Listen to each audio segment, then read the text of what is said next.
As Yoo Shin confronted Kim Dokja about his true intentions, the air was thick with tension. She had discovered she was trapped by him and couldn't help but accuse him of playing a hypocrite due to her age.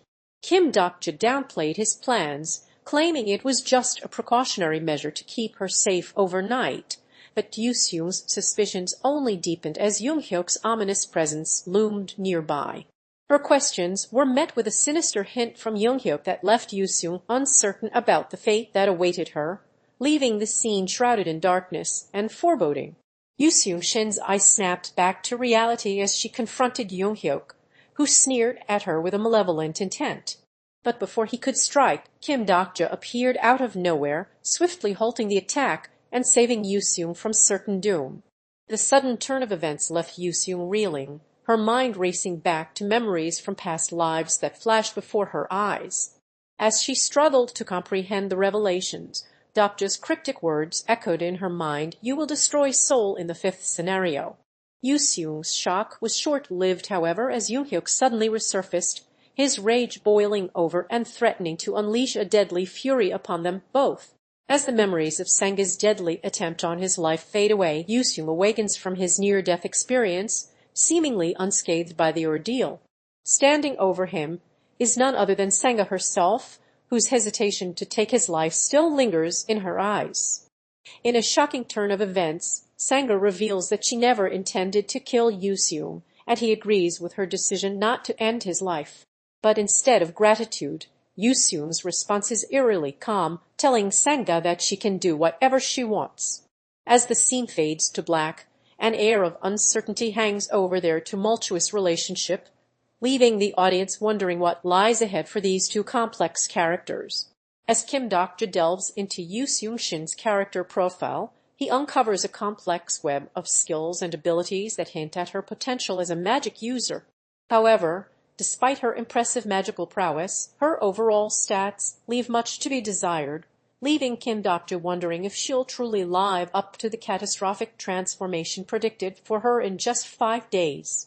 As Yoo Seung slumbers peacefully, oblivious to the gravity of her impending fate, Kim Dokja's concerns about her vulnerability and soft temperament grow, casting a shadow of doubt over her ability to overcome the challenges that lie ahead.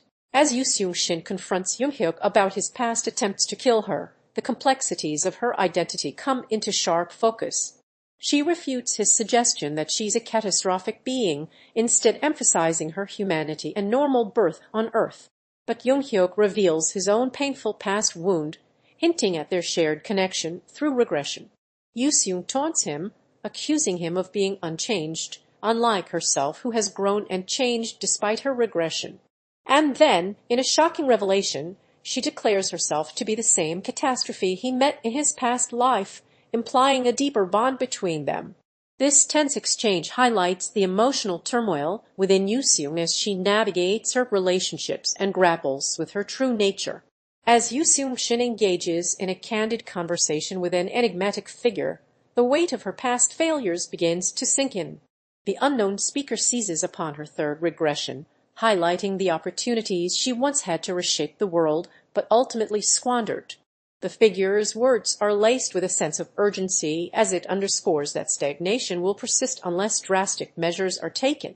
Yoo Seung's reaction is one of shock and alarm as she grapples with the gravity of the speaker's intentions to bring an end to the world in its current state. As Yoo Shin stands before them, a sense of trepidation settles over the group. Joonghyuk's words cut deep, reminding her of the numerous attempts to take her life in his previous regenerations.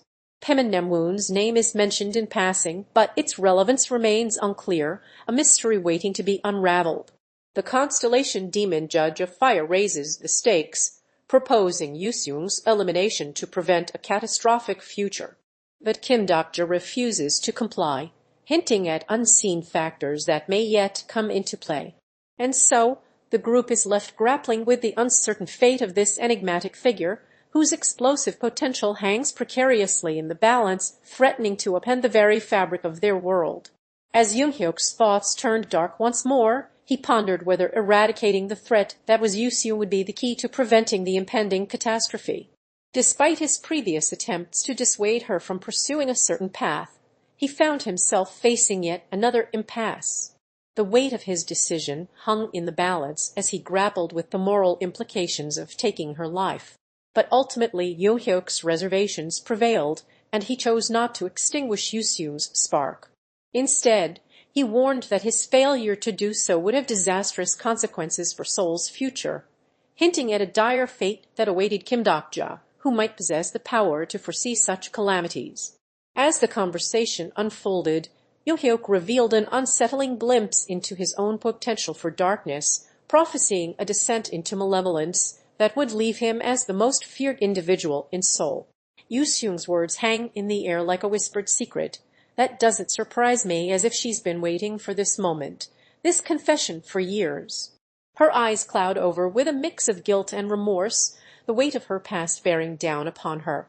In a flash, memories rush back, T's deadly strike, the victim's lifeless body, Yoo Seung's anguished apologies echoing through the silence. With each repetition, her regret grows, as if she's trying to drown out the haunting echoes of her conscience. This is no ordinary moment for Yoo Seung. It's a confrontation with the darkness within, a struggle to reconcile her own morality and find solace in a tangled web of conflicting emotions. As Yoo Seung-shin's thoughts wander back to the past, she apologizes repeatedly, revealing a lingering sense of regret over a mistake or wrongdoing. Her words are laced with guilt and self-doubt as she acknowledges being punished for her actions, and it becomes clear that she carries the weight of responsibility for the consequences. The burden of her past mistakes weighs heavily on her, leading her to question whether she deserves to live.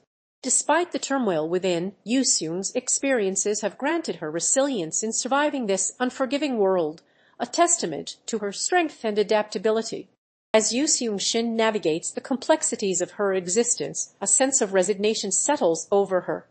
She rationalizes her actions, acknowledging that her life may not be hers to control, and declares herself ready to meet her demise. But then, a hypothetical scenario takes shape.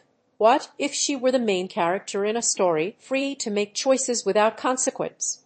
Without hesitation, Yoo Seung would kill herself. Yet, as a reader, she recognizes the importance of aligning her actions with the expectations of those who guide her narrative. Her refusal to accept Yoo Hyuk's death is a poignant display of her desire for control over her own story, underscoring the internal conflict between self-preservation and the constraints of her predetermined fate.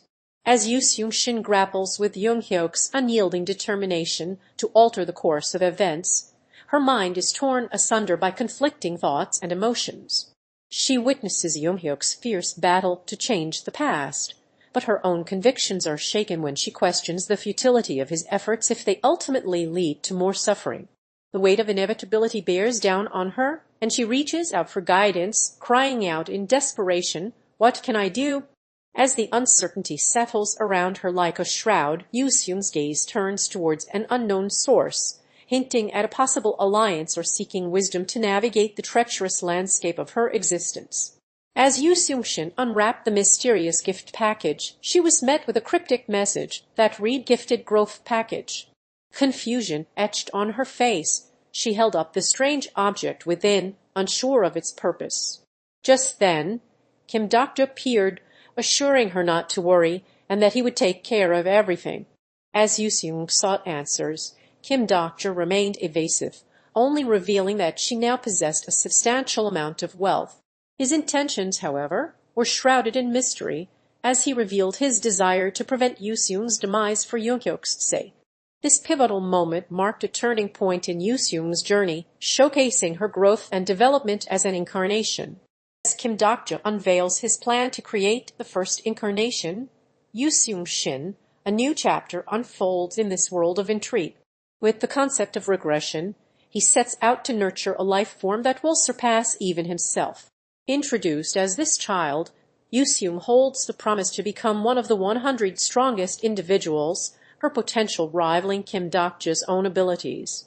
The stakes are set high as Yoo Seung embarks on her journey, leaving the audience wondering what secrets lie within the ancient tome, Reverse Knee, whose dusty pages whisper tales of forgotten knowledge and hidden truths. As Sooyoung-han's eyes snapped open, she was met with a haunting reminder of her troubled creative identity, the constellations that seemed to be taunting her since she made the decision to support Yoo Sangah in her novel. Her frustration boiled over as she grappled with the weight of not being able to craft a story for herself and the crushing pressure to create a new reality through her writing.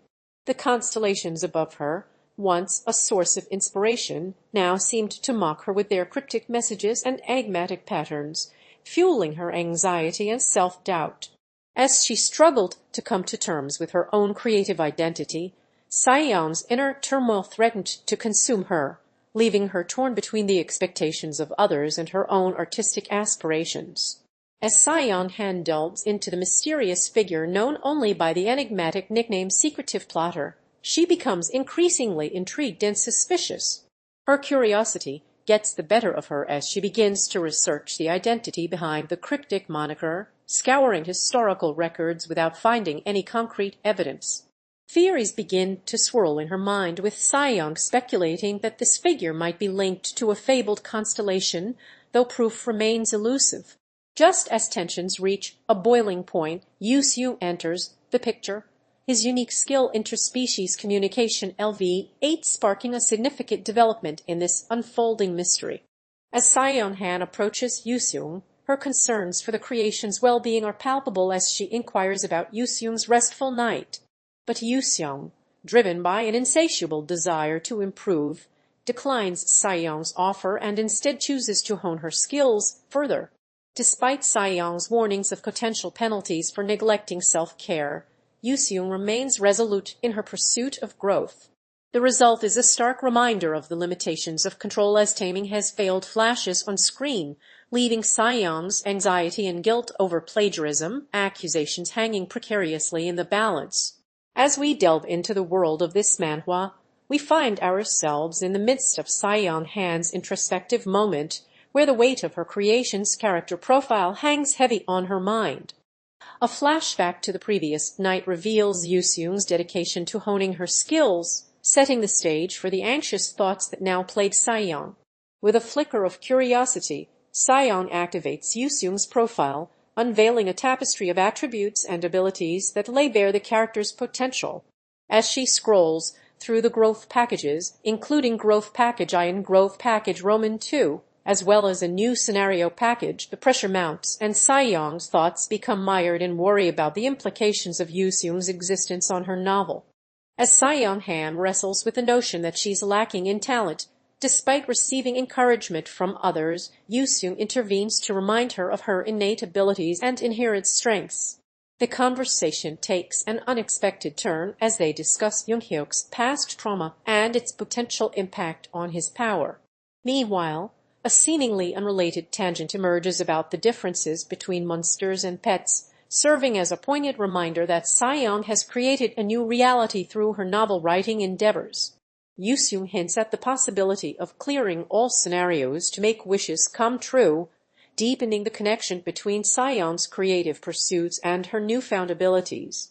As the scene concludes, a subtle warning is issued regarding Sooyoung's nostrils growing when she lies, hinting at potential dishonesty or deception on the horizon.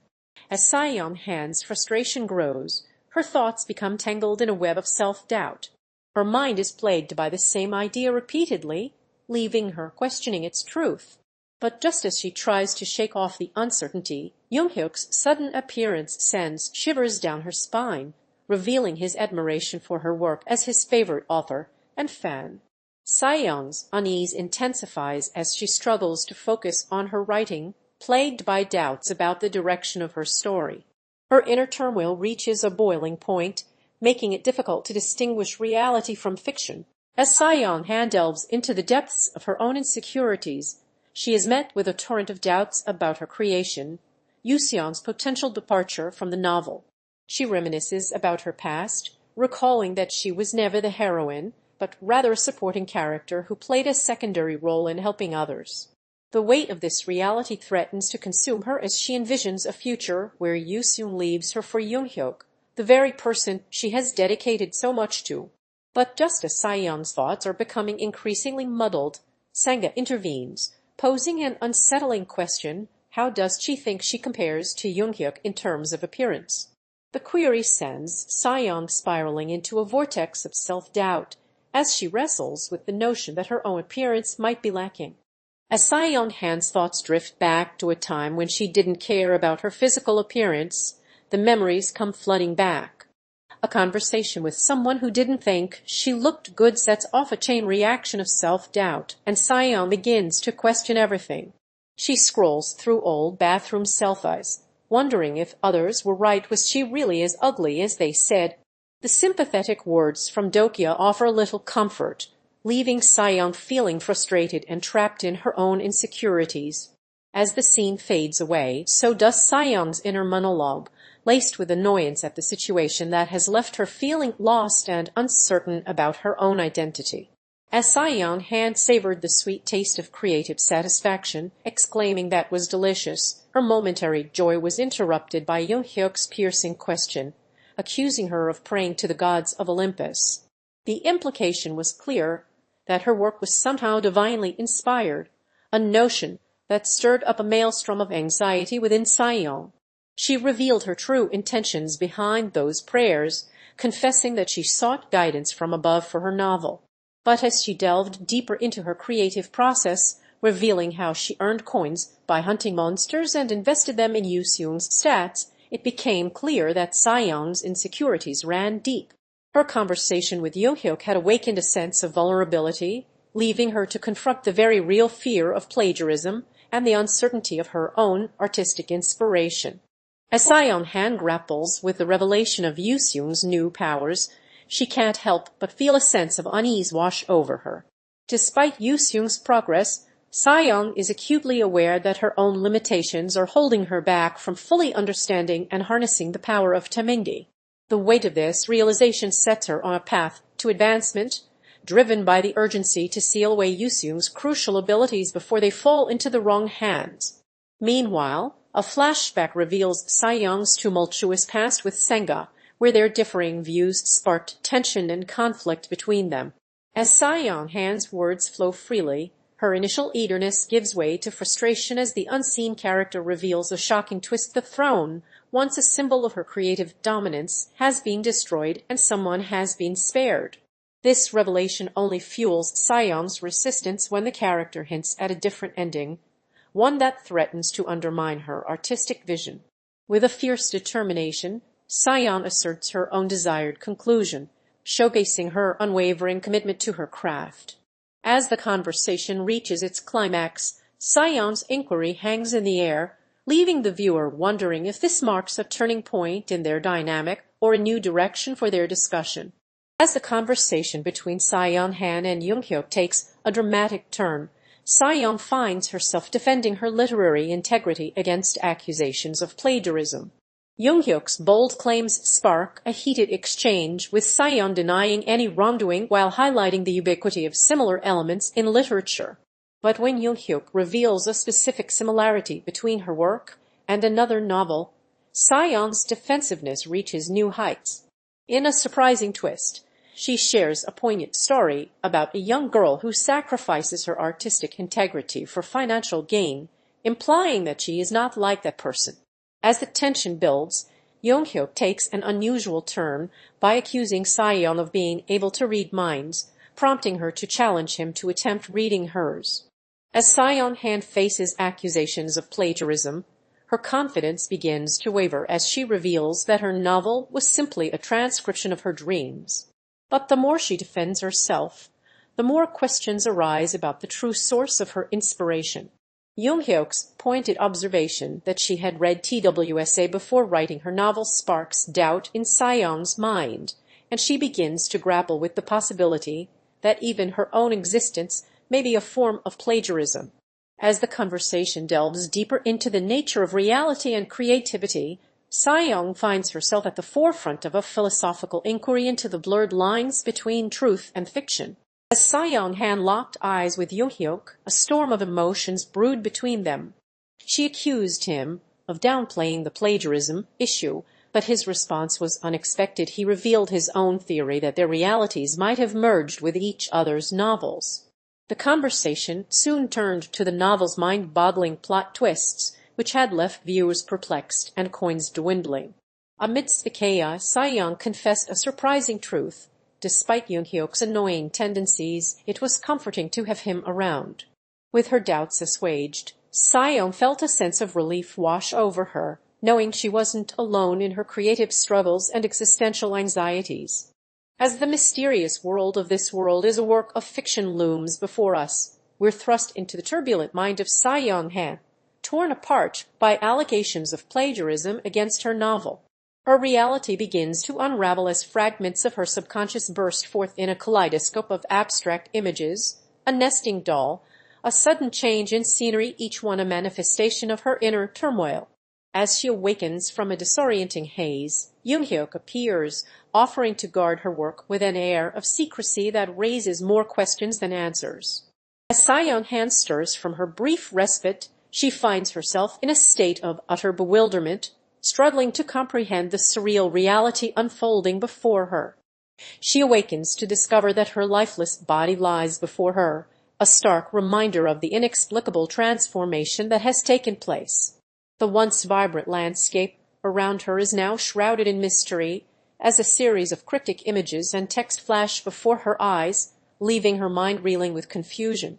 As the flickering candles cast an eerie glow, Kim Dokja sat in contemplative silence, grappling with the weight of his destiny as the demon king of salvation. The sudden arrival of Yoo Joonghyuk shattered the stillness, and the two began to strategize their next move against their formidable foes. As they deliberated, Kim Dokja's doubts crept to the surface, threatening to overwhelm him. Yet Yoo Joonghyuk's reassuring words calmed his concerns, and together they vowed to face whatever challenges lay ahead with unwavering determination. With a newfound sense of resolve, Kim Dokja emerged from the darkness, ready to confront the unknown with unwavering courage. As Kim Dokja stumbles upon the lifeless body of Sooyoung Han, shockwaves crash through his mind. He scans the area for any signs of struggle or violence, but finds none, only a subtle hint of poison. The weight of regret settles heavy on his shoulders as he acknowledges his own momentary lapse in vigilance. Did everyone else share his negligence? Kim Dokja turns to Jung Hee-won with a probing question. Were you asleep too? The unspoken implication hangs in the air, casting a shadow of doubt over the group's collective safety. As the truth begins to unravel, Kim Dokja's mind is flooded with questions, demanding answers about what transpired during the night that slipped away from them all. As the scene unfolds, we find ourselves amidst a light-hearted prank gone awry.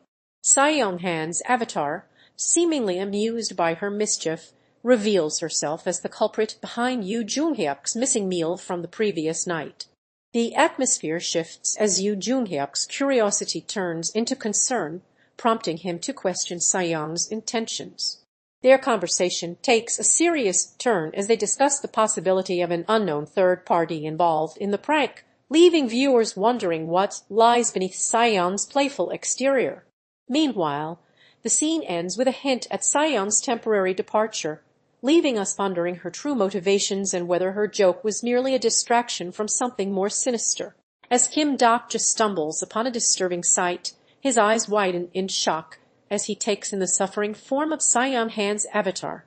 The demon king of salvation's expression turns grave with concern, his words laced with a sense of urgency as he questions the morality of using avatars as sacrifices. But his words fall on deaf ears as Yoo Joonghyuk enters the conversation, dismissing Kim Dokja's concerns with an air of apathy and nonchalance. The contrast between their perspectives creates a palpable tension, highlighting the stark differences in their values and moral compasses. As Yoo Joonghyuk's frustration boils over, he lashes out at his friends, specifically targeting Sooyoung Han with biting sarcasm. But instead of defensiveness, she reveals a shocking truth. Her loyalty to him is driven solely by her feelings for him, leaving him reeling. The weight of this admission hangs in the air as Joonghyuk demands answers about why she remains by his side, given the opportunity to free herself. The tension is palpable as their conversation is interrupted by Kim Dokja's timely intervention, signaling a temporary reprieve from the emotional intensity. As Yoo Joonghyuk goes about his day, he's suddenly confronted by Sooyoung Han, who's been searching for him. Despite their brief encounter, The air is thick with an unspoken tension as they exchange words of parting. Yoo Joonghyuk's response to Sooyoung-han's attempts at conversation reveals a sense of separation between them, leaving Sooyoung-han looking disappointed but accepting. He's certain that their paths will cross again, hinting at a deeper connection between the two. Meanwhile, a flashback reveals a glimpse into Yoo Joonghyuk's past, showcasing his remarkable achievement of reaching level 60 in mana and agility points. As Kim Dokja extends an olive branch to Yoo Joonghyuk, the stage is set for a pivotal alliance. The Demon King of Salvation proposes sharing his coveted coins, but makes it clear that he won't lend his powers like the constellations. Yoo Joonghyuk's curiosity gets the better of him as he inquires about the potential limitations of signing a support contract with Kim Dokja. Reassured by Kim Dokja's words, Yoo Joonghyuk decides to take the leap and agrees to sign the contract, placing his trust in the enigmatic figure. The terms are confirmed, and with 83 has been agreed upon displayed on the screen, this crucial partnership is cemented, setting the stage for a series of events that will shape their destinies. As Kim Dokja navigates the complexities of his reality, he finds himself entangled in a web of possibilities, each one more intriguing than the last. His mind reels as he contemplates the notion of being an incarnation with another incarnation, a thought that challenges his initial expectations. The prospect of forming contracts with constellations tantalizes him, promising benefits that could tip the scales in his favor. With this new understanding comes the realization that increasing the number of incarnations under his support will naturally attract more celestial backers to his cause. As he weighs these options, Kim Dokja's strategic mind begins to formulate a plan, hinting at a future where alliances and power plays shape the course of his journey.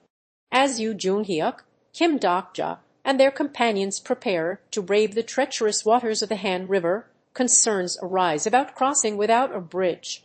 Kim Dokja voices his doubts, prompting Yoo Joonghyuk to propose an unconventional solution, swimming across, undeterred by potential risks. With determination etched on his face, he leads the group into the uncertain waters, their emotions and interactions conveyed through subtle yet telling expressions and body language. As Dokja's cunning plan unfolds, he and Sangah conspire to create a precarious situation, knowing that their safety is already tenuous at best. With calculated precision, Dokja instructs Sangah to feign danger, all the while hiding his true intentions to accelerate Yoo Sangah's unleashing of her innate powers. But will this strategy prove effective, or has Dokja underestimated the complexities of a seemingly innocent girl like Yoo Sangah? As Kim Dokja stands at the precipice of his destiny, a haunting warning echoes through his mind. He can never turn back. The gravity of his choices becomes crushing as he's forced to confront the harsh reality of his situation. Amidst this turmoil, Yoo Joonghyuk's words of encouragement ring out, urging Kim Dokja to seize control and ignore the doubts that plague him. But just as hope begins to glimmer, a sudden message flashes on screen, revealing an astonishing new skill, interspecies communication LV-33. The scene then leaps back in time, revealing a shocking connection between Kim Dokja and the enigmatic great sage equal to heaven and abyssal black flame dragon. As the flashback fades, Kim Dokja's emotional turmoil becomes palpable as he grapples with the weight of his newfound abilities and the crushing burden of responsibility. As Yoo Joonghyuk and his group gathered around a table, their minds were fixed on cracking the code to infiltrate the Tower of God. Lee Hyun-sung shared his findings on the tower's layout, but warned that there were many unknown areas still shrouded in mystery. It was then that Kim Dokja revealed a crucial piece of information, having accessed the Riverosini database and uncovering secrets about the tower's inner workings. Initially skeptical, Yoo Joonghyuk eventually came to trust Kim Dokja's intel, and the group began to devise their plan of action, deciding on a route into the treacherous tower. In a desolate wasteland, the remnants of a catastrophic event lay scattered as Kim Dokja stood amidst the ruins, his confusion palpable. Yoo Joonghyuk materialized beside him, and they exchanged words about their precarious situation. Meanwhile, Yoon Hee-won and Lee Hyun-sung discussed their own survival strategies, unaware of the dangers that awaited them. As they ventured forward, a cryptic message on wall read "Welcome to Salvation," foretelling the true nature of their reality. The group soon encountered monstrous creatures, threatening their very existence. Amidst this chaos, Kim Dokja gazed up at the sky, contemplating his role in this new world as the weight of his fate hung precariously in balance. As the Demon King of Salvation's words hung in the air, Yoo Joonghyuk seized the moment to propose a bolder plan to take down their formidable foe. The scene shifted as Yoo Sangah, an incarnation, appeared on the scene offering his assistance to Yoo Joonghyuk's bold proposal. Meanwhile, Lee Gil-young and Shin Yoo-sung showcased their skills and abilities in preparation for battle, while Han Sooyoung joined the group, and together they hatched a plan to defeat the Demon King of Salvation with flair. As the stakes grew higher, Yoo Joonghyuk let out a defiant shout, rallying his friends and allies to join forces against their adversary, setting the stage for an epic showdown.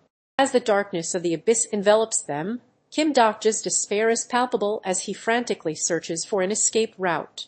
Enter Yoo Joonghyuk, whose calm demeanor serves as a balm to Dokja's desperation. The two hatch a plan to work together if they hope to survive this perilous predicament. However, their strategy hits a snag when Dokja reveals his intention to utilize the TF-1 command only for Yoo Joonghyuk to express skepticism about its effectiveness. Meanwhile, Han Sooyoung and Lee Gil-young are shown struggling to find a way out of the labyrinthine structure, their efforts met with limited success. In a bold move, Yoo Joonghyuk decides to take matters into his own hands, unleashing his sword to shatter the walls of the abyss. As the scene comes to a close, Yoo Joonghyuk's unwavering determination to escape is evident, despite the dire circumstances that surround them. As Kim Dokja sits in contemplation, surrounded by the remnants of his journey, a sudden shift in the atmosphere signals the arrival of Yoo Sangah.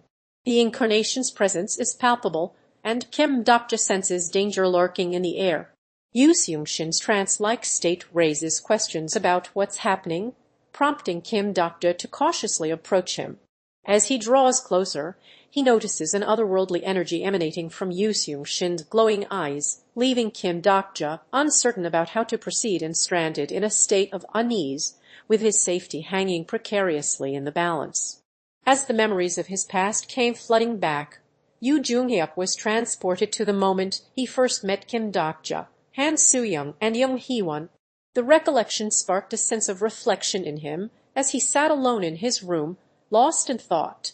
Suddenly, a faint whispering sound pierced the silence, and the abyssal black flame dragon materialized before him. Though it vanished just as quickly, Yoo Joonghyuk was left grappling with the weight of his past mistakes. With a newfound sense of determination, he vowed to protect Kim Dokja from harm, driven by a deep-seated promise to himself. As the digital world teeters on the brink of chaos, Kim Dokja and his companions are faced with a new and unprecedented threat. A sudden error message, error ta FTEOs, flashes across the screen, prompting Yoo Sangah to sound the alarm. Initially perplexed, Lee Gil-young and Shin Yoo-sung attempt to troubleshoot the issue, but their technical prowess proves insufficient against this unknown menace.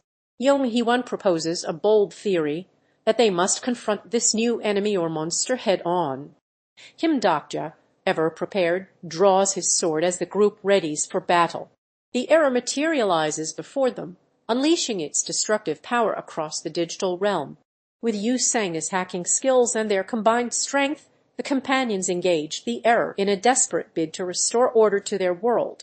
Will they succeed against this formidable foe? As Kim Dokja watches, his eyes widen in amazement as Yoo Sangah unleashes her hidden potential, revealing a side of herself he never knew existed. He had always suspected she was capable of great things, but the sheer power on display before him is nothing short of astonishing. As they venture deeper into the AR, a sudden warning appears, cautioning them to tread carefully as they are now crossing a THC tart, a perilous danger zone. But for Kim Dokja, there's no denying the sense of awe and wonder he feels as Yoo Sangah effortlessly tames an ichthyosaur, riding it with ease as if she were born to command such beasts. As Yoo Sangah's eyes widened in shock, the sea commander's frustration and disappointment began to simmer just below the surface. The uninvited appearance of Queen Murabot, a Tier 5 sea monster, had left him reeling, his carefully laid plans foiled by this sudden turn of events. His thoughts wandered back to his previous failure to capture Pygmy, a powerful monster, and he couldn't help but wonder if he had relied too heavily on Ino's strength, inadvertently making the sea commander stronger than himself.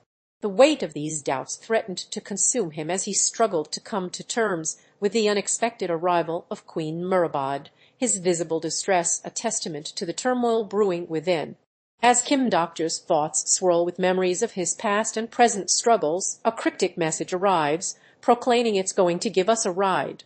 With an air of uncertainty, he is suddenly whisked away through a mysterious portal or transportation method, leaving behind the familiarities of his current reality. The journey has begun, but where will it lead him? Will he find answers or new challenges on this uncharted path? As the story unfolds, we're taken on a journey through time as Sangah reflects on Yoo Seung's past and future. A flashback reveals the moment when Yoo Seung first became strong, leaving Sangah to wonder if their future self would be even more powerful. But reassurances ease her concerns, reminding her that they don't need to worry about it. Sangah's thoughts then turn to a shocking revelation. The catastrophe is actually Yoo Seung from the future, but she notes that events might unfold according to the novel instead of the apocalyptic event. She poses an intriguing question. Has anyone heard of the disconnected film theory? As Sangah explains, Yoo Seung's life in our world can be seen as a roll of film, with multiple films existing in parallel realities. The mind-bending concept leaves us pondering the infinite possibilities of these disconnected worlds, each with their own unique story unfolding.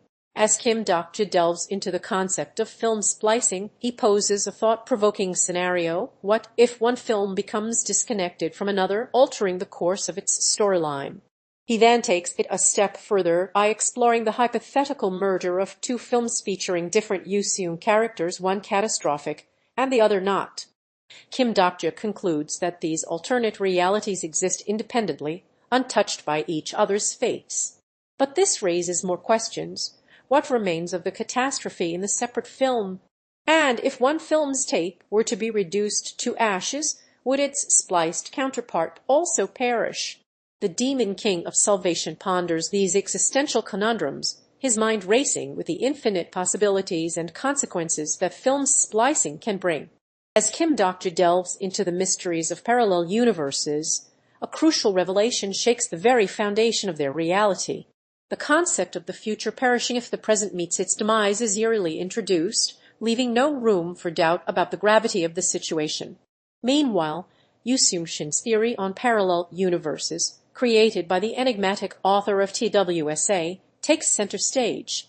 Kim Dokja shares his own knowledge on the subject, but it becomes apparent that he's unaware of this unprecedented phenomenon. The scene culminates with Yoo Seung expressing surprise at the flop of 7W54, hinting at a deeper connection between events that will soon unfold. As Kim Dokja basked in the warm words of Yoo Joonghyuk's compliment, he felt a sense of belonging among his group. Young Hee-won and Lee Hyun-sung joined the conversation, weaving a tapestry of relationships that surrounded him. But just as the atmosphere was getting cozy, Yoo Sangah's words pierced through the air, cautioning Kim Dokja about the power of flattery on young minds. Before they could process her warning, a monstrous apparition burst onto the scene, sending shockwaves of surprise and concern through the group. As they gathered around, unsure of what to make of this sudden twist, Kim Dokja's character was put to the test. Would he rise to the challenge or falter in the face of uncertainty?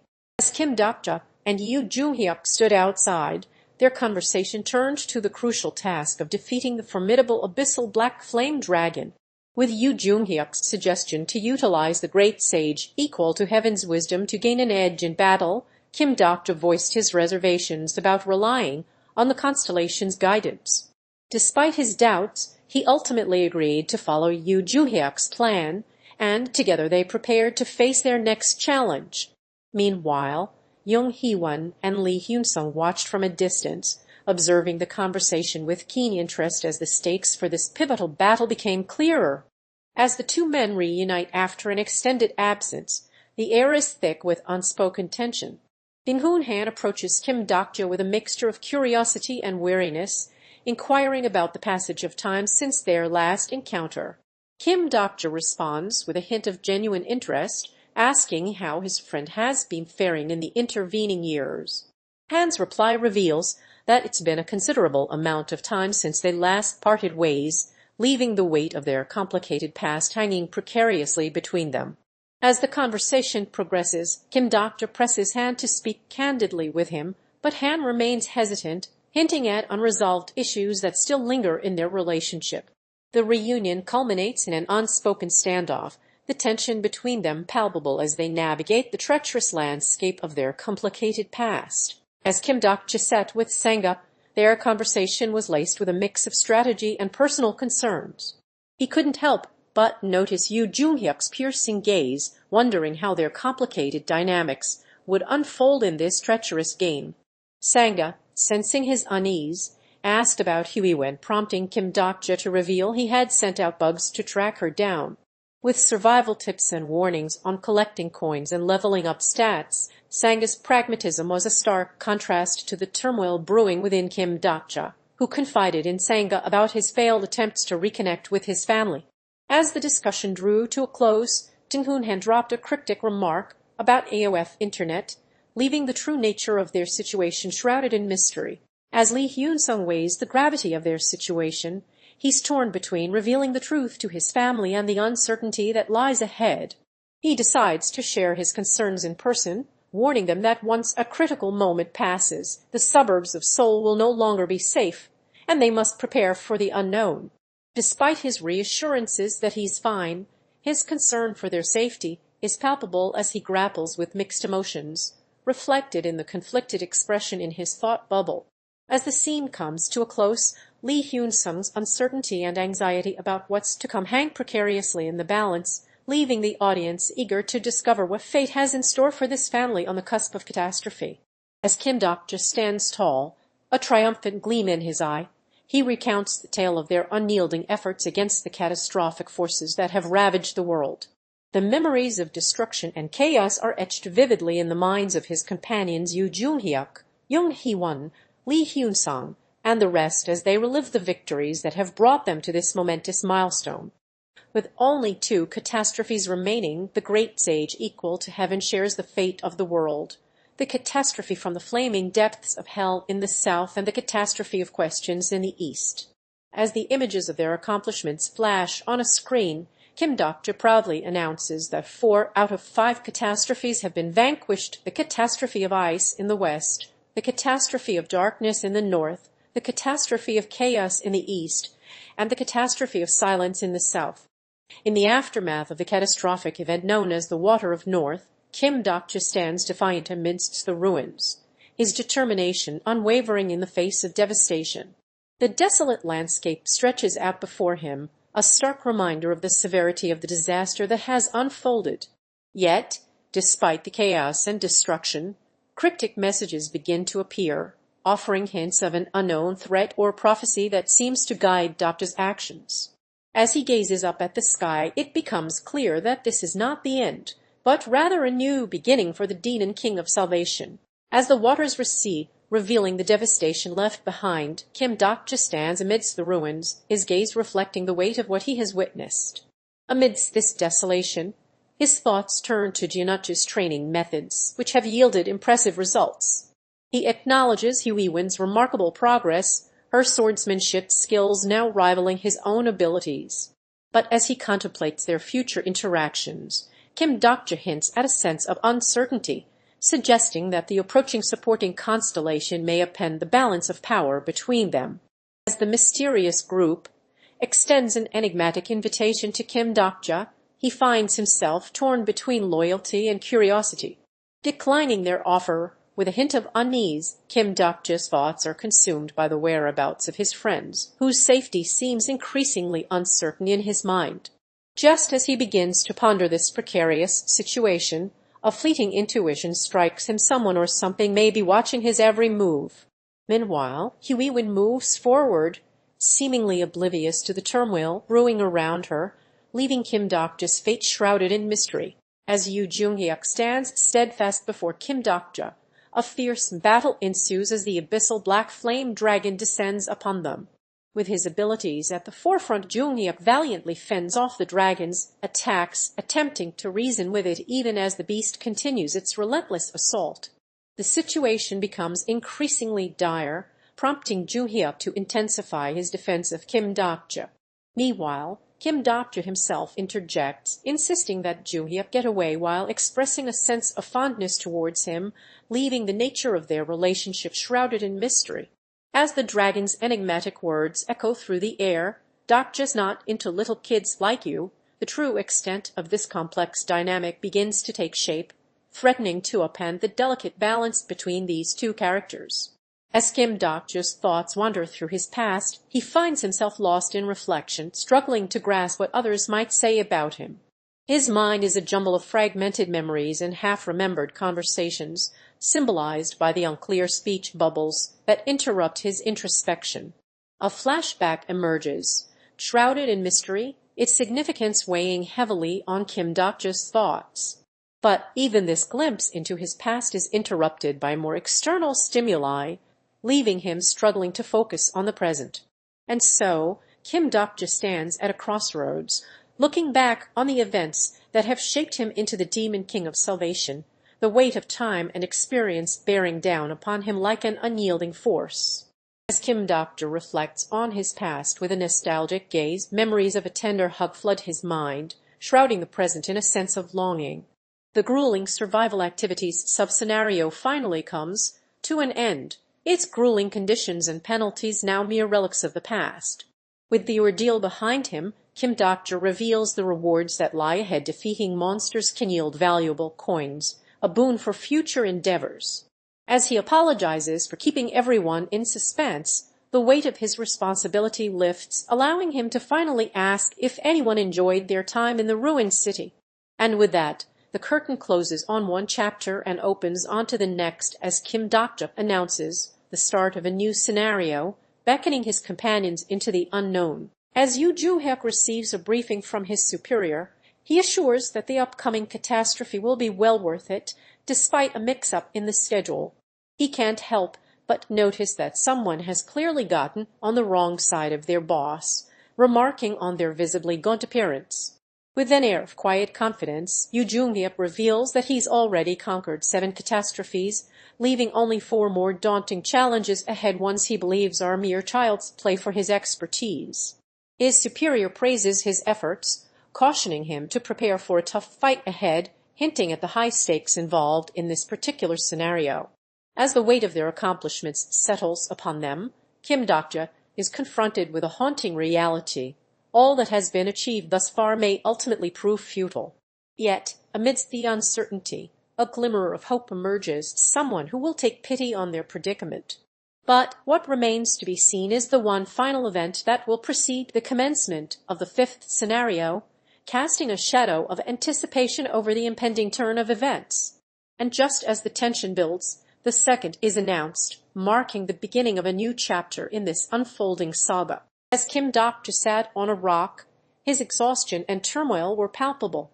His thoughts seemed to weigh heavily upon him, like a burden he couldn't shake. Suddenly, the great sage equal to heaven appeared before him, offering words of guidance and wisdom. The sage's counsel helped illuminate the mysterious concept of repose, revealing its connection to Kim Dokja's troubled past. As the truth began to unravel, Kim Dokja was confronted with the weight of his new responsibilities as the demon king of salvation. Overwhelmed by the enormity of it all, he struggled to come to terms with his newfound role. As Dr. Kim stands at a crossroads, he's presented with a daunting decision: which supporting constellation will be his trusted ally? The choice is made, and with a sense of commitment, he signs on the dotted line, sealing his pact with the newly chosen companion. As the ink dries, a festive atmosphere envelops him, reminiscent of a Christmas celebration. As Dr. Kim addresses his audience, he reveals that the number of stars surrounding one's head indicates how many constellations aspire to be their supporting constellation. With this surprising revelation, he announces a special event, and his promise to choose one of these constellations as his partner if he reaches 10,000 subscribers before the next support selection sends shockwaves through the audience. As Dr. Kim's world begins to unravel, a mysterious plotter, COAETT pill, sets the stage for chaos. Unfamiliar with the complexities of the story, Doctor reacts with confusion as he's introduced to a list of powerful constellations, each bearing a nickname that seems to hold significance in this world. Seong Ryu, Monk Samyong, General Yoo Kim, and others are just a few names on the roster, leaving Doctor struggling to keep up. The sudden cut to a dramatic sword fight between two constellations only adds to his disorientation as he's forced to confront the escalating conflicts around him. As Dr. Kim sat in stunned silence, Archangel Metatron's sudden appearance left him feeling anxious and watched. His attention was swiftly diverted by a flurry of notifications from various constellations, each offering gifts that only served to further complicate his situation. The mounting numbers 14, then 16 subscribers only added to his unease as he struggled to make sense of the unexpected attention. Despite his initial reservations, Dr. Kim's resourceful nature soon took over, and he began to calculate the potential benefits of these unsolicited gifts, deciding to capitalize on the opportunity before they came to a close. As the countdown timer ticks away, Dr. Kim's eyes remain fixed on the screen, his mind racing with the weight of the decision ahead. With only minutes remaining to choose his subscriptions, the numbers dwindle, each update a stark reminder of the consequences of inaction. The tension builds as he weighs his options, his thoughts consumed by the daunting task at hand. As Dr. Kim sat in front of his computer, a flurry of notifications flooded his screen, illuminating the digital trails he's left behind. His own channel, #B-7623, among others, beckoned his attention, a constant reminder of his online presence. But amidst the virtual noise, a more pressing concern emerged, his dwindling subscription stones. With only 9,999 remaining, the weight of financial uncertainty settled on his shoulders like a heavy burden. The allure of an ad for PMM and this support no Anakas momentarily distracted him from his troubles, but ultimately Dr. Kim's gaze lingered on the stark reality of his precarious financial situation. As the clock ticks towards 10,000 views, Dr. Kim makes a shocking announcement. He'll be selecting one of the constellations to join him on his quest, sending shockwaves through the group. Most of the constellations protest vehemently against this decision, but Dr. Kim remains resolute, revealing that he'll base his choice solely on popularity. As the situation unfolds, Dr. Kim's words reveal a crucial turning point in his decision-making process. Initially, TAIP expresses her doubts about her role as a supporting constellation, prompting Dokja to acknowledge that she wasn't initially deemed essential to their plan. However, this revelation is tempered by his admission that the outcome could have been drastically different if he had seen Metatron. With this newfound sense of urgency, Dokja instructs Sangha to take the children and hide, providing her with specific instructions not to emerge until he signals her readiness. As Dr. Kim scrolled through his screen, a chilling announcement jolted him into reality as Unit Awinarlu Divine Punishment revealed a new bounty on his head, worth a staggering 40,000 coins. The bounty's description painted a gruesome picture of his impending demise, sparking a mix of shock and disbelief in Dr. Kim as he read the details again. Sangha's confirmation only added to his growing unease, her concern for his safety a stark contrast to the brutal fate that awaited him. With a bounty this enormous, Dr. Kim's world had just been turned upside down, leaving him reeling and determined to uncover the truth behind this sinister plot against him. As Dr. Kim navigates his treacherous surroundings, he receives an ominous warning from a mysterious voice about a person worth 40,000 coins. The voice advises him to let the individual escape, but Dokja's cautious nature prompts him to hesitate. His indecision proves costly as the constellations close in on him, forcing him to rely on his quick reflexes to evade capture. As he flees, fragments of a larger story emerge in a series of flashbacks, revealing the sinister forces arrayed against him. Meanwhile, Dokja's inner turmoil intensifies as he struggles to reconcile his desire for self-preservation with an increasingly reckless impulse to take risks. As Dokja Kim recovers from the wounds of his previous battle, he displays an unexpected resilience, dismissing the severity of his injuries with nonchalance. Kaz approaches him, astonished by his remarkable recovery, while a mysterious gift of 500 coins arrives unexpectedly, prompting caution and curiosity in equal measure. Amidst this enigmatic exchange, a cryptic warning from an unknown figure resonates ominously, hinting at potential danger or surveillance lurking in the shadows. As Dokja reflects on the recent battle and his own abilities, the uncertainty surrounding his new situation only grows more palpable. As Dokja Kim confronts the shocking truth about his channel's subscriber count, the weight of reality crashes down on him like a ton of bricks. The revelation that #BN-7623 was rigged from the start shatters his illusions and leaves him reeling. Sangah's concerns about getting caught for breaking the rule of plausibility only add to Dokja Kim's growing unease as he begins to question everything he thought he knew. With a glimpse into his troubled past, it becomes clear that Dokja Kim has been entangled in a web of deceit and manipulation, leaving him vulnerable to attack from forces both within and outside his control. As the defense penalty takes hold, Dokja Kim's sense of security crumbles, plunging him into a state of crisis as he desperately tries to make sense of it all. As Dokja Kim is surrounded by a sea of constellations, each one revealing its own secrets and mysteries, he unleashes his personal skill, Bookmark, allowing him to pierce through the vast expanse of information with ease. The sheer magnitude of data unfolds before his eyes, and yet he expertly navigates this digital labyrinth, homing in on a crucial clue that has been hiding in plain sight. The revelation sends shockwaves through his mind as he realizes the connection between the enigmatic cat and Ryui's studio, a discovery that leaves him more determined than ever to unravel the truth behind this cryptic feline.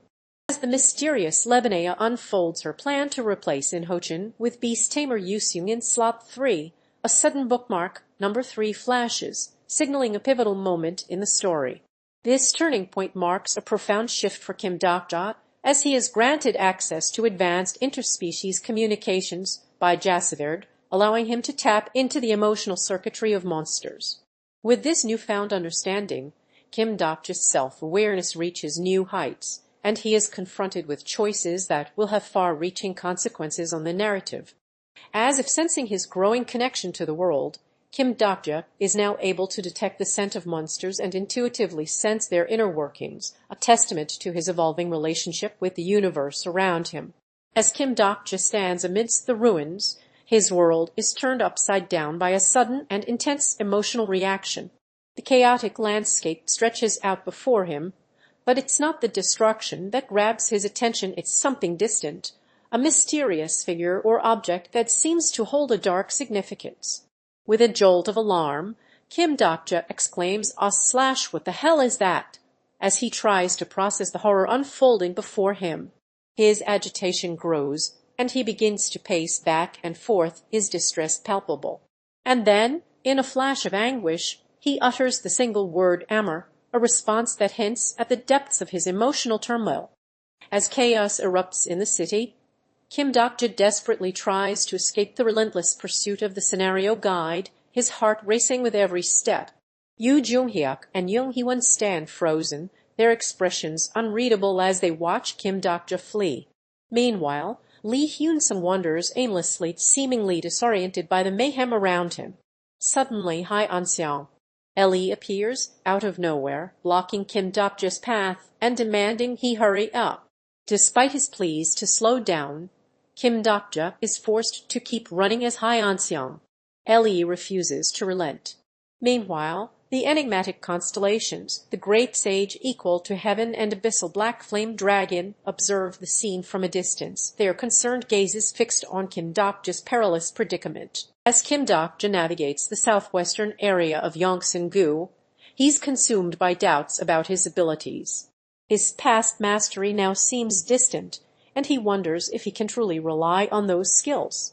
Memories of being let off at his destination by a mysterious figure, Han Sooyoung, Lee linger in his mind, hinting at their connection or importance to come. With Lee Hyun-sung nowhere to be found, Kim Dokja's uncertainty grows as he questions whether he really saw him head in this direction. The weight of his past experiences and limitations threatens to overwhelm him as he struggles to find a path forward amidst the unknown. As Kim Dokja desperately attempts to evacuate the island, a sudden and unforeseen twist threatens their escape.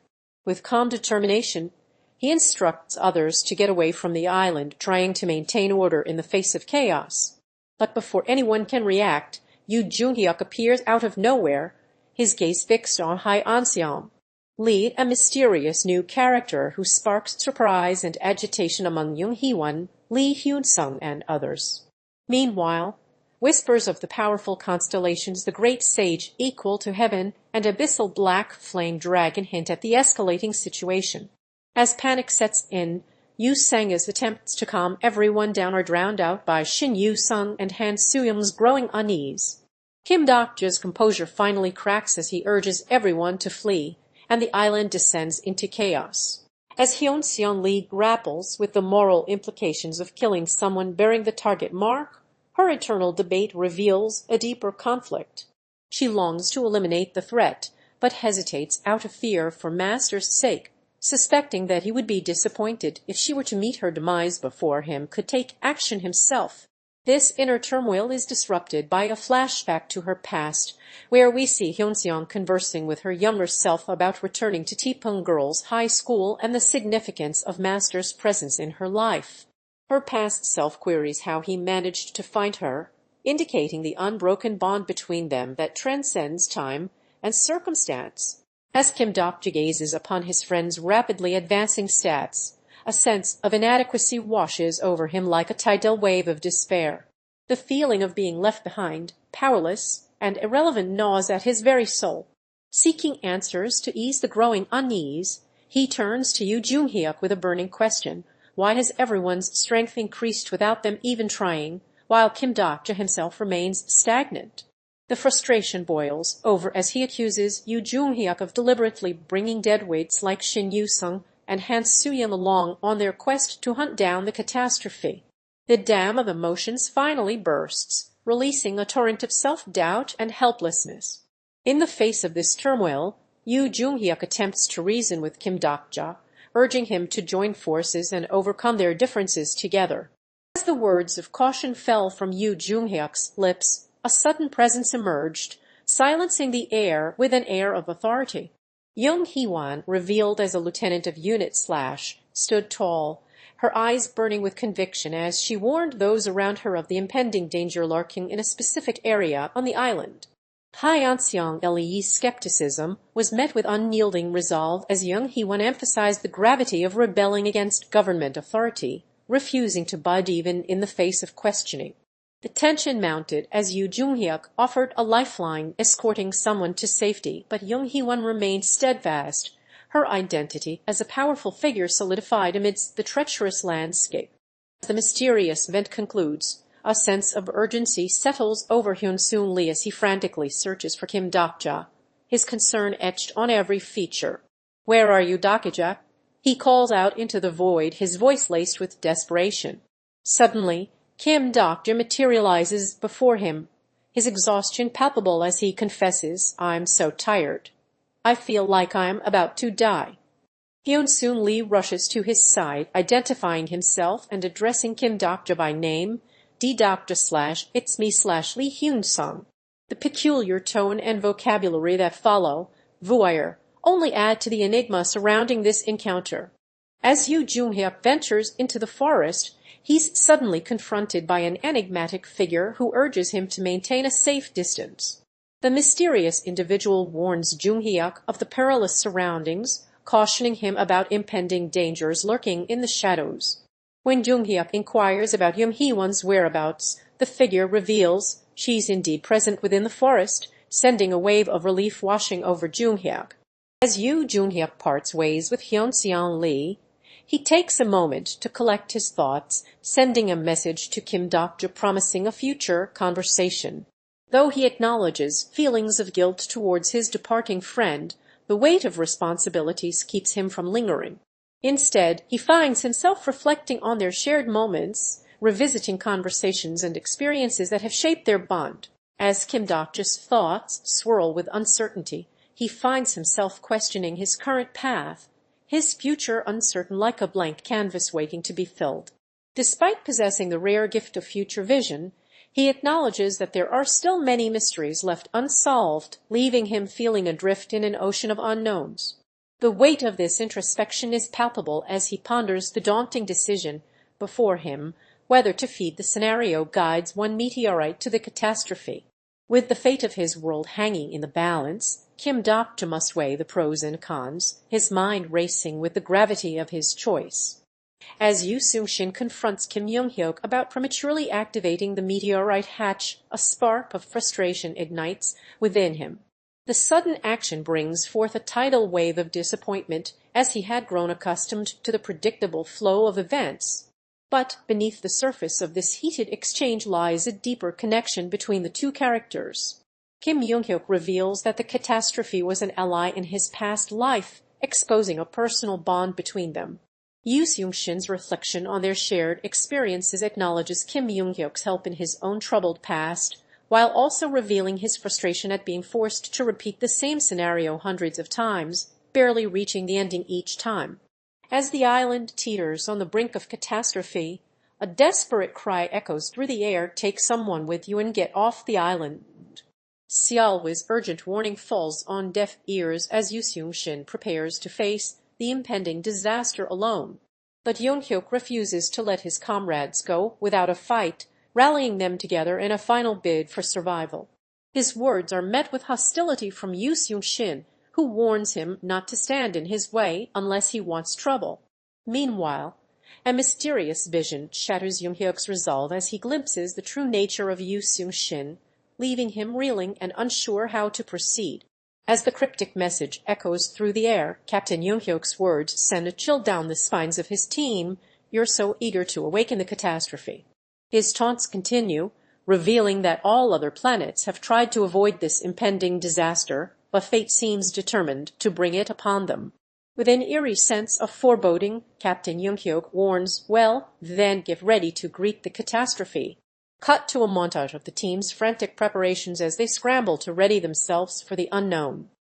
And in the midst of this chaos, Captain Joonghyuk stands tall, his stern warning etched on his face, "Be ready for the worst."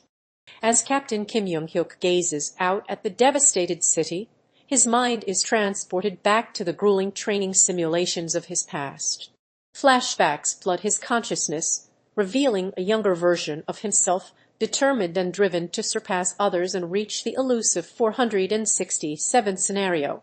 The memory of Jae Hyun's achievement, aided by Hyun Seong's support, serves as a poignant reminder of his own struggles. With Yoo Sangah's encouraging words echoing in his mind, Kim Joonghyuk recalls the countless hours spent honing his skills, pushing himself to overcome his limitations. As he stands on the precipice of chaos, the weight of his past failures and triumphs hangs heavy in the balance. As the catastrophic event unfolds, a sense of dread settles over Captain Kim Joonghyuk. Unbeknownst to him, the worst has already come to pass. MS, an enigmatic figure, watches with an air of detachment as chaos erupts around them. Jama's anguished cries pierce the air. "What is that? And is that the end?" echo through the desolate landscape. Captain Joonghyuk's concern etches a furrowed brow on his face, his voice heavy with regret as he laments that people have already reached this point, implying he underestimated the speed of events. His gaze drifts to Jae Hyun and Hyun Seong, whose efforts proved insufficient against the unfolding disaster. As Captain Joonghyuk approaches Yoo Sangah, he can't help but feel a sense of anticipation building inside him.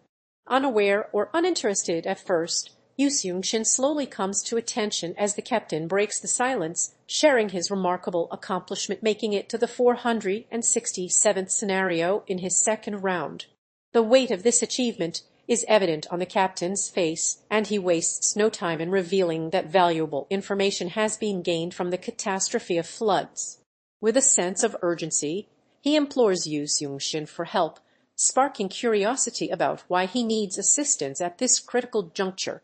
As the two engage in conversation, the shadows of Jae Hyun and Hyun Seon loom in the background, their own remarkable feats serving as a reminder that even in the darkest of times, hope and determination can prevail. As Yoo Sung-shin's thoughts wander back to her second round, she is met with the stern instruction from Captain Young-hyuk, silence.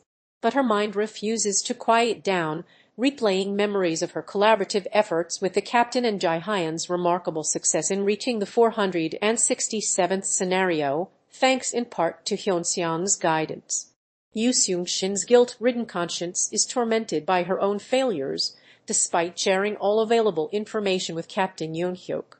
As she wrestles with her sense of responsibility, a hint of desperation creeps in, as if the weight of her mistakes may have already been too much to bear. As Captain Kim Young-hyuk listens intently, Yoo Sung-shin recounts her remarkable journey through the labyrinth of worlds. Thousands of years ago, she was sent to the past by Captain Kim in his 41st round, only to find herself wandering for centuries, accumulating scars and wisdom. Eventually, she returns to Earth, transformed by her experiences into a new person. With a heavy heart, Yoo Sung-shin shares her story with Captain Kim, revealing the hardships she faced and the motivations that drove her to endure for 200 years. As she reflects on her journey, Yoo Sung-shin's words convey a sense of determination and devotion to serving humanity, leaving an indelible mark on those who listen to her tale. As Kim Young-hyuk, the captain, stood lost in thought, he couldn't help but reflect on the sacrifices he had made over the centuries to protect their world. He recalled enduring through treacherous times, driven by his unwavering commitment to those who relied on him. However, his reverie was disrupted when Yoo Sung-shin began speaking out of turn, prompting the captain's ire. The tension escalated as Yoo Sung-shin continued to disregard the captain's authority, and their heated exchange reached a boiling point. With frustration etched on his face, the captain expressed his deep disappointment in Yoo Sung-shin's lack of gratitude for the chances he had been given, emphasizing that he had fulfilled his duty and even provided Yoo Sung-shin with an opportunity to prove himself.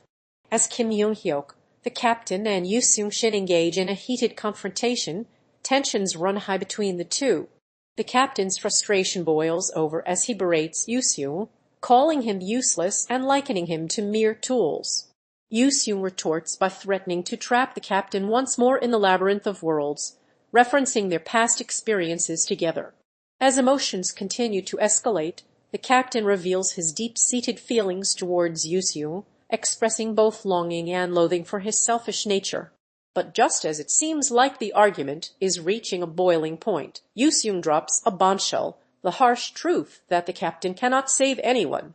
As the dust settles from the explosion, Captain Kim's determination is ignited to rescue Xiaohua, who was separated from their team in the chaos. With a sense of urgency, he leads his soldiers through the dark and damaged bunker, his concern for her safety palpable as he vows to find her. Their journey takes them through a passage marked 467th scenario, a reminder of Jae Hyun's remarkable feat in their previous attempt. The mention of Hyun Seon's crucial role in aiding Jae Hyun serves as a testament to the power of teamwork and camaraderie in the face of adversity. Finally, after navigating through the treacherous terrain, they stumble upon Xiaohua trapped behind debris, prompting Captain Kim to take charge and orchestrate a daring rescue effort to save her from harm's way. As Yoo Sung-shin stands transfixed by the words, "That's right, and this world has always been like this," a glimmer of understanding dawns on their face. They acknowledge the harsh reality, recognizing how fragile life is in this treacherous world. The sudden appearance of Kim Young-hyuk, his annoyance and hostility palpable, sends Yoo Sung-shin's heart racing. Accusations fly as they confront each other, the tension building with every passing moment. Kim Young-hyuk issues a chilling ultimatum: do something to rectify their situation or face his wrath. But Yoo Sung-shin refuses, proclaiming it's not too late for change. The captain's hostility escalates, his bitter words cutting deep like a razor-sharp blade. As Kim Young-hyuk, the captain, lies lifeless on the ground, his world comes crashing down around him. The graphic reminder of his mortality is a stark contrast to the gleam of hope that once filled his eyes. A haunting message pierces through the darkness, leaving no doubt that even Selhwa, once his guiding light, cannot aid him in this desperate hour. The screen's cold glow illuminates the fateful words, "You have died." With a jolt, the captain is transported to a realm of rebirth, where his accumulated karma points hold the key to unlocking the secrets of his special ability, skill, the king of no killing. As the delay wears off, he rises anew, ready to confront the challenges that lie ahead. As Captain Kim sits in front of the computer screen, his gaze is drawn to the results of their simulation, a clear reflection of their performance and strategies in the 467th scenario. Memories of Jai Hyan's successful run through the same challenge in her second round flash before him. She was aided by Yoo Sangah's guidance along the way, a crucial factor in her victory. The captain's thoughts turn to his own team's efforts, and he recognizes that they still have much to learn from their mistakes, areas where improvement is needed if they hope to succeed in the future. As the Demon King of Salvation, Kim Dokja's repeated demise has left him at his wit's end. With a sense of disgust washing over him, he laments the futility of his situation, repeatedly succumbing to death and restarting from scratch. Amidst this frustration, he turns his attention to Yoo Joonghyuk, pondering ways to tap into their vast knowledge and skills. The idea strikes him, why not use the first-person perspective to gain an advantage? This novel approach could potentially grant him the upper hand against the catastrophe of floods that looms large on the horizon. With determination burning within him, Kim Dokja resolves to find a way out of this quagmire, driven by a fierce desire to overcome his current circumstances and emerge victorious. As the clock struck midnight, a sense of foreboding settled over the world like a shroud. The bold letters, "The time of catastrophe," screamed across the screen, a harbinger of doom that would soon become all too real. Level 7, 6, and even Level 5 monsters, once considered distant threats, now loomed large as catastrophic events, leaving humanity teetering on the brink of chaos. Amidst this maelstrom, the enigmatic beast lord emerged, its legendary abilities whispered among those who dared to whisper its name. And then, without warning, a monster gate materialized, shattering the fragile calm and plunging characters into the abyss of uncertainty. As Kim Dokja's thoughts turned to Yoo Joonghyuk, the weight of his fate hung precariously in the balance, leaving only one question: would he escape the clutches of this impending catastrophe? As Yoo Joonghyuk's eyes spark with excitement, he eagerly attempts to grab Kim Dokja's attention, using a flurry of hand gestures to convey his enthusiasm. With a burst of confidence, he reveals that he's discovered a way to harness the power of Skybreaker, its high level within reach. But Kim Dokja remains skeptical, raising doubts about the plan and questioning whether it's even possible to wield such an artifact. Undeterred, Yoo Joonghyuk presses on, emphasizing that as someone who knows more than anyone else about using Skybreaker, he's uniquely qualified to execute this daring plan. The tension between them crackles with anticipation as their dynamic and the stakes of the situation hang precariously in balance. As Yoo Joonghyuk's frustration and desperation boil over, he confronts Kim Dokja with a sense of urgency, revealing that something has deeply troubled him. He declares it won't be enough, hinting at his own mortality in this round, while Kim Dokja responds calmly, questioning whether Joonghyuk is truly the captain who's acting like an incarnation. This intense exchange highlights Joonghyuk's inner turmoil and struggle to come to terms with his role as the captain, leaving the reader wondering what will unfold next amidst a sense of tension and uncertainty. As Yoo Joonghyuk and his companions trekked through the dense forest, their conversation turned to the perils that lay ahead. Concerns about safety and potential traps weighed heavily on Joonghyuk's mind, but Young Hee-won offered a solution, drawing upon her knowledge of constellations to guide them towards their destination. Meanwhile, Lee Hyun-sung grew increasingly frustrated with their perpetual flight from problems, his skepticism tempered only by Yoo Sangah's reassurances that they would eventually find a way out of this world. As the group pressed on, they stumbled upon a clearing and discovered a strange symbol etched into the ground, a warning sign left by the enigmatic great sage equal to heaven, signaling that they were closing in on their ultimate goal. As Young Hee-won's thoughts wander back to her past interactions with Yoo Joonghyuk, a striking revelation begins to unfold. She recalls that she never referred to him as her companion until the very end, and this realization sparks a chain reaction of questions in her mind. As she ponders their complex history, the scene shifts abruptly, revealing an unknown speaker's stunned reaction. "What did you just say? What? Companion?" Young Hee-won is then confronted by someone who forces her to confront the truth about her own feelings towards Yoo Joonghyuk. The final moment shows her looking surprised and perhaps even conflicted as the weight of this new information settles in. As the weight of mortality settles in, Yoo Joonghyuk's world begins to unravel. Im's cold calculation about killing him and earning coins sparks a mixture of sadness and anger within him. The naval warfare god Constellation is moved by their camaraderie, but the bold army general is torn apart by the sight of it. Meanwhile, Im receives 500 coins as a reward for his actions, a stark contrast to Yoo Joonghyuk's emotional turmoil. As they discover that one of them has died, the group falls silent, and Yoo Joonghyuk's pain and anger boil over when Im utters hurtful words, leaving him reeling. As the tension mounted, Kim Dokja's emotional outburst shook the air, his voice laced with anguish as he confronted the great sage equal to heaven about the sacrifices made by those closest to him. The enigmatic figure stood firm, countering with a stark reminder of the selfless acts of Kim Dokja's companions, who had given their all for his sake. But Kim Dokja's anger only intensified, fueled by concern for Jihai, Han Sooyoung, and Seolhwa, dear friends whose fates remained unknown to him.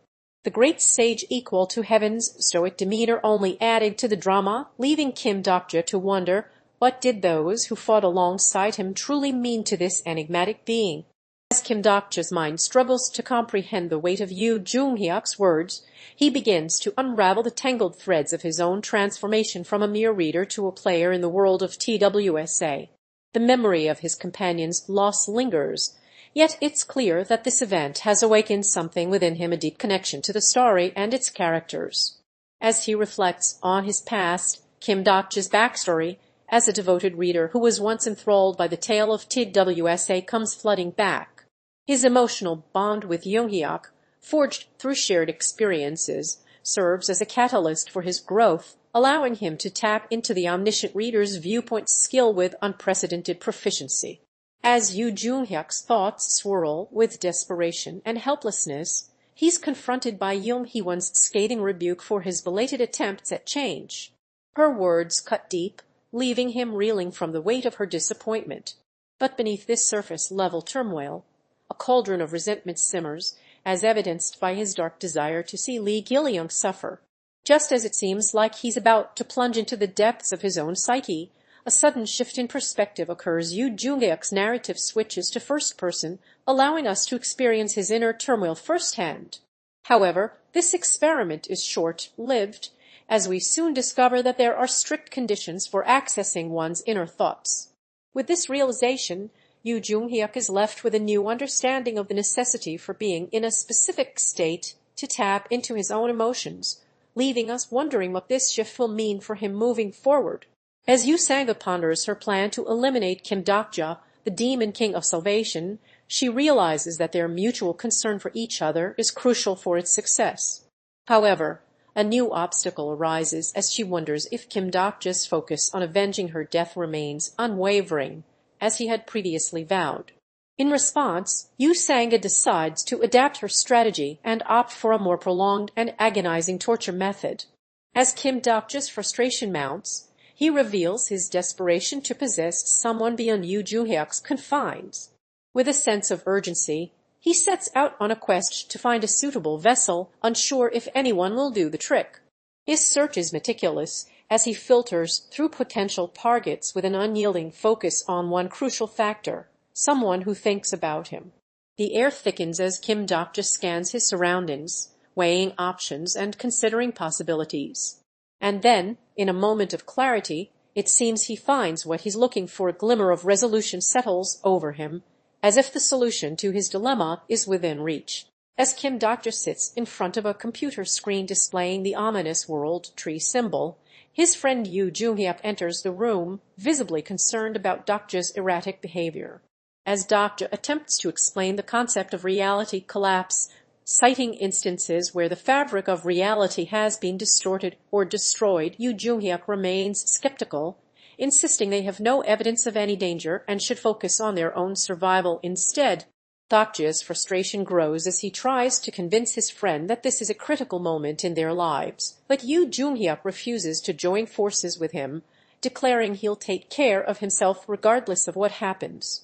As the conversation ends, Dokja looks worried and concerned about the potential threat to his reality, while Yoo Joonghyuk walks away, seemingly unaware of the impending danger that looms before them. As Yoo Joonghyuk's emotions swirl in turmoil, a seemingly innocuous conversation with Kim Dokja reveals the depth of his inner conflict. Initially, he expresses shock and skepticism at the possibility of having a companion, his agitation growing as he questions how someone like Yoo Hee-won, who has kept him at arm's length, could be considered such a figure. But beneath this facade lies a hint of sincerity, suggesting that Yoo Joonghyuk may indeed harbor genuine feelings for Yoo Hee-won. Kim Dokja's calm and collected response serves as a gentle counterbalance to Yoo Joonghyuk's escalating emotions as he becomes flustered and embarrassed by his own turmoil. As Kim Dokja stands reminiscing about the past, his thoughts drift back to an event that still lingers in his mind, a moment when he lost his temper with Master over something. The memory fades away, replaced by the present as he converses with Yoo Joonghyuk. They find themselves on a riverbank, their conversation flowing effortlessly until Kim Dokja's gaze falls upon the water.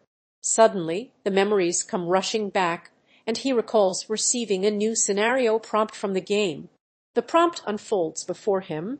Main scenario #5, the catastrophe of floods, where he must defeat Yoo Sangah within a time limit, with failure holding a severe penalty. As Yoo Joonghyuk navigates the area, an unknown figure casually mentions his expertise in naval warfare, prompting a captain to scold him for being out of place and order him back to the ship. But before he can comply, King Maswood, a formidable Tier 5 sea beast, suddenly appears, asking what's transpiring. Yoo Joonghyuk is taken aback by this unexpected development, unsure how King Maswood knows his name. The captain reprimands Yoo Joonghyuk once more, hinting at a potential threat or danger lurking in the shadows. As the scene concludes, an enigmatic message from an unknown entity leaves Yoo Joonghyuk and others on edge, wondering what lies ahead. As the naval battle rages on, a sudden and unsettling revelation shatters the calm. A mysterious figure appears to Yoo Joonghyuk, foretelling his own demise with an unyielding certainty. With shock and resignation etched on his face, Joonghyuk accepts his fate, displaying a peculiar sense of acceptance towards the inevitable. Unfazed by the prophecy, he reassures Jae-hae that she need not worry about him, as he promises to grant her a painless demise when the time comes. As the ominous tone settles in, it becomes clear that the story is poised on the brink of a darker and more foreboding journey, hinting at events yet to come. As Kim Dokja sits on his couch, a nostalgic look washes over him as he clutches a worn copy of The Path of Heroes. The memories come flooding back, transporting him to a time before he became the Demon King of Salvation. Flashbacks unfold like a puzzle, revealing Kim Dokja's discovery of the game through a magazine where he meets fellow trapped players Yoo Joonghyuk and Yoo Hee-won. Together, they grapple with their dire situation, discussing the rules of the game and their desperate quest for survival. With determination etched on his face, Kim Dokja vows to escape this digital prison, but as the memories fade, he's left lost in thought, haunted by the ghosts of his past life. As the lone figure of Yoo Joonghyuk stands, a wave of nostalgia washes over him as Hyun-sun's voice echoes through his mind. Memories of their countless battles and shared struggles flood back, and he grasps his trusty shield, a symbol of their unbreakable bond. Flashbacks of their epic adventures together unfold before us, the ferocious battle against the formidable heavy metal Kong, a Tier 5 monster that tested their mettle. As the recollections fade away, Hyun-sung's voice grows distant, leaving Yoo Joonghyuk to stand alone once more, his gratitude for their mutual help and camaraderie palpable in the air. As Kim Dokja's thoughts wander back to the past, a flood of memories comes rushing forth. He recalls the countless lives he saved, his dedication to Young Hee-won never wavering as he defended her 7 times against all odds. But with each triumph came a steep price, his own life force dwindling until he was reduced to nothing more than ashes at the mercy of the iron-blood dragon's fiery breath. And yet, in this moment, Kim Dokja finds himself pondering the words of another Young Hee-won's wisdom, perhaps. As the weight of his past decisions settles upon him, a turning point is reached, hinting at a shift in his character or the unfolding events that will shape his destiny. As Kim Dokja's gaze lingers on his lost shield, a pang of disappointment washes over him. The weight of his loss is palpable, and he can't help but wonder what lies ahead without the familiar protection by his side.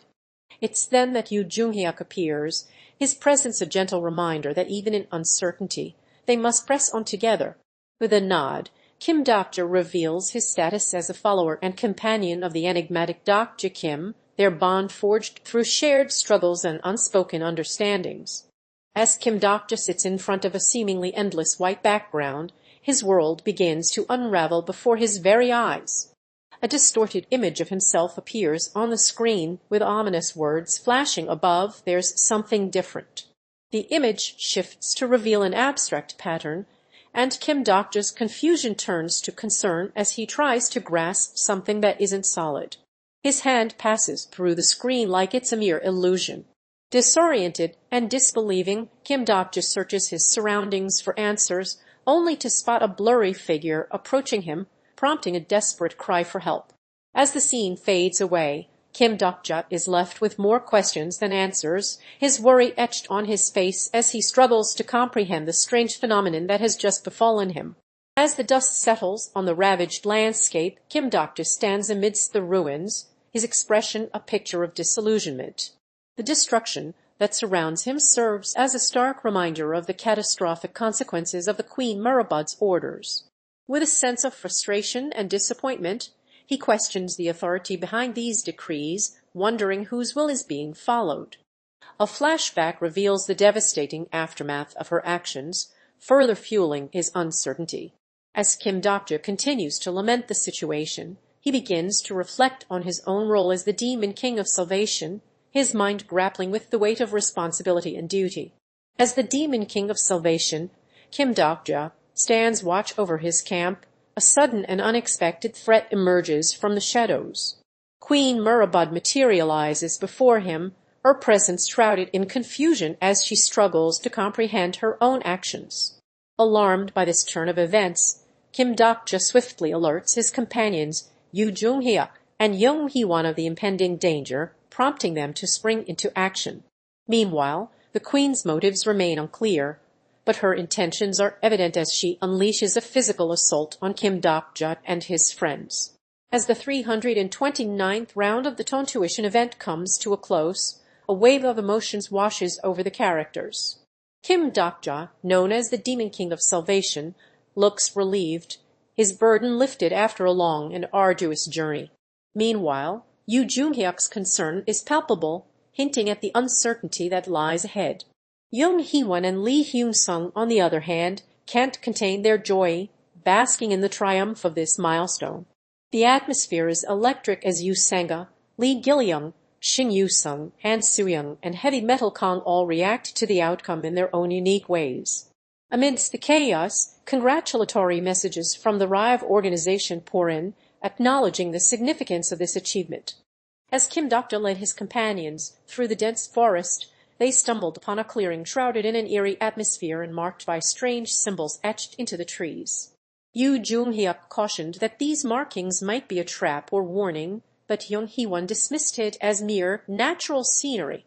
Little did they know their tranquility was short-lived, as the abyssal black flame dragon suddenly appeared, its ferocious attack sending them scrambling for cover.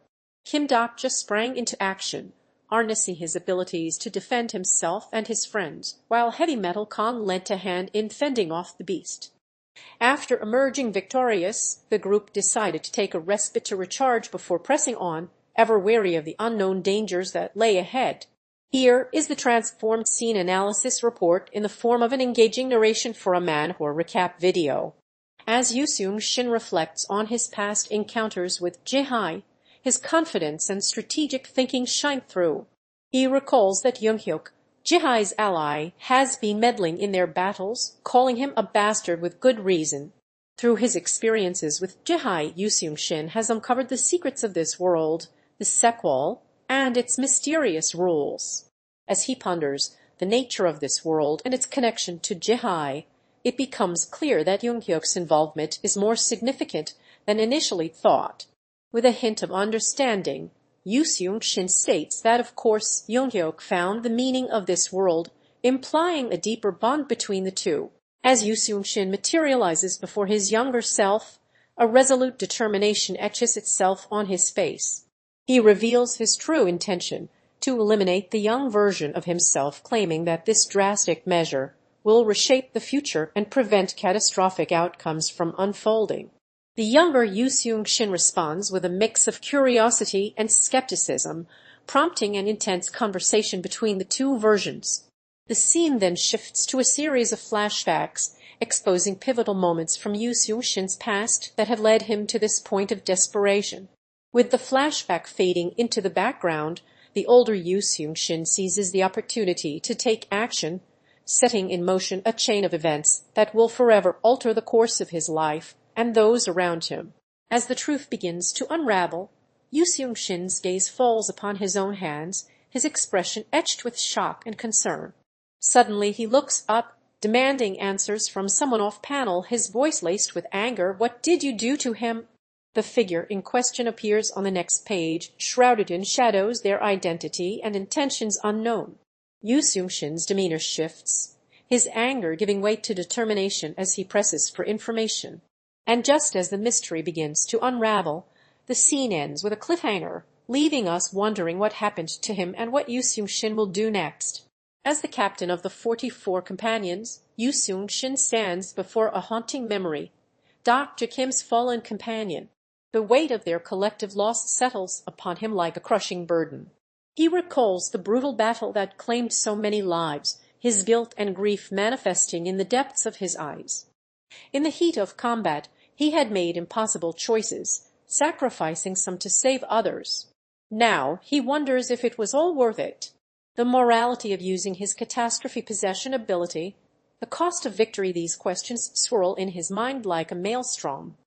As he struggles with the emotional toll of their loss, Yoo Sangah is left grappling with the darkest corners of his own conscience, forced to confront the true meaning of survival and sacrifice.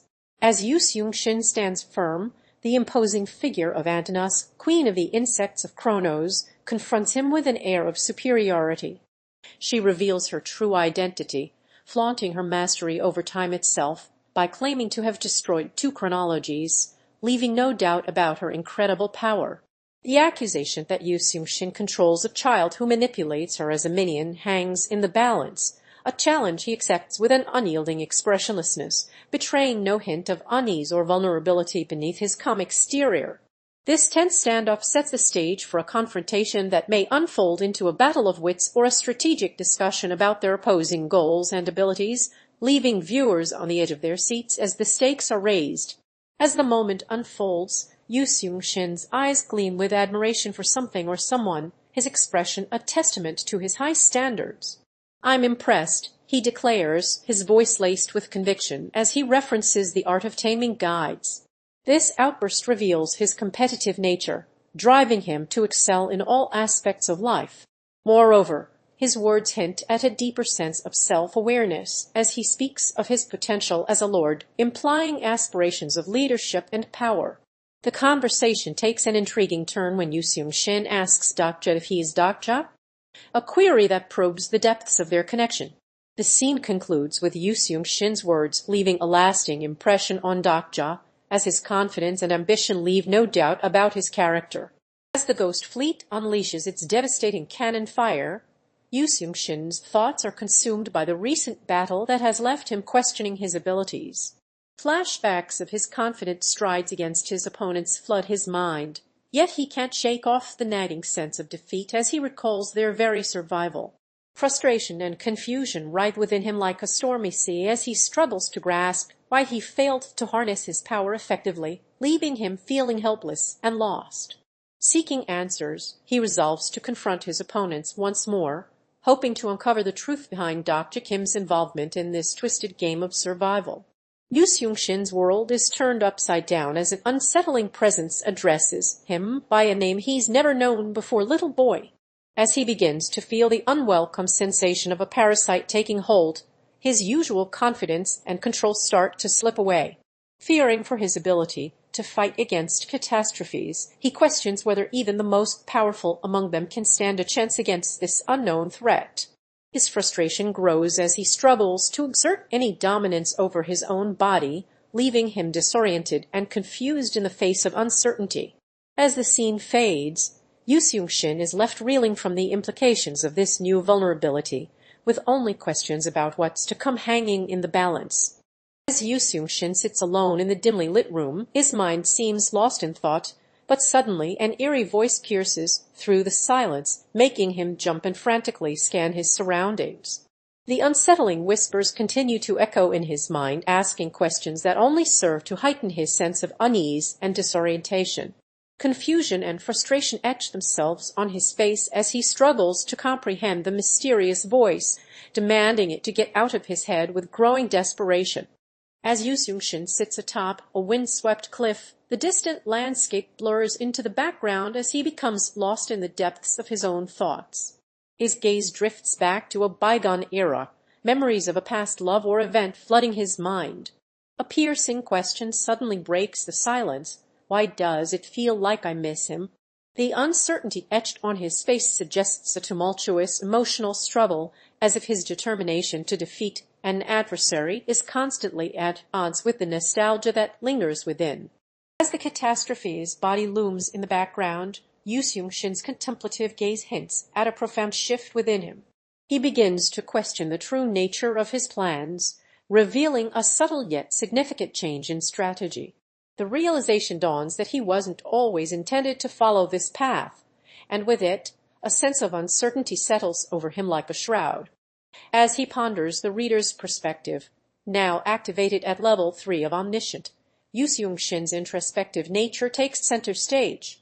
His gaze turns inward, as if searching for answers within the labyrinth of his own mind. As Yoo Sangah activates his newfound power, confusion and disorientation wash over him like a dark storm cloud.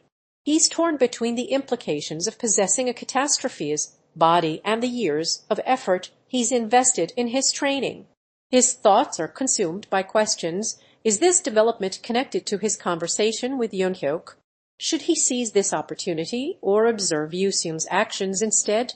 As the turmoil within him grows, Yoo Sangah becomes increasingly agitated and frustrated, questioning what this new ability truly means for him. As Yoo Sangah's thoughts unfold, a chilling declaration echoes through the air. TLL, kill them all. But beneath this menacing exterior lies a complex web of emotions, as he momentarily steps into Jihai's shoes and experiences her inner turmoil. The boundaries between reality and fantasy begin to blur as Yoo Sangah breathes life into Jihai's body, his hands moving in tandem with hers as they take the lives of others. The world around them shakes violently, a manifestation of the chaos brewing within Yoo Sangah's mind. As he warns Jihai about the perils of direct confrontation, his strategic prowess is revealed, highlighting the dual nature of his personality, ruthless and calculating, yet capable of empathy and understanding. As Yoo Sangah stands poised on a precipice of battle, uncertainty grips his mind like a vice. Should he press forward or retreat and regroup? The weight of this decision hangs heavy in the balance as he weighs the pros and cons of each option. His thoughts are a jumbled mix of strategy and self-doubt as he wrestles with the unknown. But then a glimmer of opportunity presents itself, the catastrophe's body, a potential game-changer in this high-stakes conflict. With a calculated decision, Yoo Sangah sets his sights on claiming this new advantage, abandoning his original plan and embracing the unknown.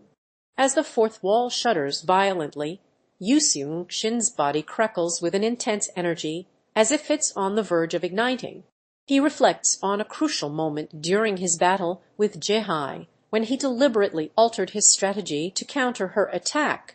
This subtle shift allowed him to drain some of her power, leaving her reeling. As the truth dawns on him, Yoo Sangah gains a deeper understanding of himself and his abilities, acknowledging the small but significant changes that can make all the difference in combat. As Captain Yoo Sangah confronts Jae, he unleashes his formidable powers by possessing the body of a catastrophe, revealing his incredible abilities. With his strategic thinking, he outmaneuvers Jae in their intense battle, using his quick reflexes to dodge her attacks and gain the upper hand. Noticing her frustration, Yoo Sangah taunts Jae, trying to get inside her head and further gain an advantage. As Jae becomes increasingly agitated, Yoo Sangah seizes the opportunity to deliver a devastating blow, leaving his opponent momentarily stunned. As Yoo Sangah unleashes his catastrophe possession ability, he confronts Jae with a ferocity that's hard to match. Despite being caught off guard, Jae stands her ground, refusing to back down from the brutal fight that ensues. Yoo Sangah's enhanced strength and agility prove no match for Jae's impressive combat skills as she lands several critical hits that send him stumbling. But Yoo Sangah refuses to yield, using his strategic thinking to adapt to the situation and unleash a powerful attack that sends Jae flying across the room. As captain and catastrophe user, Yoo Sangah stood ready for a high-stakes battle against the catastrophe of floods. The opponent's taunt, "You can kill me, I'm ready," only bolstered his resolve as he confidently declared himself captain and vowed to survive. But before the fight could begin, a title card revealed the main scenario details, category, difficulty, clear condition, time limit, and reward. The stakes were made clear, with failure threatening destruction of the sequel. With this crucial information in hand, Yoo Sangah steeled himself for an intense battle ahead, his determination to succeed palpable as he prepared to face the catastrophe head-on. As Kim Dokja stands before the enigmatic captain, a weighty conversation unfolds. The captain's words, laced with desperation, pierce the air as he implores Kim Dokja to cling to life. But our protagonist remains unyielding, his thoughts consumed by the meaning of survival. Is it truly worth living like this? He asks aloud, his voice laced with skepticism. With a resolute declaration, Kim Dokja asserts that if escaping his predicament means meeting his demise, then so be it. The camera cuts to an introspective moment as Kim Dokja's thoughts are laid bare. He struggles to reconcile the value of life amidst the chaos, finally concluding that even in the darkest depths, his existence is worth fighting for. As Kim Dokja's eyes gaze into the mysterious void, a web of interconnected memories begins to unravel. The fragments of sentences whisper secrets, hinting at a deeper link between these individuals. Yoo Joonghyuk's past whispers merge with Young Hee-won's present, while Lee Hyun-sung's memories entwine with Yoo Sangah's fate. The montage unfolds like a tapestry, weaving the characters' experiences into an intricate pattern of connections. As the images converge, it becomes clear that their memories are indeed being linked, revealing hidden truths and foretelling future events. As the Demon King of Salvation ponders the connection between two seemingly unrelated films, a thought bubble takes shape in his mind. The question arises, what if these disparate narratives were to intersect due to an outsider's intervention? Kim Dokja's thoughts are a jumble of disjointed images and fragmented scenes from various storylines as he grapples with the nature of character development and his own place within the narrative. As Kim Dokja's grip on reality begins to slip, a sense of desperation washes over him. He's tormented by visions of Yoo Sangah's collapse, a harsh reminder of the catastrophic consequences that await if he can't find a way to turn things around. But amidst this chaos, Kim Dokja is plagued by doubts about his own actions. Are they driven by character or sheer desperation? Just as hope seems lost, the immortal king's conflicting skills and effects come into play, reviving Kim Dokja's body from the brink of death. Will he be able to find a way to overcome the impending disaster and salvage what's left of his sanity? As Kim Dokja's body begins to regenerate, a mix of hesitation and anxiety creeps in as he fears the possibility of regretting his decision to revive. Amidst this introspection, he takes a moment to appreciate his new surroundings, noting the eerie silence that fills the air. With no signs of life around him, Kim Dokja is surprised to find that his clothes and items remain intact, while his stamina and mana have noticeably eased. The notification about his enhanced physique only serves as a reminder of the drastic changes taking place within him. As Kim Dokja's gaze drifted towards a haunting vision of the past, his eyes widened in surprise when he turned to face Yoo Joonghyuk standing mere inches behind him. The air was thick with tension as memories flooded back, echoing the promises made between them. Yoo Joonghyuk's calm demeanor only fueled Kim Dokja's frustration and desperation as he pleaded with his friend not to let their time together slip away. With each passing moment, the weight of mortality loomed large, threatening to extinguish the life force that once pulsed through their bond. As Kim Dokja sits alone in a dimly lit room surrounded by books and scrolls, he's consumed by memories of past interactions with Yoo Joonghyuk, Young Hee-won, Lee Hyun-sung, and Yoo Sangah. The flashbacks reveal the genuine connections and relationships they shared, but as they fade away, Kim Dokja is left gazing at an old photograph of himself and his friend, his emotions torn between sadness and regret. His thoughts then turn to the great sage equal to heaven, who has been manipulating events from behind the scenes, and he's struck by the realization that his own role in the unfolding drama is not just as a spectator, but as a key player in the story. As the truth begins to unravel, Kim Dokja's inner turmoil reaches a peak, and he's left grappling with the weight of responsibility. As the catastrophic flood rages on, Kim Dokja stands amidst the chaos, grappling with the weight of his own actions. He reflects on the harm he's caused to others, realizing that his decisions may have led to this devastating state. Suddenly, Yoo Joonghyuk appears, his expression a mix of anger and upset as he berates Kim Dokja for ruining everything they once fought for. The scene then cuts away to a flashback, revealing the events that ultimately led to this disaster, Kim Dokja and Yoo Joonghyuk's fateful discussions and decisions.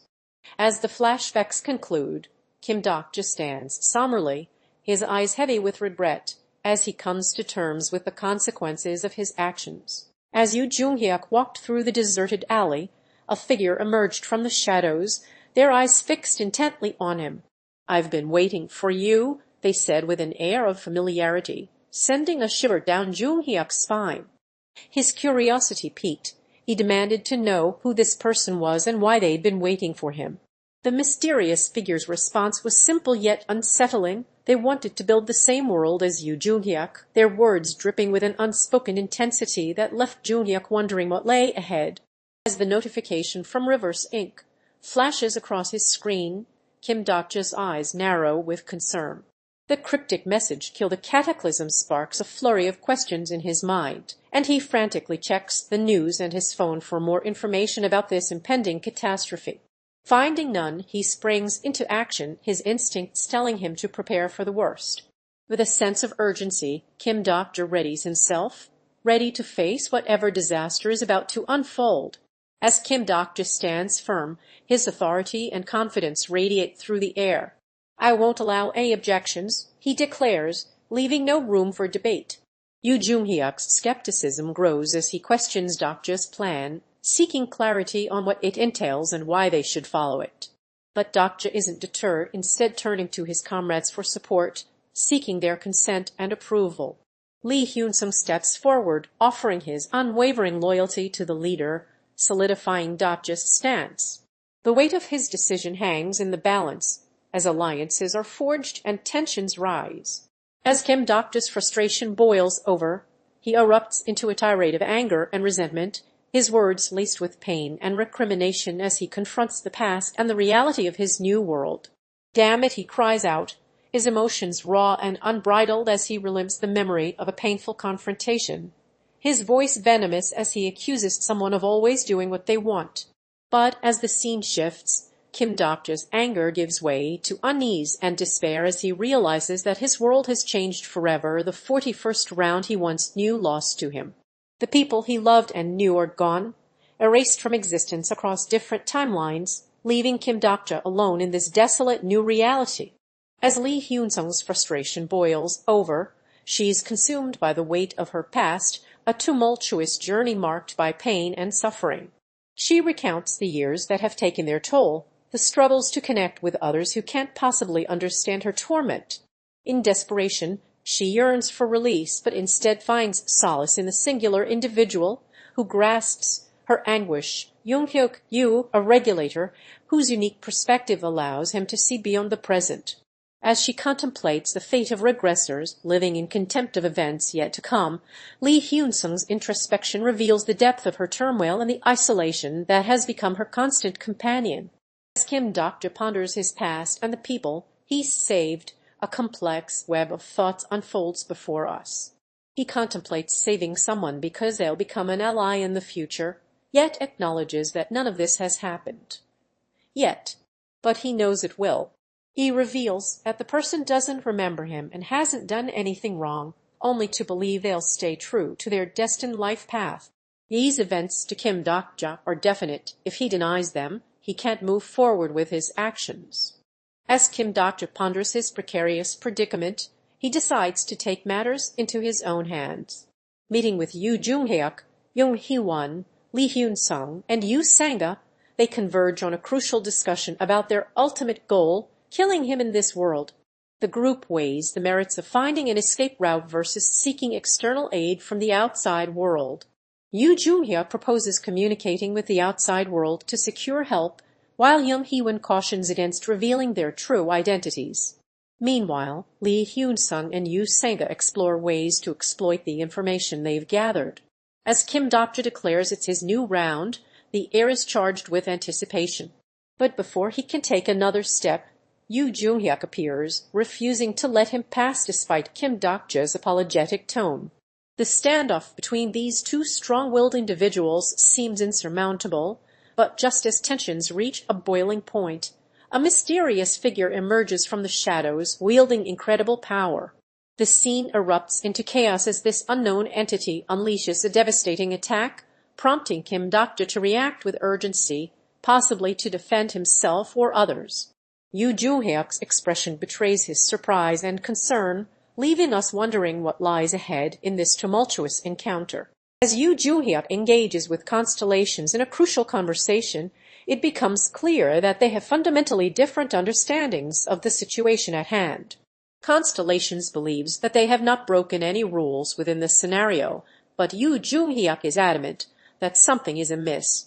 The great sage equal to heaven remains steadfast in their commitment to adhering to the original plan, yet Yoo Joonghyuk's frustration grows as he tries to make sense of the catastrophic outcome that may unfold if they fail. As Yoo Joonghyuk navigates the complex world of TWSA, he encounters a peculiar discussion about the fluidity of good and evil. Kim Dokja's observation that characters rarely deviate from their designated roles sparks a lively debate among the constellations, who revel in the freedom to dictate moral compasses based on their whims. The scribe of heaven clarifies that these celestial bodies hold sway over the narrative, determining who is worthy of redemption or damnation. The revelation that this scenario is not a sub-scenario, but a main one, however, presents an insurmountable challenge for even seasoned Dakibai to alter its course. Yoo Joonghyuk is sternly cautioned against meddling in the scenario once more, with past transgressions serving as a cautionary tale. The warning is clear. Any attempts to defy the narrative will result in swift retribution. As Yoo Joonghyuk's words echo through the Seoul Dome, a sense of unease settles over the inhabitants. The doubling of the catastrophe's bounty sparks a new wave of ambition among some characters, while others grapple with the value of their own lives. Ash's announcement of sub-scenario 4E and its accompanying reward system only adds fuel to the fire, as individuals are incentivized to take bold risks for a chance at 200,000 coins. Meanwhile, the kings of beauty, Maitreya, and neutral make their presence known, hinting at the formation of new alliances that will undoubtedly bring about fresh conflicts. The stage is set for a dramatic shift in the balance of power within the dome, as characters are forced to weigh their options and make difficult decisions in the face of uncertainty. As Kim Dokja surveys the Seoul Dome, his expectations are shattered by its surprisingly intact structure. "I didn't know," he mutters, struggling to reconcile the reality with his own preconceptions of a ruined city. Meanwhile, other familiar faces Yoo Joonghyuk, Young Hee-won and Lee Hyun-sung linger in the background, their presence a subtle reminder that they too are adapting to this unexpected twist. Han Sooyoung's words cut through Kim Dokja's disappointment, urging him to focus on the present rather than dwelling on past visions of destruction.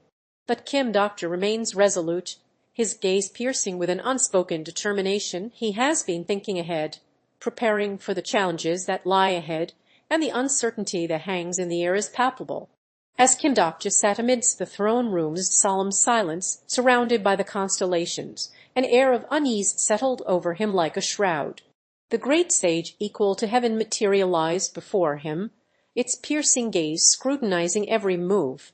What lies ahead for humanity? It asked, its tone laced with concern, as if sensing the very fabric of reality was at stake. Kim Dokja's eyes gleamed with determination as he revealed his vision, a world where humans and other intelligent species could coexist in harmony. But before he could elaborate, the abyssal black flame dragon interrupted, revealing a shocking alliance with the great sage equal to heaven, as they had been secretly monitoring Kim Dokja's every move.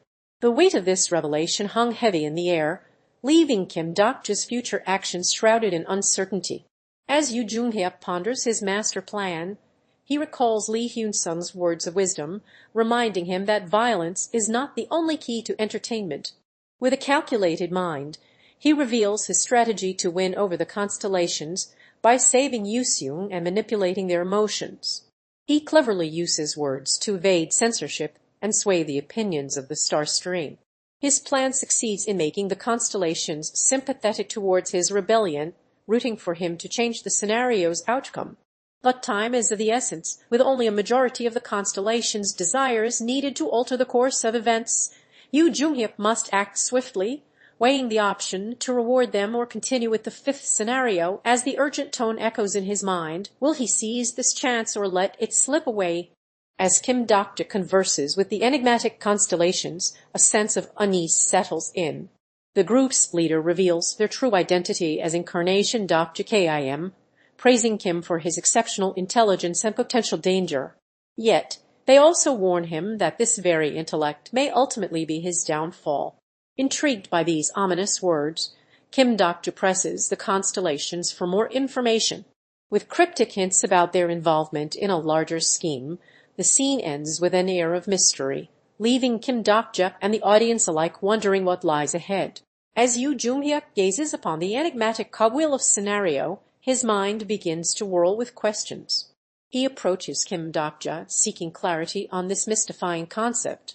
With a measured tone, Kim Dokja reveals that the cogwheel represents the ultimate authority over the fate of all elements within a scenario, capable of fulfilling contracts and shaping destiny itself.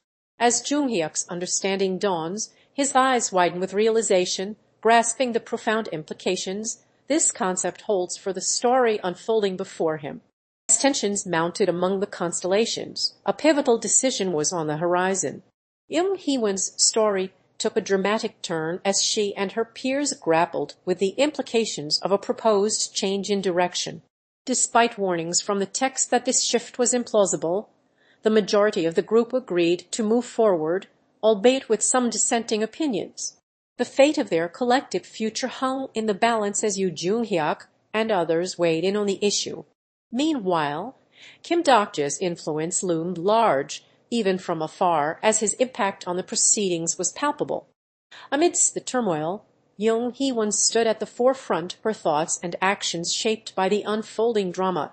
As Kim Dokja's frustration and disappointment reach a boiling point, Yoo Joonghyuk's sarcastic remark cuts through the tension like a knife, striking at the heart of his reputation. But it's what follows that truly reveals the depth of Kim Dokja's mistake. He has been tricking the constellations using a cheap ploy, canceling a special event and hiding behind a veil of deception. The smart ones among them would have seen through this ruse long ago, leaving him exposed and vulnerable. With his mistake laid bare, Kim Dokja can only acknowledge the truth, forced to confront the consequences of his actions. As the curtain closes on Kim Dokja's plan, the true extent of his underestimation is laid bare.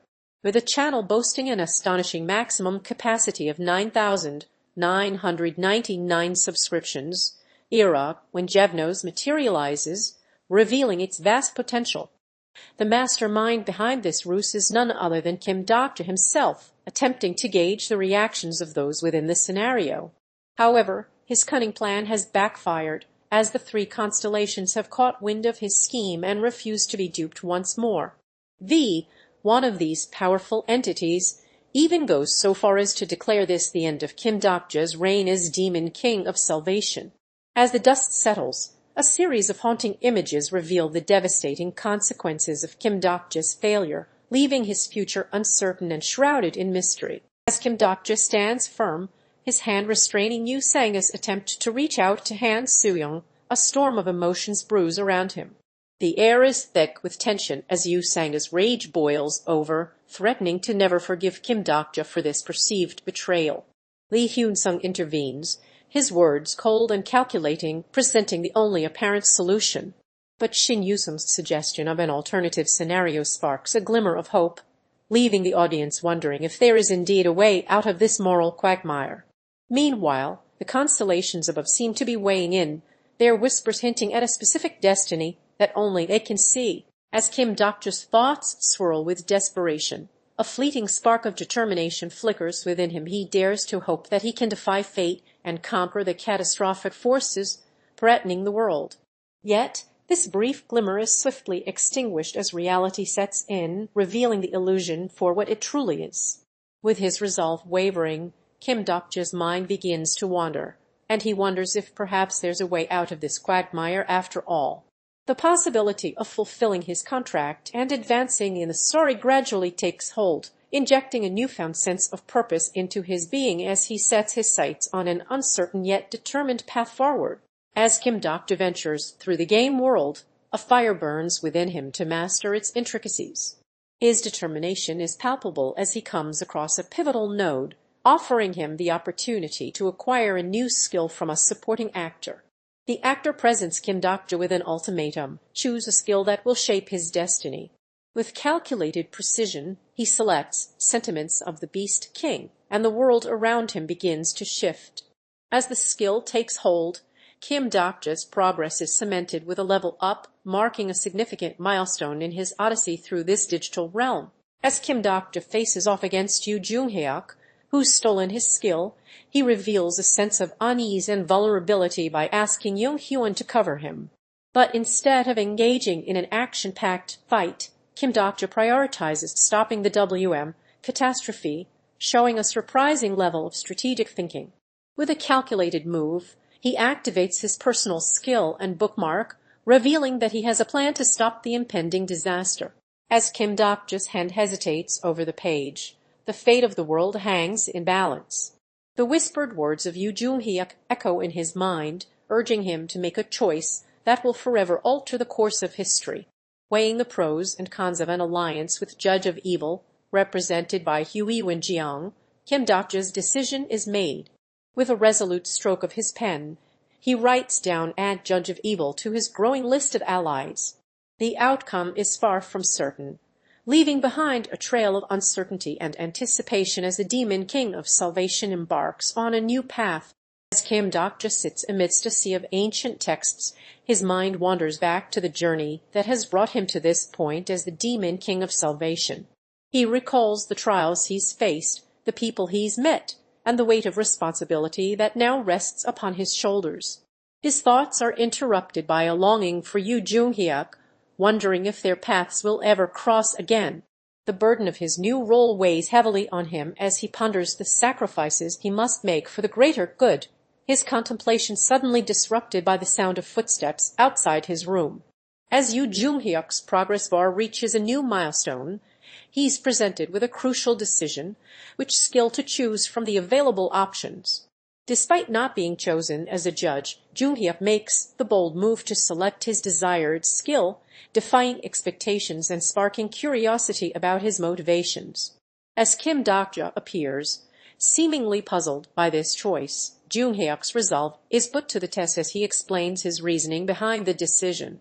With the skill now at his disposal, Joonghyuk seizes the opportunity to demonstrate its power, leaving others with no choice but to acknowledge his growth and potential influence. As Kim Dokja gazed upon the unfolding chaos, He beheld a cryptic declaration echoing through the air. "It is clearly evil." The very words themselves seemed to reverberate with an ominous energy, as if warning of impending doom. As he watched, the celestial bodies aligned in a pattern that hinted at the unleashing of unfathomable power. Kim Dokja's expression betrayed no surprise, suggesting his intimate knowledge of this momentous event and its catastrophic potential. The air hung heavy with foreboding as the image of the evil alignment lingered, casting a dark shadow over the proceedings, leaving only an unsettling sense of anticipation in its wake. As Yoo Joonghyuk holds a sword, memories of his battles alongside Hwee flood his mind. He ponders aloud why she continued to fight for him, weighed down by a sense of guilt and responsibility. Flashbacks of their shared struggles reveal the gravity of his actions, and he begins to reevaluate the words that once drove them forward: punish evil. The weight of those words now feels crushing, as the consequences of their battles come into sharp focus. Alone and lost in thought, Yoo Joonghyuk stands as a symbol of his introspection, grappling with the moral implications of his actions and the sacrifices made by Hwee for him. As the Valkyries unleashed the time of judgment skill during the Holy War, a powerful force was awakened.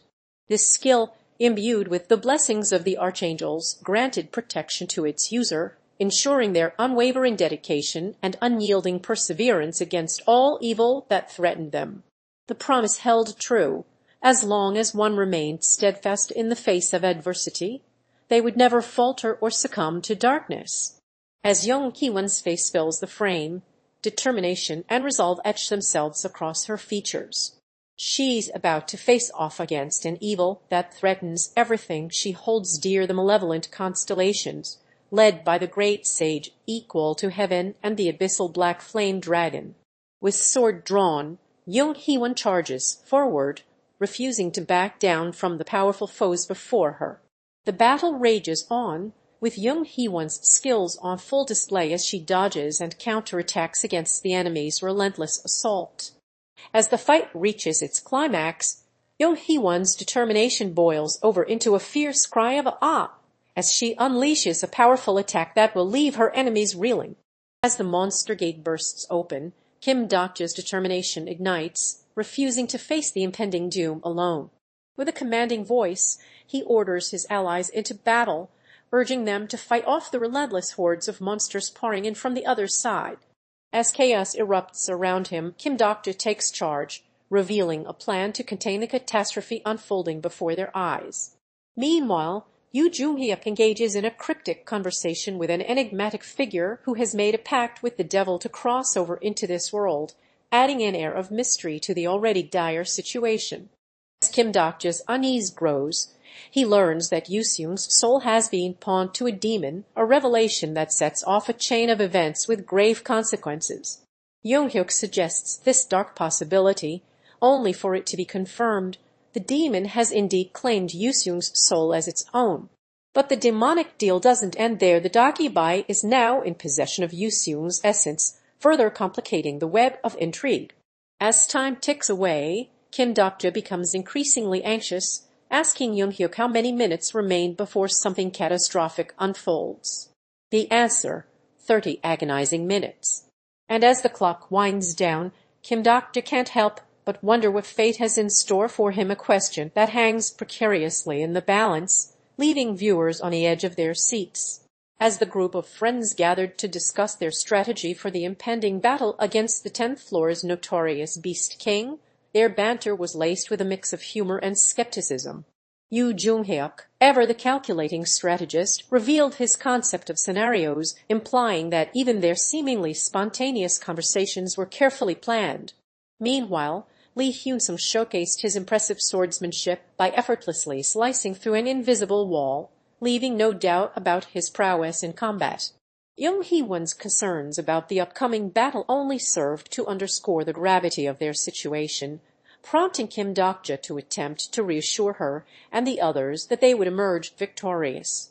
But as the tension mounted, Kim Dokja's declaration, the breath tilde of the Beast 3 King, left no room for doubt. The stakes were high, and the battle ahead was sure to be a defining moment in their journey. As Kim Dokja walks through the city, His thoughts are consumed by the turmoil that has recently plagued him. Suddenly a mysterious figure appears before him, handing over a small piece of paper with an enigmatic message. The answer lies in the stars. The cryptic words linger on the page as Kim Dokja's gaze drifts upwards, lost in contemplation. A flashback unfolds, revisiting his conversation with Yoo Joonghyuk about their shared struggles and hidden truths. The memory fades, leaving Kim Dokja to ponder the message anew. His determination renewed, he sets off in a new direction, charting a course guided by the stars. And as he looks up at the night sky once more, it becomes clear that his journey has only just begun. As Kim Dokja gazes upon the screen's countdown timer, a sense of desperation creeps over him.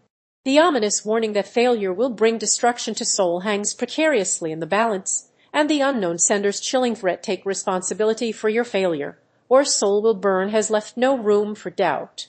With his resolve hardened, Kim Dokja's eyes narrow, determination burning within them as he prepares to take control of the situation. As the scene unfolds, a constellation, appears before Kim Dokja with an urgent warning, "Protect your round." With a sense of foreboding, reveals that some constellations who bore him are plotting something sinister. In response, he advises Kim Dokja to run your mouths off all you want, encouraging them to speak their mind freely. But just as the conversation takes an ominous turn, the scribe of heaven bursts onto the scene, speaking in cryptic tones about an untold secret. The air is thick with tension as the words "until Ecrytli" appear, leaving Kim Dokja and to decipher their meaning before the stakes escalate any further. As the dark landscape unfolds, Kim Dokja stands frozen in contemplation, his mind consumed by the weight of his past actions. But this moment of introspection is short-lived, as Yoo Joonghyuk and a retinue of others burst onto the scene, demanding answers about his role in the crisis that has beset them all. Yoo Hee-won takes charge, her words laced with accusation and recrimination as an enigmatic figure, injects a note of unpredictability into the tense standoff. The air is thick with tension as each side refuses to yield, the outcome hanging precariously in the balance. And amidst this maelstrom, Kim Dokja stands, his eyes clouded by anxiety and uncertainty about the future that lies ahead. As Yoo Joonghyuk stands firm, his determination palpable, he faces off against the formidable Kim Dokja, the demon king of salvation. The air is electric with tension as Kim Dokja sneers at Yoo Joonghyuk, "You are no match for me." But Yoo Joonghyuk refuses to back down, retorting with conviction, "How will you ever stop me?" And so the two engage in a brutal and intense battle, their skills and abilities clashing in a frenzy of action. In the end, Yoo Joonghyuk stands tall, his resolve unwavering, as he declares, "The person who will stop you."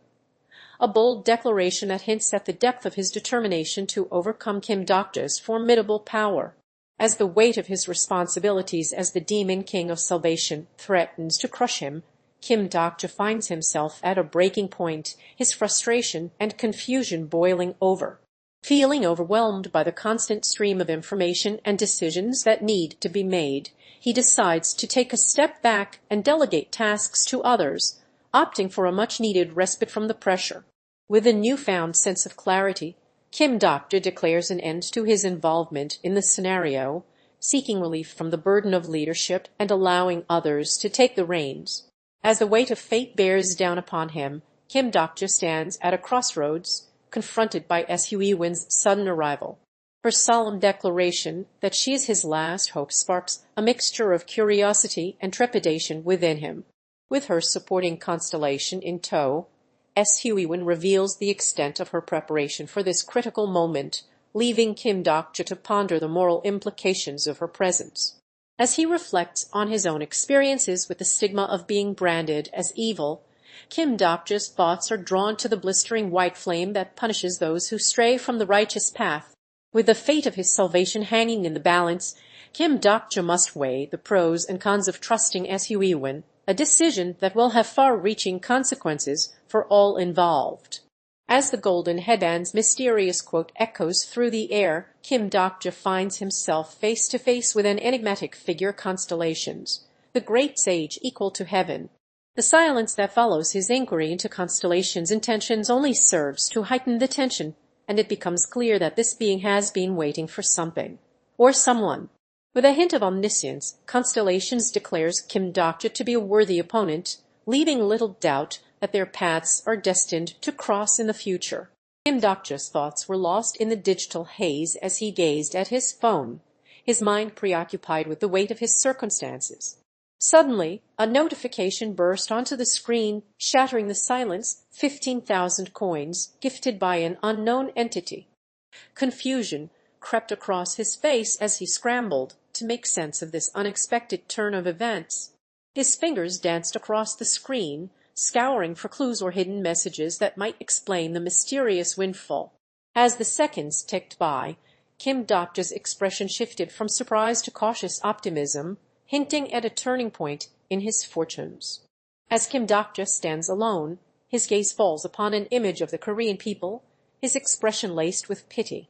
But before he can fully immerse himself in melancholy, Yoo Joonghyuk approaches him, his voice low and accusatory. "Look at you."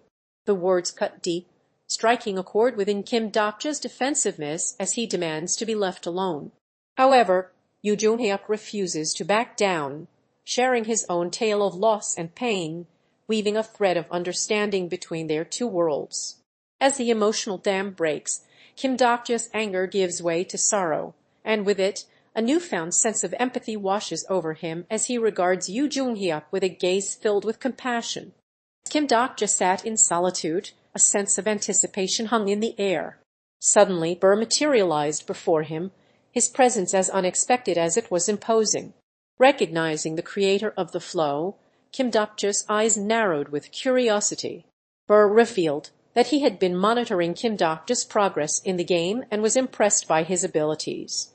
With a hint of intrigue, Burr hinted at having a special task in mind for Kim Dokja, but refused to reveal further details, leaving the Demon King of Salvation wondering what lay ahead.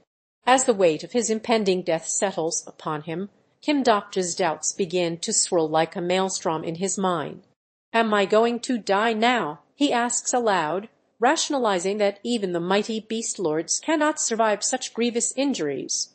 Yet, despite this grim prognosis, Kim Dokja finds solace in knowing he fulfilled Captain's wishes, and this fleeting sense of purpose brings a glimmer of hope to his despairing heart. "It pains me, Anne, that I have to die like this," he confesses, his emotional anguish palpable as he implores his allies not to worry about his passing, assuring them they will soon be free from the burdens that accompany him. But even in the face of mortality, Kim Dokja's introspective nature surfaces, and he dares to dream of change. Things might even change for real this time around. As the reality of his fate sinks in, Kim Dokja unleashes a dramatic tirade against the cruel hand fate has dealt him, refusing to accept the inevitability of his demise. And so, with the constellations closing in, he is left to ponder the mysteries that lie beyond the veil of death, as they ask if they are truly leaving. As the conversation between Kim Dokja and Yoo Joonghyuk reaches a boiling point, Yoo Joonghyuk's resentment towards Kim Dokja for not hating him enough begins to seep out. But beneath his anger lies a deep-seated desire, something he yearns to hear from Kim Dokja just once. With an emotional vulnerability, Yoo Joonghyuk opens up about his true intentions, leaving Kim Dokja stunned and intrigued by the sudden revelation. The tension builds as they delve into the unknown, with Yoo Joonghyuk's curiosity getting the better of him as he asks about the demon who helped him cross between worlds, a question that may hold the key to unraveling their complex relationship. As the conversation between Yoo Joonghyuk and Kim Dokja unfolded, a sense of unease began to creep in. It started with Yoo Joonghyuk's biting remark, "To the end you're so predictable," which seemed to catch Kim Dokja off guard, leaving him looking upset or frustrated. But it was what came next that sent shivers down the spine. Yoo Joonghyuk's revelation that he knew of the demon of the horizon, a power so formidable that even the bravest warriors dare not challenge it. He warned Kim Dokja not to try to fight it, his words laced with an air of menace that left no doubt about his intentions. As if sensing the gravity of their conversation, Yoo Joonghyuk declared he would be watching Kim Dokja for all the years to come, a promise that seemed to hold a dark and foreboding future. And as the scene came to a close, Kim Dokja's expression transformed into one of cold calculation, his eyes burning with an intensity that hinted at a revenge yet to come. As the moment of parting arrives, a solemn message echoes through the air, "Goodbye, Captain." Kim Dokja responds with an enigmatic phrase, "TLL, leave the rest too," hinting at his trust in someone or something. The silence that follows speaks volumes about their unspoken understanding, a testament to the depth of their bond. Meanwhile, Kim Dokja's thoughts reveal a sense of acceptance and peace, as if he has already made up his mind. As the scene unfolds, we see flashes of their emotional goodbye, capturing the poignancy of this momentous farewell. In the end, we are left with the haunting image of Kim Dokja gazing back at Yoo Joonghyuk as they go their separate ways, a bittersweet reminder of the sacrifices that must be made in pursuit of their individual journeys. As the cityscape sprawls out before him, Kim Dokja stands frozen, his thoughts consumed by the weight of his own choices. The arrival of Yoo Joonghyuk serves as a stark reminder of the consequences that have unfolded in the wake of his decisions. A flashback montage plays out in his mind, echoing with the haunting refrain, "Are you sure? Really?" As the memories fade, Kim Dokja's gaze falls to the floor, his expression beset by regret and doubt. Yoo Joonghyuk approaches him once more, concern etched on his face, but Kim Dokja remains mute, lost in the labyrinth of his own morality. The air hangs heavy with uncertainty as the scene concludes, leaving the audience wondering what path Kim Dokja will choose to take next. As Zamiel's desperation reaches a boiling point, he pleads with Kim Dokja for a way out of their precarious situation, his words laced with frustration and despair. Kim Dokja, ever the calm and collected demon king of salvation, responds with an unsettling dose of reality, acknowledging that the course of events is set in motion. But it's Zamiel's emotional breakthrough that truly sets the scene ablaze, as he confesses his deepest fears and begs Kim Dokja not to make him cry. The air thickens as Kim Dokja shares his own haunting regrets, hinting at the crushing weight of responsibility he bears as the demon king. And in the face of such somber truth, Zamiel finds a spark within himself, vowing to take action despite knowing it may be futile. As the fifth main scenario comes to a close, a notification flickers on screen, announcing its completion and ushering in a new era of possibilities. With rewards being calculated, a graphical interface springs to life, revealing a treasure trove of items and resources for our characters to claim. Meanwhile, Dakibai makes an enigmatic appearance, addressing Kim Dokja directly, leaving the audience wondering about her intentions. As the scene shifts to reveal the reactions of Lee Hyun-sung's elation and Yoo Joonghyuk's trepidation, the anticipation builds. Finally, the reward screen materializes, revealing a list of coveted items, signaling the end of the calculation process and paving the way for new adventures ahead. As a mysterious message flashes on the screen, authorities including Yoo Joonghyuk and Lee Hyun-sung converge on the location, seeking answers to the enigmatic events surrounding the Dakibai enforcers. Kim Dokja, caught in the midst of this chaos, is confronted by the group, accused of being involved with the sinister forces. As tensions escalate, a flashback sequence reveals Paul, a mid-grade Dakibai, being questioned about his role in the events. The scene then shifts back to the present, where Kim Dokja is informed that he is under arrest and must reveal the truth about the Dakibai enforcers, leaving him with no choice but to surrender. As the warning from Rivers, Inc. echoes through the air, the true consequences of Kim Dokja's actions come to light. A series of ominous images and texts unfold, revealing the severe punishments awaiting those who dare to defy the rules of the Star Stream.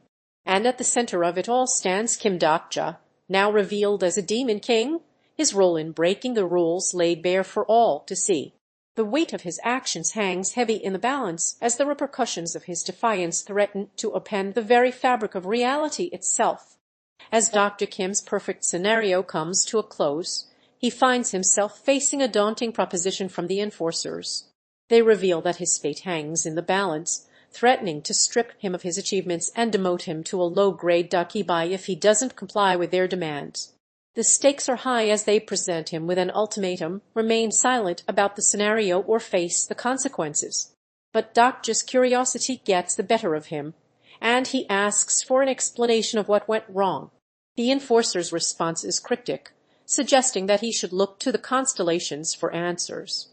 And it's there that Dokja discovers a shocking truth. The very scenario he worked so hard to complete was orchestrated by the X-constellations themselves, with streamers like Paul prioritizing their own interests over the greater good.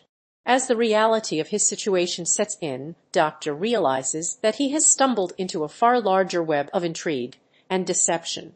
As the dust settles from the chaos that has unfolded, Dr. Kim's mind begins to wander back to the moment when the constellations shared their willingness to break the rule of plausibility with enforcement.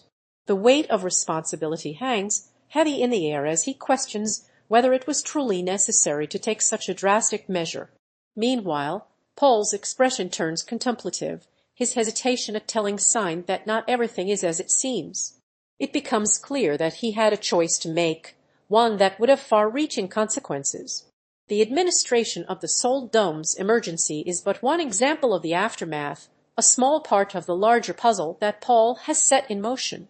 As the dust settles on the aftermath of a shocking plot twist, Dr. Kim, now an incarnation, confronts Paul about his actions influenced by the mysterious constellations. Paul questions the use of scenario enforcement under their agreement, prompting Dokja to ask if they didn't previously agree he should exercise such control. The constellations, seemingly embarrassed or ashamed, abandon the channel, leaving only those sympathetic to Dokja behind. Meanwhile, a shadowy figure, possibly a high-ranking constellation, taunts Paul, hinting at their involvement in the sinister plot that unfolded. As Dr. Kim, the incarnation, is taken into custody by the enforcers, he's met with a stern warning that his actions have consequences. The proof of his transgression, courtesy of Baehyung, stands as evidence against him. With this being his third punishment, Dokja can't help but feel a sense of unease and confusion as he's dragged away by the authorities. The enforcer's parting words serve as a stern reminder that Dokja's actions won't go unnoticed, especially not to those above. As Dokja tries to reason with his captors, a sudden change in tone signals a shift in his demeanor, leaving viewers wondering what's next for this complex character. As Dr. Kim's incarnation appears, an intriguing advertisement catches their attention, a chance to upgrade to platinum membership at the Dakibai shop. The incarnation's curiosity is piqued as they inquire about using certain items, only to be met with a stern response: these exclusive goods are reserved for platinum members or above. The incarnation's confusion grows as they question how an incarnation like themselves could possibly possess such status, highlighting the stark disparity between those who have access to these coveted items and those who do not. As the conversation unfolded, Dr. Kim turned to the great sage equal to heaven with a thoughtful expression, asking if he qualified for a private meeting with any of the esteemed Dakibai.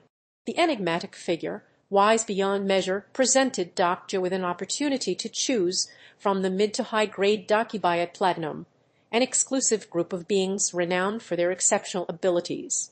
With calculated precision, Dokja selected Paul, the mid-grade Dakibai, as his preferred companion for a private meeting.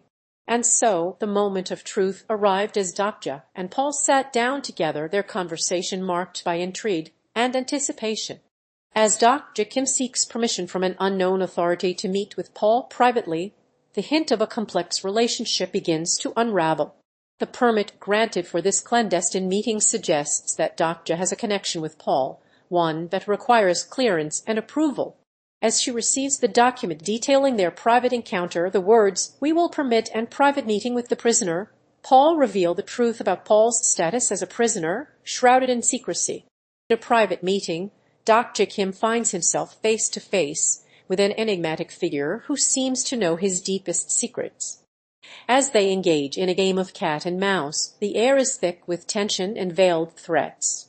The unknown character, seemingly aware of Dokja's inner workings, accuses him of orchestrating some hidden plan, prompting Dokja to push back, revealing that he's not intimidated by the stranger's words.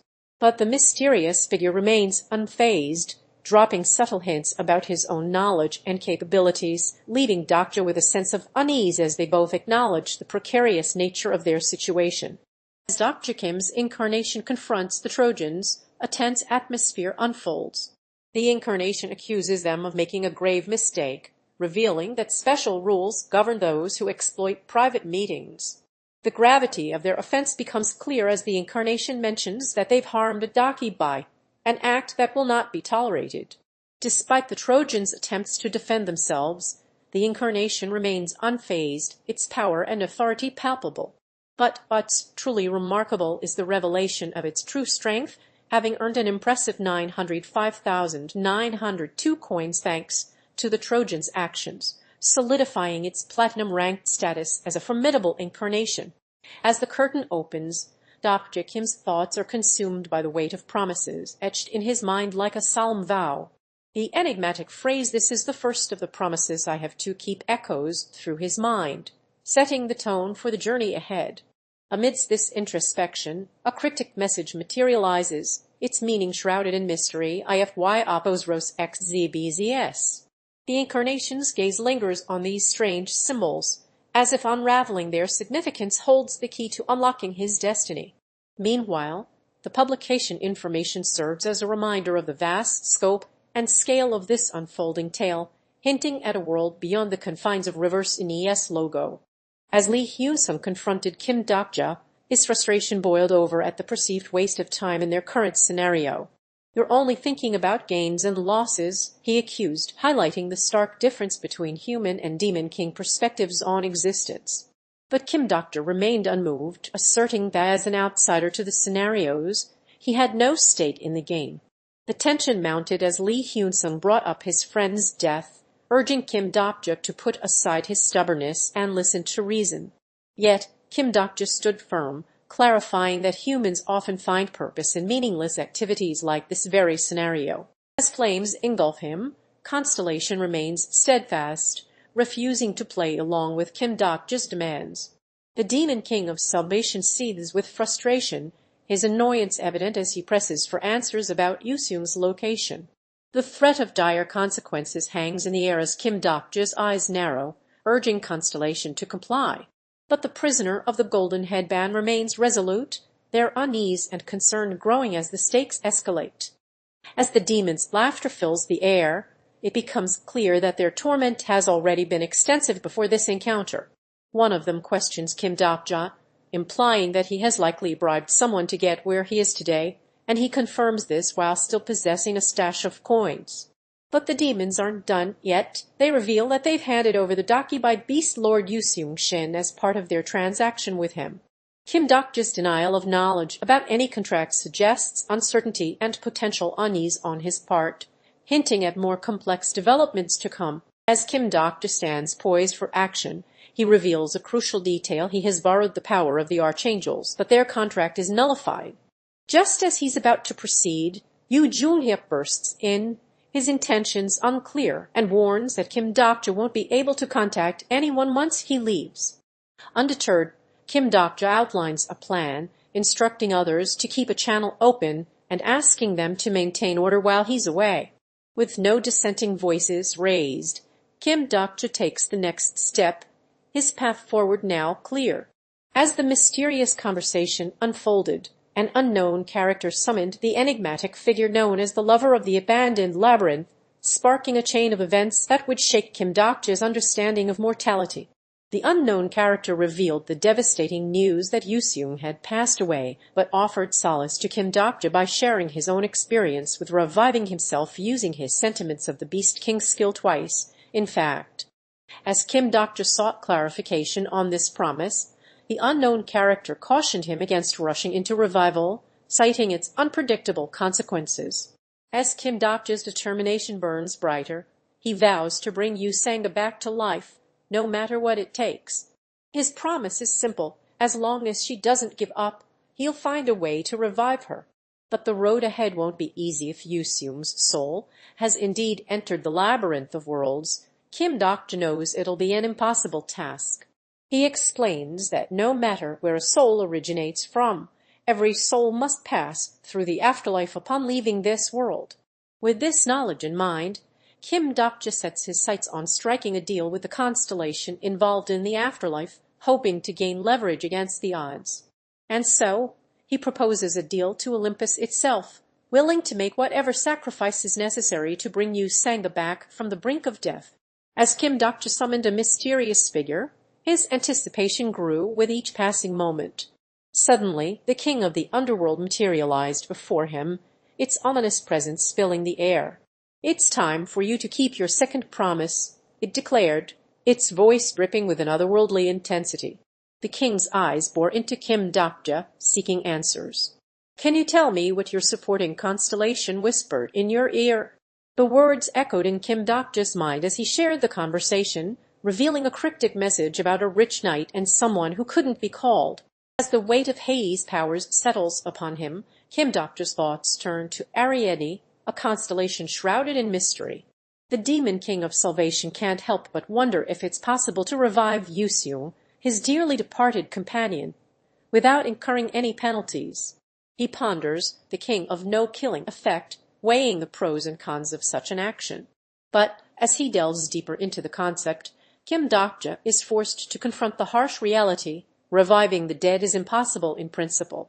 Sunghyok's regression every time he died serves as a stark reminder of this cruel truth.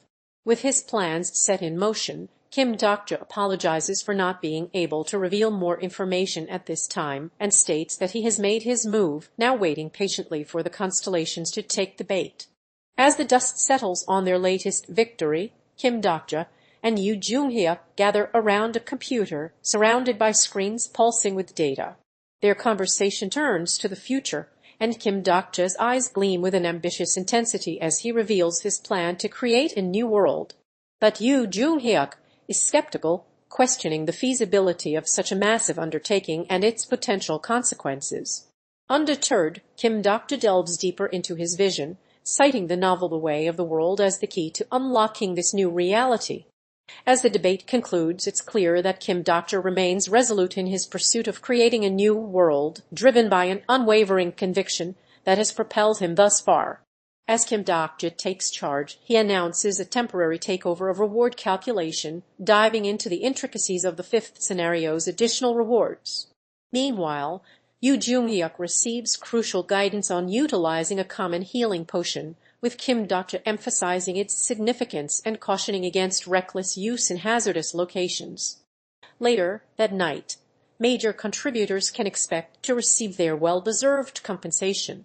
With his duties fulfilled, Kim Dokja sends off the scene with a message of good luck for the next scenario, once again showcasing his paternal nature as he looks out for his fellow players. As Yoo Joonghyuk's excitement and relief wash over him, he finally gets his hands on the M-skill, a valuable tool that allows him to detect lies. Grateful for this new addition to his arsenal, he can't help but express his gratitude at having gained this powerful ability. Meanwhile, another character approaches him with a question: "Do you know where Joonghyuk went?" Yoo Joonghyuk's response reveals that Joonghyuk had departed with Seolhwa, sparking a conversation about the nature of their relationship, one that ultimately dispels any romantic notions, revealing instead Joonghyuk's true purpose to collect new skills and items. As tensions rise, Kim Dokja desperately tries to negotiate with Yoo Joonghyuk, pleading for his life until the end of the fifth scenario. The mysterious message from a master earlier weighs heavily on their conversation, leaving Yoo Joonghyuk's intentions unclear. Kim Dokja threatens to withhold his help if Yoo Joonghyuk doesn't agree to spare his life, prompting Yoo Joonghyuk to swear an oath not to kill him. But as the agreement is seemingly made, Kim Dokja can't shake off the feeling that Yoo Joonghyuk would have let him lie for so long only because of their contract's peculiar terms, raising doubts about the true nature of their arrangement. As the team gathered around, their excitement was palpable as Young Hee-won revealed her astonishing discovery: ancient texts that held the secrets they had been seeking. Her enthusiasm was contagious, and Kim Dokja's curiosity was piqued by the sudden appearance of these long-lost relics. Young Hee-won's explanation shed light on her initiative in obtaining them, leaving Yoo Joonghyuk to suggest a celebratory toast. As they raised their glasses, the team's camaraderie shone through, with Young Hee-won acknowledging their collective efforts and paving the way for a well-deserved celebration. As Yoo Joonghyuk and Kim Dokja sat amidst a sea of congratulatory remarks from their friends, the atmosphere was filled with a sense of camaraderie and accomplishment. Young Hee-won's words of praise resonated through the air as she commended Joonghyuk on his bravery in taking down the formidable Dakibai, while Lee Hyun's son and Yoo Sangah chimed in, sharing their own stories of awe-inspired moments from the battle. Meanwhile, Lee Gil-yeon and Han Sooyoung exchanged knowing glances, nodding in agreement as Kim Dokja himself stepped forward to heap praise upon Joonghyuk's shoulders, acknowledging his outstanding performance. As they reflected on their recent victory, it became clear that despite some unexpected twists and turns, they had managed to protect Seoul from harm, with the added reassurance that the city wouldn't be threatened again until more scenarios were completed. As Yoo Joonghyuk's eyes close, he embarks on a journey of introspection, delving into the memories of his past to uncover valuable lessons learned from those who shaped him. Flashbacks of pivotal moments flood his mind, illuminating the path he's taken and the growth he's experienced. Through this exercise in self-reflection, Joonghyuk comes to realize the importance of moving forward rather than being bogged down by regret. As the haze of nostalgia clears, he emerges with a newfound sense of maturity, making the conscious decision to put his drinking days behind him, a testament to the wisdom and self-awareness that have guided him thus far. As Kim Dokja reflects on his past experiences with Young Hee-won, he can't help but wonder about her peculiar behavior at company gatherings. He recalls seeing her drunk and vulnerable, surrounded by men who seemed to take advantage of her situation. This memory sparks a sense of protectiveness within him, a feeling that grows stronger as he thinks back on those moments. Meanwhile, he acknowledges the importance of maintaining his composure, knowing that he can't afford to let his emotions get the better of him like Young Hee-won does. With this newfound awareness, Kim Dokja looks forward to having a trouble-free day, free from the stresses and uncertainties that often plague their gatherings. As Kim Dokja's thoughts drift back to recent events, his relief at not having overindulged earlier gives way to a sudden epiphany. His mind racing, he exclaims, "I knew I key," the weight of realization settling upon him like a veil lifted from his eyes. The air is electric with anticipation as Olympus takes the bait, leaving the fate of the story hanging precariously in balance. As Kim Dokja sat transfixed in front of the TV, a sense of unease settled over him as he listened to the news report about the impending arrival of the abyssal black flame dragon. Yoo Joonghyuk's sudden appearance beside him only amplified his growing trepidation. As they conversed, Dokja revealed his increasing reliance on strange visions and feelings which he believed were connected to his newfound role as the Demon King. But Joonghyuk remained skeptical, warning Dokja of the black flame dragon's formidable power. The tension between them mounted as Dokja grew frustrated with Joonghyuk's dismissive attitude, accusing him of failing to grasp their precarious situation. As the conversation drew to a close, Dokja was left feeling uncertain and uneasy about his future as the Demon King, haunted by the looming threat of the abyssal black flame dragon. As the city streets darken, Kim Dokja walks alone, his vulnerability palpable amidst the eerie soundscape of 247 an offer. Suddenly, a mysterious message appears above him, leaving us with more questions than answers. The scene shifts, and we find ourselves in a new environment, bathed in an ethereal light. It's here that Dionysus, the god of wine and ecstasy, makes his presence known, humming a haunting tune that seems to hold otherworldly significance. As the conversation unfolds, Kim Dokja becomes entranced, hinting at a promise yet to be made. The stage is set for an unforgettable chapter 22 as the threads of fate begin to weave together in this enigmatic scene. As the evening wears on, the conversation turns to the topic of drinking habits, with Dionysus, the god of alcohol and ecstasy, taking center stage. Kim Dokja, ever the enthusiast, reaches for his glass, but Yoo Joonghyuk's cautionary words bring him back down to earth. Meanwhile, Yoo Sangah expresses her concern for Dokja's well-being, asking if he can really handle his liquor with ease. Dokja reassures her that he's a bit of a light drinker, showcasing his ability to moderate his intake. Through this exchange, Sangah's responsible and caring nature is on full display as she looks out for her friend's best interests in the midst of a lively social gathering. As Kim Dokja sits with Yoo Joonghyuk, A sense of unease settles over him. He believes his friend wants to drink alone, leaving him feeling isolated once more. But Yoo Joonghyuk surprises him by agreeing to share a drink, and the weight of loneliness begins to lift from Kim Dokja's shoulders. As they converse, Kim Dokja opens up about his feelings of solitude, finding solace in being able to share his emotions with someone else. The subtle shift in their seating arrangement, Yoo Joonghyuk drawing closer to him than before, hints at a growing intimacy between the two as they forge a deeper bond and strengthen their connection. Kim Dokja's world begins to unravel. His grip on reality starts to slip. Distraught and disoriented, he finds himself lost in a sea of uncertainty, questioning every aspect of his situation in the novel. The weight of his predicament crushes him, leaving him bewildered and helpless. In this desperate moment, Yoo Sangah bursts into the room, her concern for Kim Dokja's well-being palpable. But instead of offering solace, Kim Dokja lashes out, urging Sangah to regain control of herself, as if her erratic behavior is a reflection of his own faltering sense of stability. As the stakes escalate, Kim Dokja's mental state continues to deteriorate, threatening to consume him whole. As Yoo Sangah stands still, her mind begins to wander back to her past, grappling with the uncertainty of her current situation.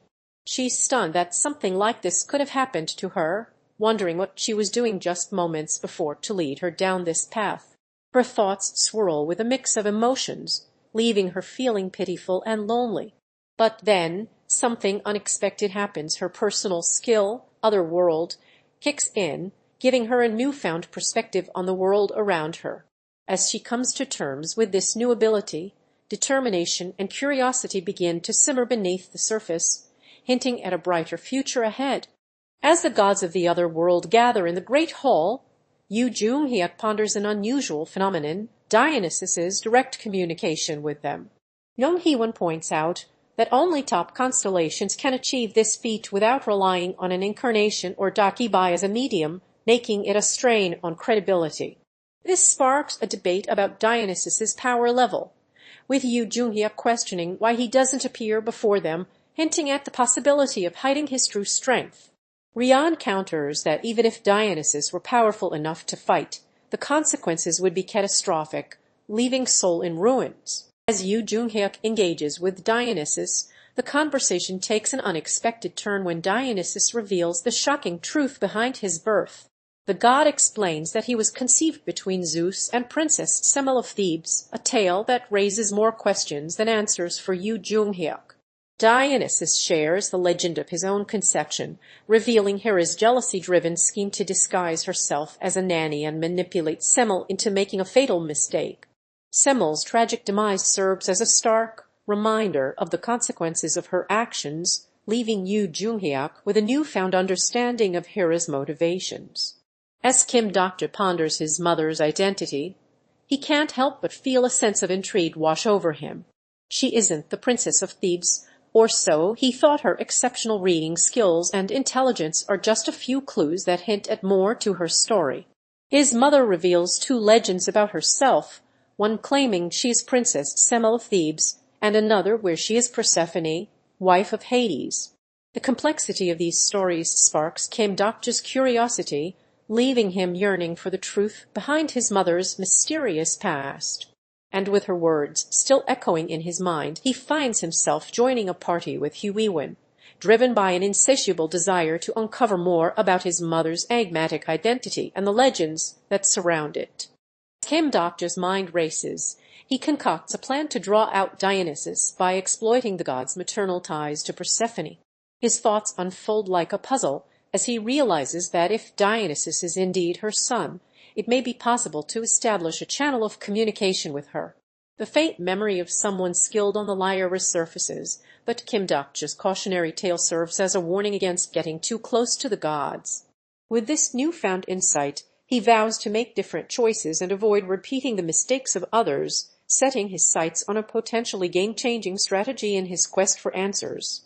As Kim Dokja delves deeper into the depths of despair, his mind becomes the battleground, torn between frustration and desperation. He questions the morality of this twisted game, wondering why the gods would subject them to such cruel fates. The thought of his friends, still slumbering or unconscious, weighs heavily on his heart as he yearns for their presence to help him find sense in this chaos. But with each passing moment, Kim Dokja's desperation grows, fueling his frustration and helplessness. His thoughts are consumed by the faces of Sangah, Gil-young, and Yoo Sangah, hoping against hope that they might hold the key to unlocking the secrets of this enigmatic world. As tensions simmer beneath the surface, Kim Dokja ventures into uncharted territory, seeking to forge an alliance with the powerful Lee Hyun-sung family. In a luxurious setting, he extends a bold request to Lee Hyun-sung's father, his nervousness and apprehension palpable as he asks for a partnership between their families. The unexpected proposal catches the elder off guard, leaving him visibly taken aback. But Kim Dokja presses on, knowing that this calculated risk may yield significant rewards. And so, with strategic precision, he introduces Yoo Sangah, his daughter, as the potential partner in this proposed union, setting the stage for a pivotal moment that will shape the future of their families and fortunes. As Kim Dokja's life force dissipates from his physical body, a profound transformation takes place. His consciousness is set free, allowing him to transcend the boundaries of mortality and enter the realm of the constellations. A spirit of an incarnation emerges, carrying with it the echoes of Olympus' mighty voices. The air is filled with the reverberation of those celestial whispers, and in response, Kim Dokja's personal skill, the fourth wall, bursts into being with unparalleled potency. As Kim Dokja emerges into the underworld, he's met with an air of unease from the judges who have taken notice of his unexpected arrival in the domain of Hades. The river of the underworld stretches out before him, its dark waters a stark reminder of the realm's unforgiving nature. Suddenly, the ferryman appears, his presence seeming to halt time itself as he approaches Kim Dokja with an air of curiosity and suspicion. With a direct inquiry, the ferryman demands to know what brings Kim Dokja to this forsaken land, his words hanging in the balance like the weight of eternity. As Kim Dokja cautiously approaches the mysterious figure, his instincts are piqued by their unsettling calmness. He orders a search to see if they've brought anything with them, his eyes scanning for any signs of danger. One of his companions warns him to be cautious, recognizing the individual's unpredictable nature and potential threat. The rarity of someone like this sparks curiosity in Kim Dokja, leading him to wonder what makes them so extraordinary. As he interacts with the newcomer, the other characters react with a mix of fascination and trepidation, their discussions filled with an undercurrent of uncertainty. As Kim Dokja's eyes scan the mysterious message, his expression turned from confusion to outright anger. "Who are you, and why am I being toyed with?" he seethed, his frustration boiling over at the unknown entity behind the sudden scenario dump. The familiar notification of a new scenario flashed on his screen, confirming his worst fears. Dionysus' promise had been reduced to mere words as Kim Dokja was once again transported to Akron against his will. As Kim Dokja stands before Yoo Joonghyuk, a sense of confusion and unease fills the air. What is all Yoo Joonghyuk can muster, his words laced with uncertainty as he struggles to comprehend the enigmatic figure before him. Kim Dokja's responses are no less cryptic, firing off rhetorical questions like "Who is he and why is he acting like he knows me?" and "Don't you recognize?" leaving Yoo Joonghyuk's queries unanswered. The tension builds as Yoo Joonghyuk presses on, probing Kim Dokja about his forgotten past. But the latter remains resolute in his denial, his defenses raised against the truth. Then, without warning, a flashback sequence intervenes, revealing the underworld to be the final resting place of the dead. The revelation sends ripples through Kim Dokja's psyche, his expression shifting from defensiveness to contemplation as he ponders the weight of this new knowledge. As Kim Dokja attempts to soothe Yoo Joonghyuk's turbulent emotions, a grave warning hangs in the balance. The abyssal black flame dragon's enigmatic response sparks a torrent of anguish within Yoo Joonghyuk, and it becomes clear that he is grappling with a long-forgotten trauma. Kim Dokja seizes the opportunity to interject, his calm demeanor a stark contrast to the turmoil surrounding them. With measured words, he reassures Yoo Joonghyuk that his safety lies in avoiding the source of danger, but the weight of this ominous warning hangs heavy in the air, threatening to disrupt the fragile balance of their precarious situation. A realm of eternal darkness, Kim Dokja's bewildered gaze scanned the desolate landscape, his mind reeling from the unexplained arrival in Tartarus, the hell of the underworld. With no recollection of how he got there, he stumbled through the barren terrain, desperate to find any glimmer of familiarity or a fellow soul to share in his confusion. But Hades' solemn silence only added to his unease, leaving him to search alone for answers. As the reality of his solitary confinement began to sink in, Kim Dokja couldn't help but wonder if he was truly alone in this forsaken realm. And then, like a whispered secret, Hades revealed that Tartarus was merely one of many afterlives, hinting at the existence of other realms for those who had recently passed on. As Yoo Joonghyuk stands defeated, a mysterious figure appears before him, taunting his failure to save Yoo Sangah.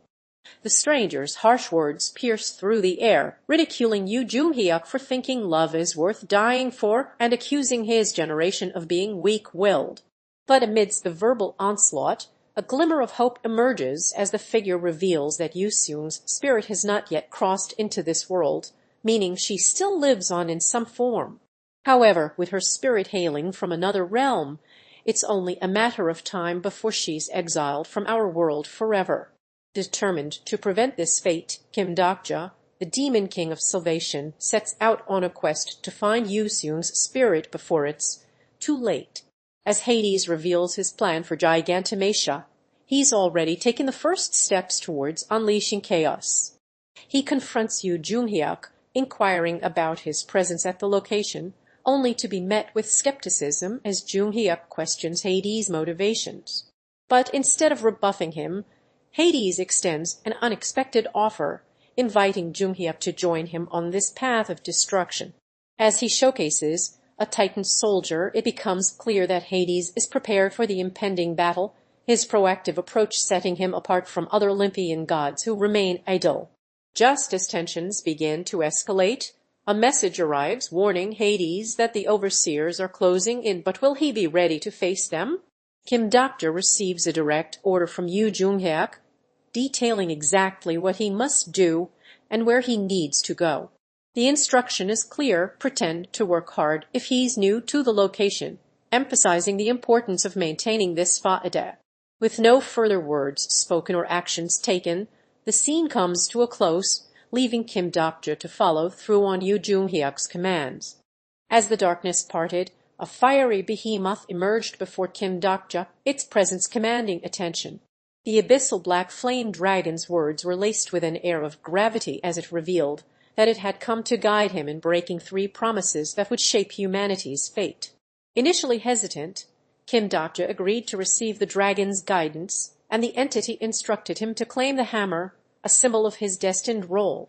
With each passing moment, anticipation grew as the audience was left wondering what these pivotal promises entail, their consequences looming like a specter on the horizon. As Yoo Sangah gazed at Lee Hyun-sung with an intense mix of emotions, he sensed her gaze and inquired about the reason behind it, hinting at his awareness of her past feelings for him. The air was thick with tension as she revealed her fear of him, likening his psychopathic nature to that of Yoo Joonghyuk from a novel, whose eyes could change direction on a whim. Lee's response was enigmatic, suggesting they shared a rare bond within Asa, leaving Yoo Sangah's emotions in disarray. As she reflected on her journey and self-discovery since arriving in the world, the atmosphere remained uncertain, casting a veil of mystery over their complex relationship and emotional dynamics. As Lee Gil-young's mind wanders, he reminisces about his life as a slave, acknowledging the absence of his parents who should be caring for him. Amidst his thoughts, he finds solace in building miniature robots during his free time, expressing gratitude for this small escape from his harsh reality. His gaze drifts to the Titan soldiers, their mechanical features eerily reminiscent of robots to him. With a spark of fascination, Lee Gil-young contemplates playing with metal ore from the underworld, hinting at an innate interest in technology. But beneath his thoughts lies a subtle vulnerability as he reveals having a few loose screws, revealing cracks in his emotional armor. The scene shifts abruptly as an unknown voice announces an impending inspection on the first floor, but Lee Gil-young remains oblivious, lost in his reverie. As the Akron whispers its secrets to the darkness, a mysterious event has shaken the underworld, drawing Yoo Sangah into an investigation like a magnet. Tasked with uncovering the truth behind the vile intruder rumors, he leads the inspection with calculated precision, warning his companions not to let anxiety get the better of them. Yet, despite his composure, frustration seeps through as events unfold faster than expected. The unlikely prospect of a living person venturing into this realm only adds to the enigma. Meanwhile, Yoo Joonghyuk approaches Yoo Sangah with an air of suspicion, probing him about a recent conversation that seems to hold more significance than it initially appears. As the dust settles, whispers of Yoo Sangah's mastery of manipulation begin to circulate, hinting at ulterior motives that threaten to upend the fragile balance in this treacherous landscape. As Lee Hyun-sung pleads for safe haven, an unknown character mocks his desperation, proposing he hide in a nearby robot, an offer that seems more like a cruel joke than a genuine solution. But Lee Hyun-sung is determined to press on, revealing his plan to utilize the thing to conquer Cerberus and reach Hades' palace, his frustration growing with each passing moment. However, the unknown character continues to undermine his efforts, pointing out the potential danger of the thing which could consume him whole. As Lee Hyun-sung's hopes begin to dwindle, he laments the futility of his situation, referencing Euphor's supposed transformation only for those who are already dead. The tension builds as the unknown character offers a cryptic remark about being kind to Lee Hyun-sung when he's at his most vulnerable, prompting a fiery response from the desperate protagonist. With the scene fading to black, it becomes clear that Lee Hyun-sung's fate hangs precariously in the balance, and Young Hee-won is already on her way to uncover the mysteries of the underworld. As Yoo Joonghyuk's epiphany dawns on him, he seizes Pluto, the Titan soldier, without consulting anyone else, ready to face danger alone. He orders everyone to leave unless they are prepared to die, his resolve unwavering in the face of uncertainty. The judges of Hades present themselves, but instead of punishment, Yoo Joonghyuk is met with a mysterious challenge that leaves him unscathed. Kim Dokja's enigmatic remark about Joonghyuk being a regressor sets off a chain reaction in Yoo Joonghyuk's mind, revealing the true extent of his powerlessness as an ordinary person. He begins to question why he escaped detection by the judges, and a new path unfolds before him. Could it be that by failing the hidden scenario, he can gain citizenship in the underworld? The weight of Hades' intentions hangs heavy on his shoulders, casting doubt over whether he'll be eradicated for his transgressions. As darkness envelops the atmosphere, a sudden presence materializes, demanding "Who are you?" in bold font, injecting an air of urgency into the tense setting. The enigmatic figure takes matters into its own hands, revealing "I'm the person you're looking for," leaving everyone, including Kim Dokja, who's scrutinizing the scene with a mix of surprise and curiosity, wondering about their true identity and purpose. As Yoo Joonghyuk engages Ware in a tense conversation, he warns him that his fate is all but sealed obliteration into non-existence. Undeterred, Ware suggests reconsideration, hinting at an alternate plan or strategy. But Yoo Joonghyuk's words are laced with conviction as he predicts a crushing defeat for Ware in the looming battle, stating "You'll end up losing in for sure." Despite this dire forecast, Ware presses on, seeking a way to complete the Titan soldier and salvage his chances. Yoo Joonghyuk's enigmatic response sends Ware in search of the father of the rich knight, setting him on a path that may hold the key to their survival or certain destruction. As Kim Dokja sits in front of the computer, a sense of unease settles over him, his thoughts consumed by the darkness of his past. Fragmented images flash before his eyes, depicting memories that are both disturbing and unclear. His body language betrays his growing discomfort as he tries to make sense of the chaos unfolding within his mind. The visions intensify, culminating in a crescendo of fear and dread as Kim Dokja whispers a haunting phrase, "IT seeping through my bones." As the flashback subsides, Kim Dokja's current reality blurs into the past, leaving the reader with a sense of unease and uncertainty about his mental state. As Kim Dokja sat before his computer, he was suddenly interrupted by an unexpected visitor, Yoongae, a low-grade Dakibai revealed in all his true form. The shocking revelation that this entity had been manipulating the story and its characters, including himself, left Kim Dokja stunned and unsure of what to do next. Youngmi's sinister intentions were finally laid bare as he disappeared into thin air, leaving Kim Dokja to grapple with the weight of this new information. Yoo Joonghyuk stood at the threshold of an endless corridor enveloped by darkness, his path uncertain. That's when Yoongi, a low-grade dakibai, appeared, offering guidance to navigate the treacherous labyrinth of the AVG floor. As they walked, Yoongi warned Yoo Joonghyuk about the perils of getting lost, emphasizing that this floor was designed to be treacherous. The cryptic message, "You'll get lost if you're not careful," hung in the air like a challenge before fading into the shadows. As the darkness closed in, Yoo Joonghyuk's uncertainty gave way to determination, his resolve strengthened by the ominous warning. As Kim Dokja receives an unexpected visit from a novice low-grade dakibai, Yoongi, he's met with a mixture of curiosity and skepticism. Yoongi introduces himself as Bihyung's temporary replacement, tasked with handling dispatch duties, but his lack of clarity on the job responsibilities raises concerns. Kim Dokja questions Yoongi's qualifications, prompting him to reveal that he was instructed by Bihyung to seek guidance from Kim Dokja if unsure about anything. However, Yoongi's inexperience and uncertainty lead Kim Dokja to suggest seeking advice from another dakibai instead. As the situation unfolds, Yoongi apologizes for any inconvenience caused and requests permission to display Kim Dokja's message backlog, highlighting his eagerness to learn and improve. As Yoo Joonghyuk and Kim Dokja delve into the intricacies of Hades' palace, their conversation takes a peculiar turn. The topic of discussion? A 12,000 coins reward, which sparks a mix of frustration and curiosity. Kim Dokja's skepticism towards the system leads him to question its true purpose, but Yoo Joonghyuk remains optimistic, suggesting that there might be more to it than meets the eye.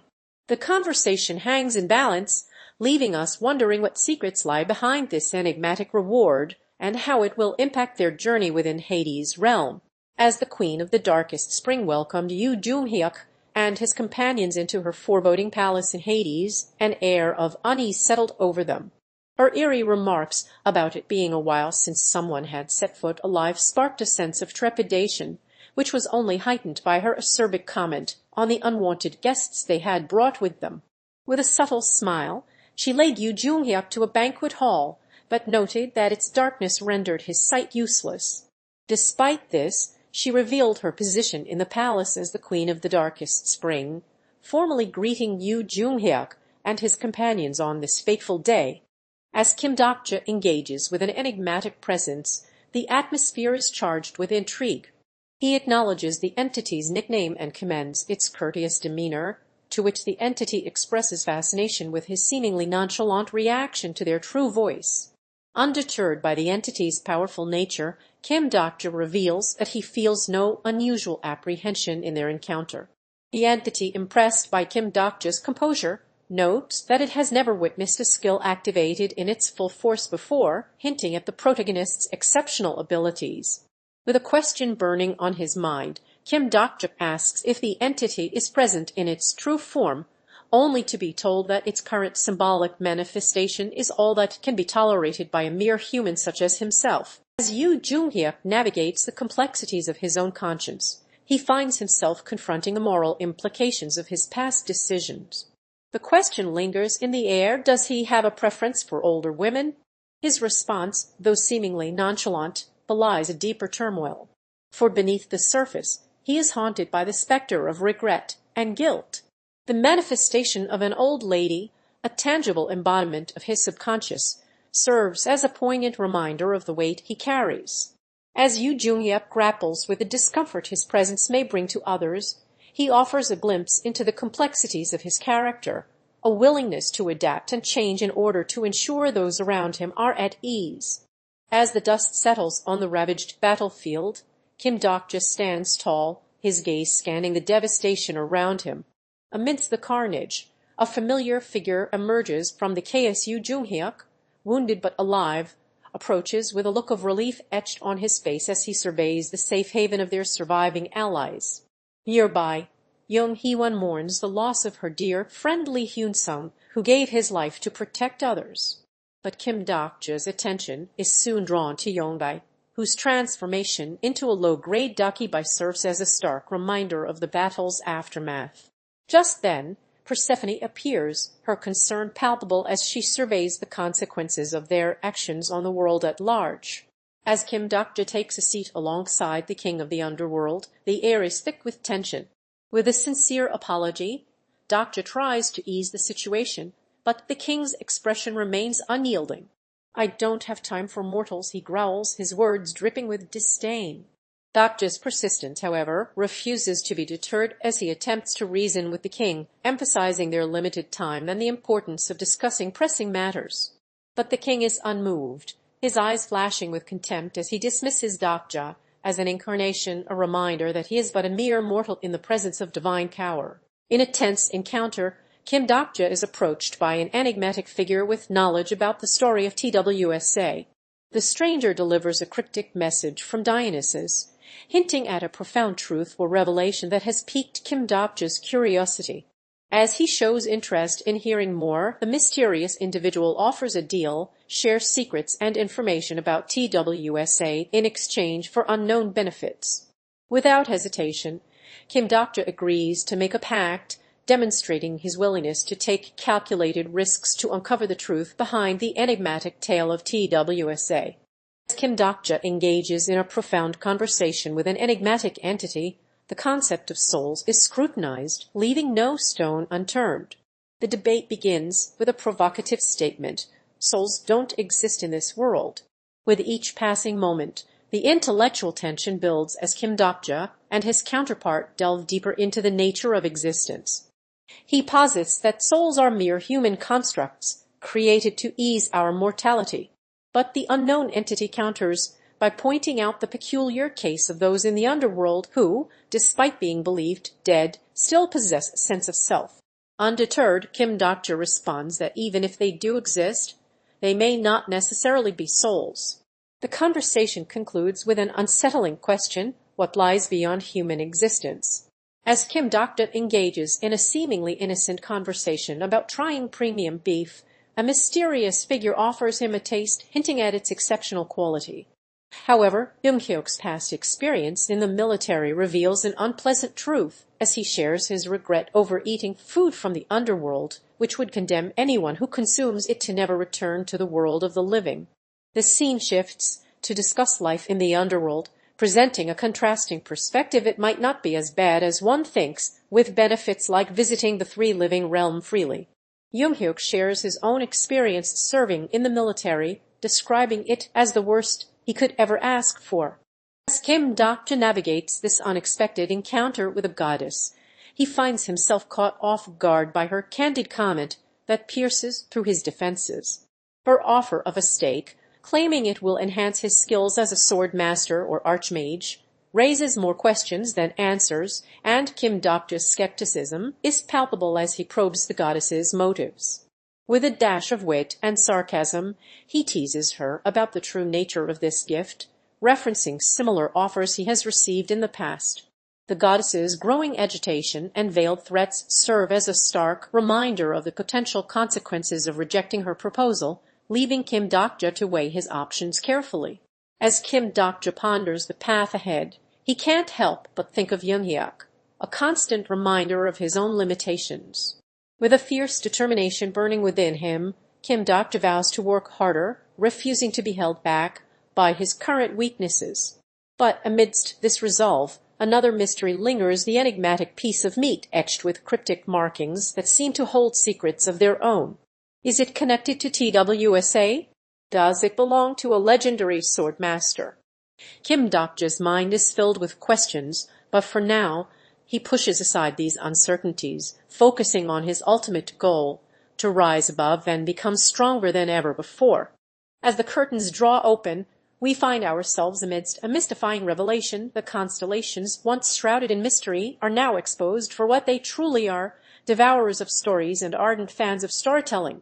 But their fascination with the written word is not merely a passing fancy, it's an eerie connection to death itself, a morbid obsession that defies explanation.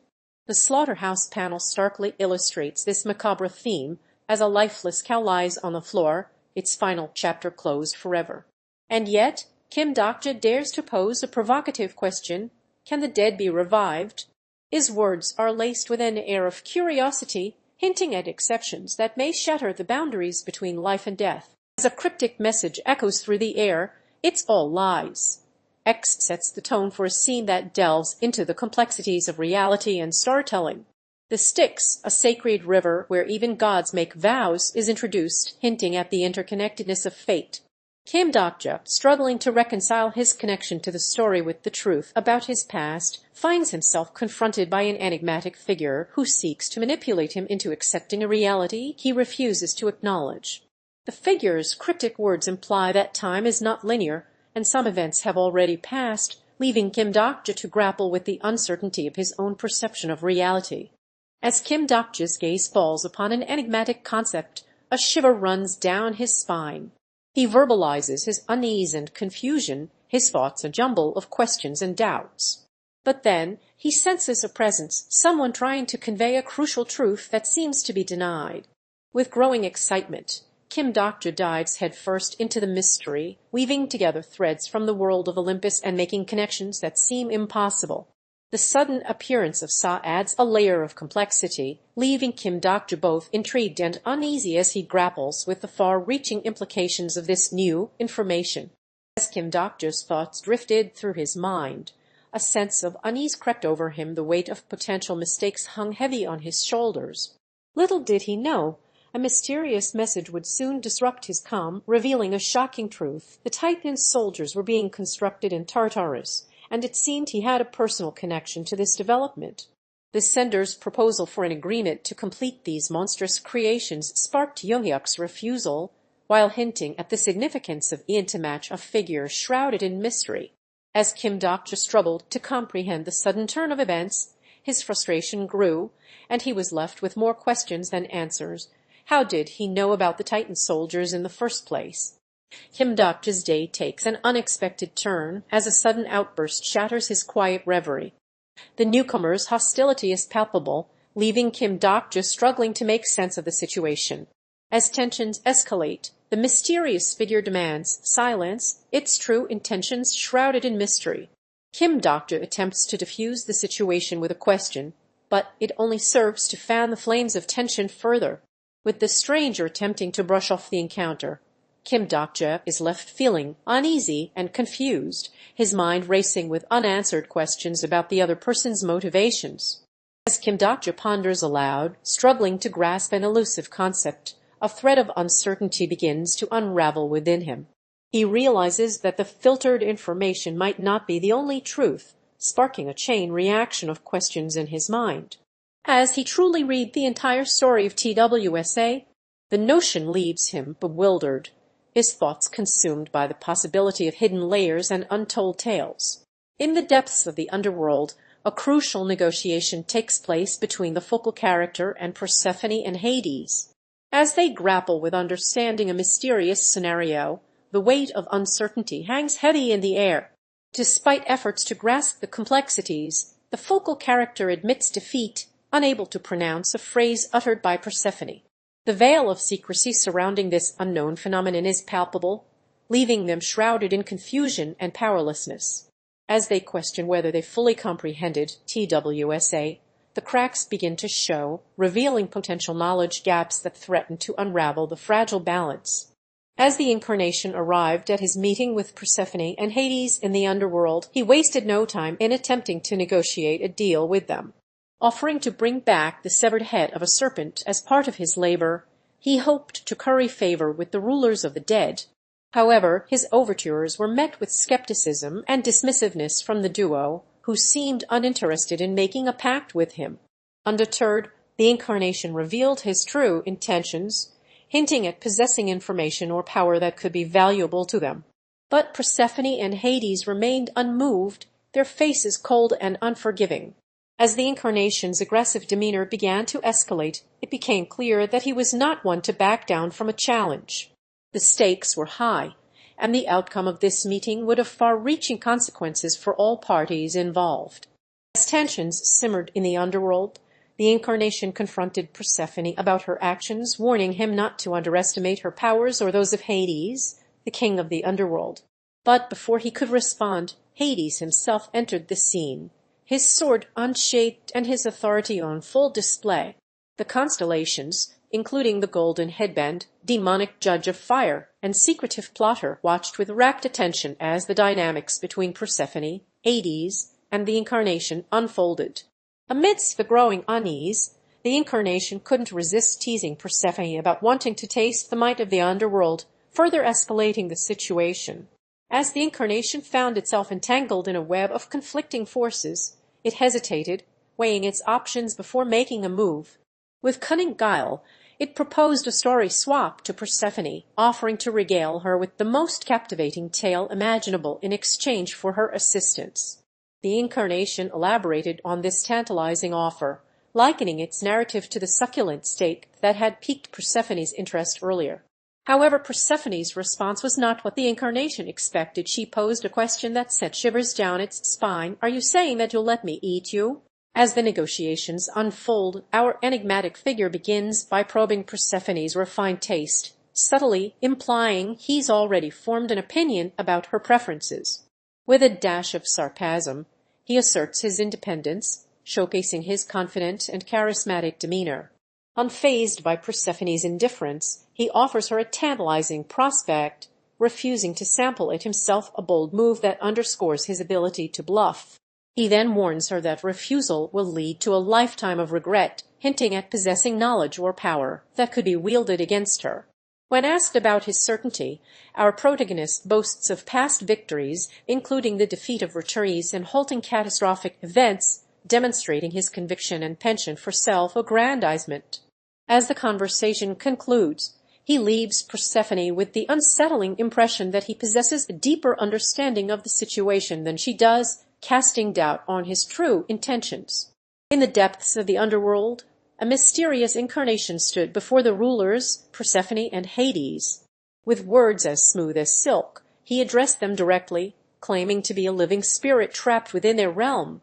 He attempted to curry favor with Persephone, suggesting that she might be intrigued by his potential future accomplishments, implying his abilities would bring her joy. However, Hades remained skeptical, pointing out the incarnation's empty boasts and lack of tangible benefits. The incarnation countered, proposing he craft a tale for Persephone that would keep her enthralled, showcasing his creative prowess. But in a shocking admission, he revealed his foolishness in thinking he could strike a deal with a constellation, recognizing even the gods wouldn't be swayed by one so lowly as himself. As desperation sets in, our mysterious figure weighs his options and settles on a bold plan, bluffing his way out of the underworld's tight spot. With conviction, he approaches Hades, downplaying his own interest in Persephone while emphasizing the benefits of winning her approval for the Lord of the Dead. Persephone responds with an offer to complete labor, hinting at a possible compromise. And with that, our cunning protagonist accepts, securing a way out of this tricky predicament and revealing a calculating mind willing to think on his feet and manipulate others to achieve his goals.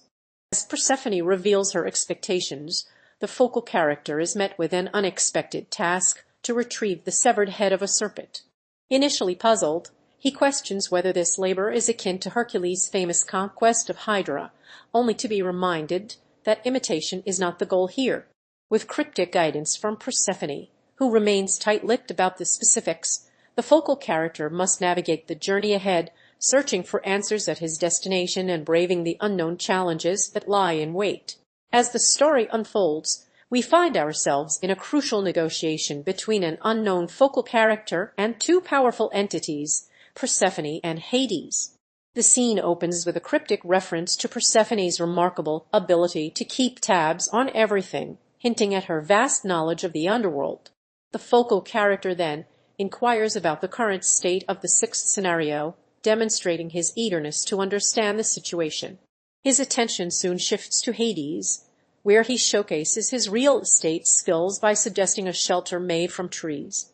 However, Hades responds with a sarcastic comment, hinting at a possible rivalry or tension between them. As the incarnation finds himself in the underworld, he's caught off guard by the unexpected presence of Pildu and Sooyoung, wondering why the sixth scenario hasn't begun yet.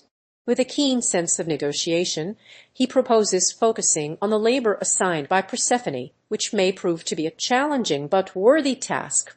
Persephone reveals that the serpent she desires is hidden in an image, prompting the incarnation to clear the table and taste something bland, his humor and irony momentarily masking any growing unease or frustration as he weighs his options and navigates the complex web of alliances and motivations surrounding him. As Persephone confronts Hades about his interest in the incarnation, a tangled web of emotions and motivations begins to unravel. Unaware of the situation, she asks the incarnation why he did what he did, only to be met with sarcasm as he refers to my introspective darling husband. The truth is slowly revealed as Hades takes center stage, his involvement in the incarnation's arrival in the underworld exposed. Persephone's surprise and disappointment are palpable as she realizes that her husband has a deeper connection with this newcomer than initially thought. The incarnation senses an opportunity to manipulate the situation, probing Hades' feelings with calculated words. Meanwhile, Persephone's reactions hint at a growing awareness of the complex dynamics at play, threatening to upend the balance in the underworld. As the focal characters' thoughts wander back to their past decisions, a sense of envy begins to creep in, fueled by the seemingly unbreakable bond between Zeus and Hercules. It's clear that they've taken matters into their own hands, driven by a desire for power or influence. But a sudden revelation throws them off guard, the existence of powerful constellations with abilities far beyond those of an incarnation like themselves. They can't help but sneer at the idea of these celestial bodies chasing after someone like them, exuding an air of superiority and arrogance. Meanwhile, Persephone's ominous warning hangs in the balance, leaving the focal character to respond with a mix of ambiguity and skepticism. Despite this uncertainty, they reaffirm their commitment to standing by Persephone's side through any impending challenges or changes that may arise. As the incarnation sits across from Persephone and Hades in the underworld, he reveals his confidence in his abilities by boasting about defeating the returnees without divine intervention. The queen of the underworld, Persephone, then presents him with a task, retrieving the severed head of a serpent. Hades, however, appears skeptical, and the scene is filled with tension as Persephone seems hesitant to trust the incarnation's words. But he persists, using his storytelling skills to manipulate the situation and claim that this ordeal will yield great tales.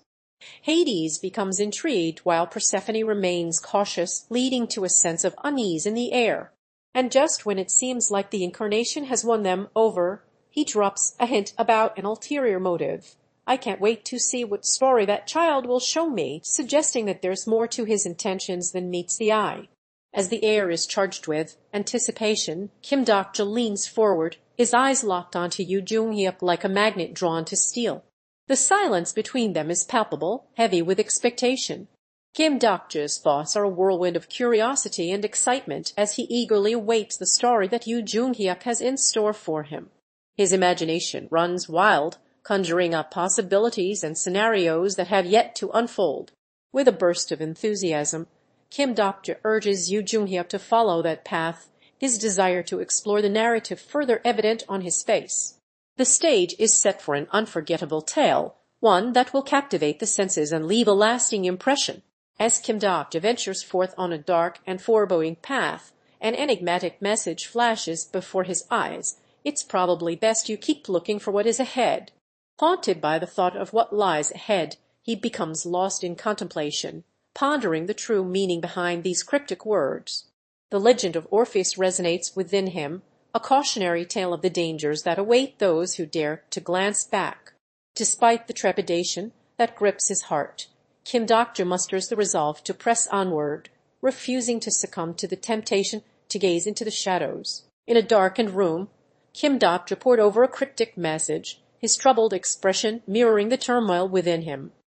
As he stared at the paper, memories of a conversation with Yoo Sangah flooded back, hinting at a connection between the enigmatic words and his own troubled past.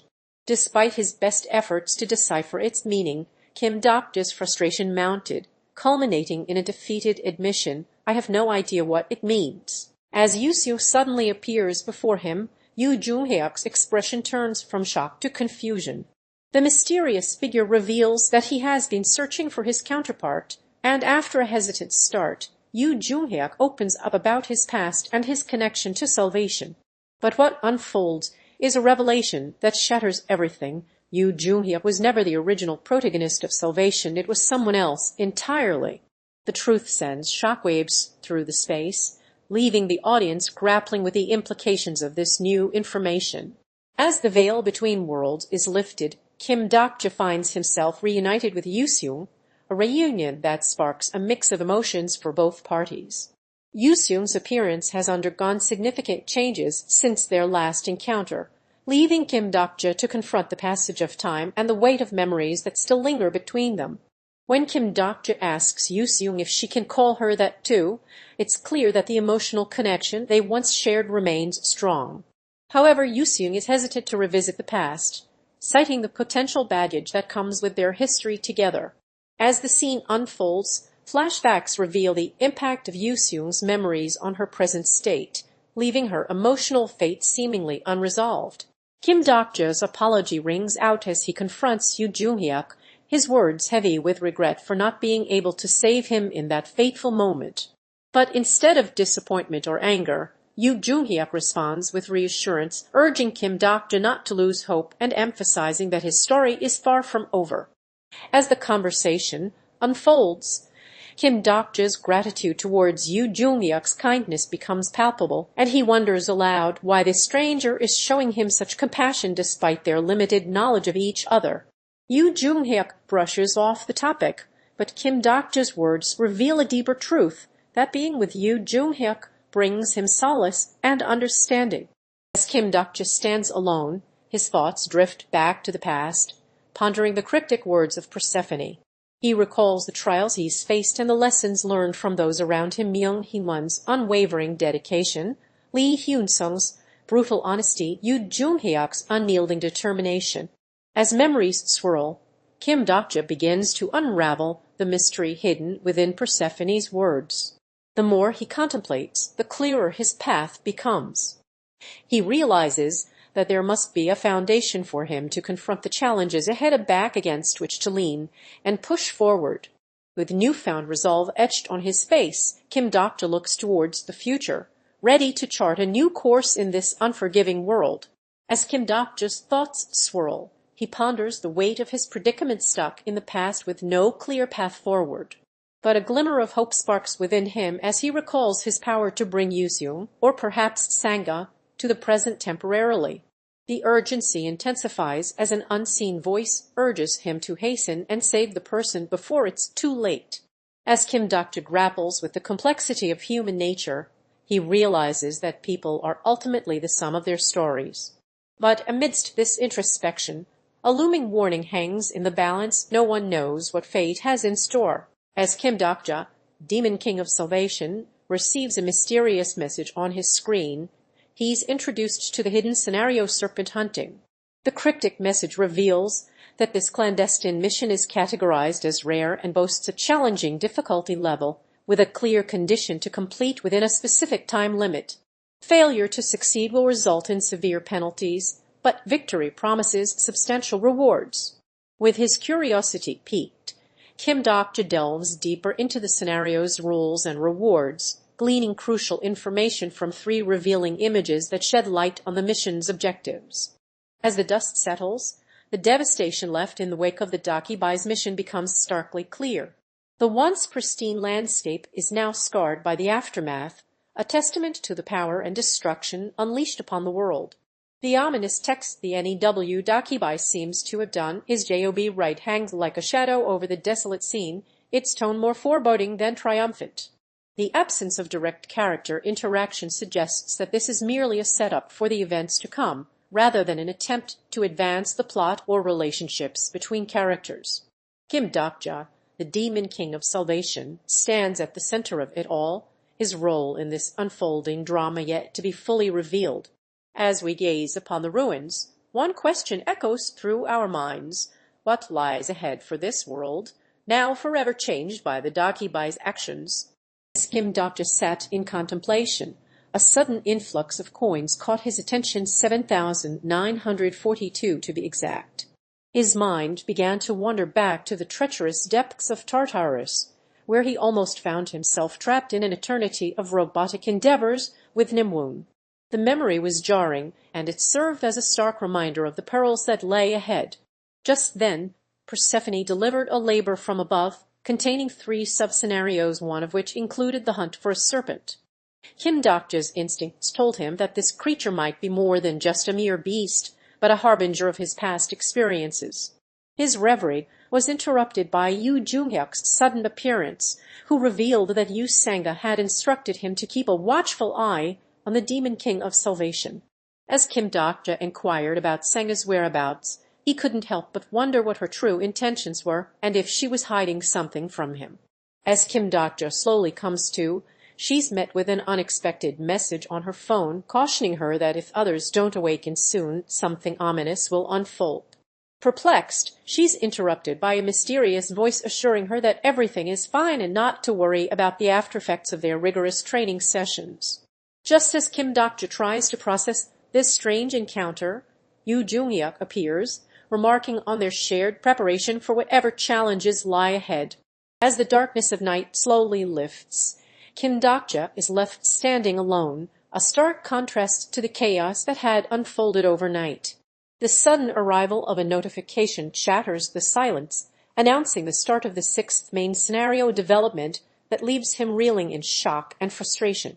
His cry of "already" echoes through the empty space, a poignant expression of his desperation and disorientation. As the dust settles on the ravaged cityscape of Seoul, Kim Dokja stands tall amidst the ruins, his gaze sweeping across the devastation with a mix of sorrow and resolve. The weight of their losses weighs heavily on him as he recalls the fallen allies who sacrificed themselves in the battle. Yet, even in the face of such destruction, his determination to protect those left behind only grows stronger. With an unwavering look, Kim Dokja sets his sights on the future, ready to continue fighting for the people of Seoul, no matter what challenges lie ahead. As the curtain lifts, a new figure emerges before Kim Dokja and his companions, shrouded in an air of mystery. The narrator's query echoes through the silence, is it truly a Japanese person who stands before us? And then, like a bolt of lightning on a stormy night, Izumi materializes, claiming to be the renowned Japanese incarnation. His words cut through the uncertainty like a scalpel. He has already begun the 6th scenario, leaving our protagonists stunned and bewildered by the revelation. The weight of this new information settles heavily upon them as they grapple with the implications of their own starting point in this altered reality. As the mysterious message "what are we supposed and it's all just" question floats into view, a select few are granted access to an upcoming scenario, leaving many wondering what's in store. Meanwhile, Kim Dokja is introduced to Ildo, who reveals himself as the enigmatic king of salvation, impressed by Kim's feats during the battle for the throne. As their conversation unfolds, Ildo shares that his supporting constellation often praises Kim's accomplishments, even going so far as to nag him to take action. The air is thick with intrigue, hinting at a complex web of connections and potential plot developments between these two characters.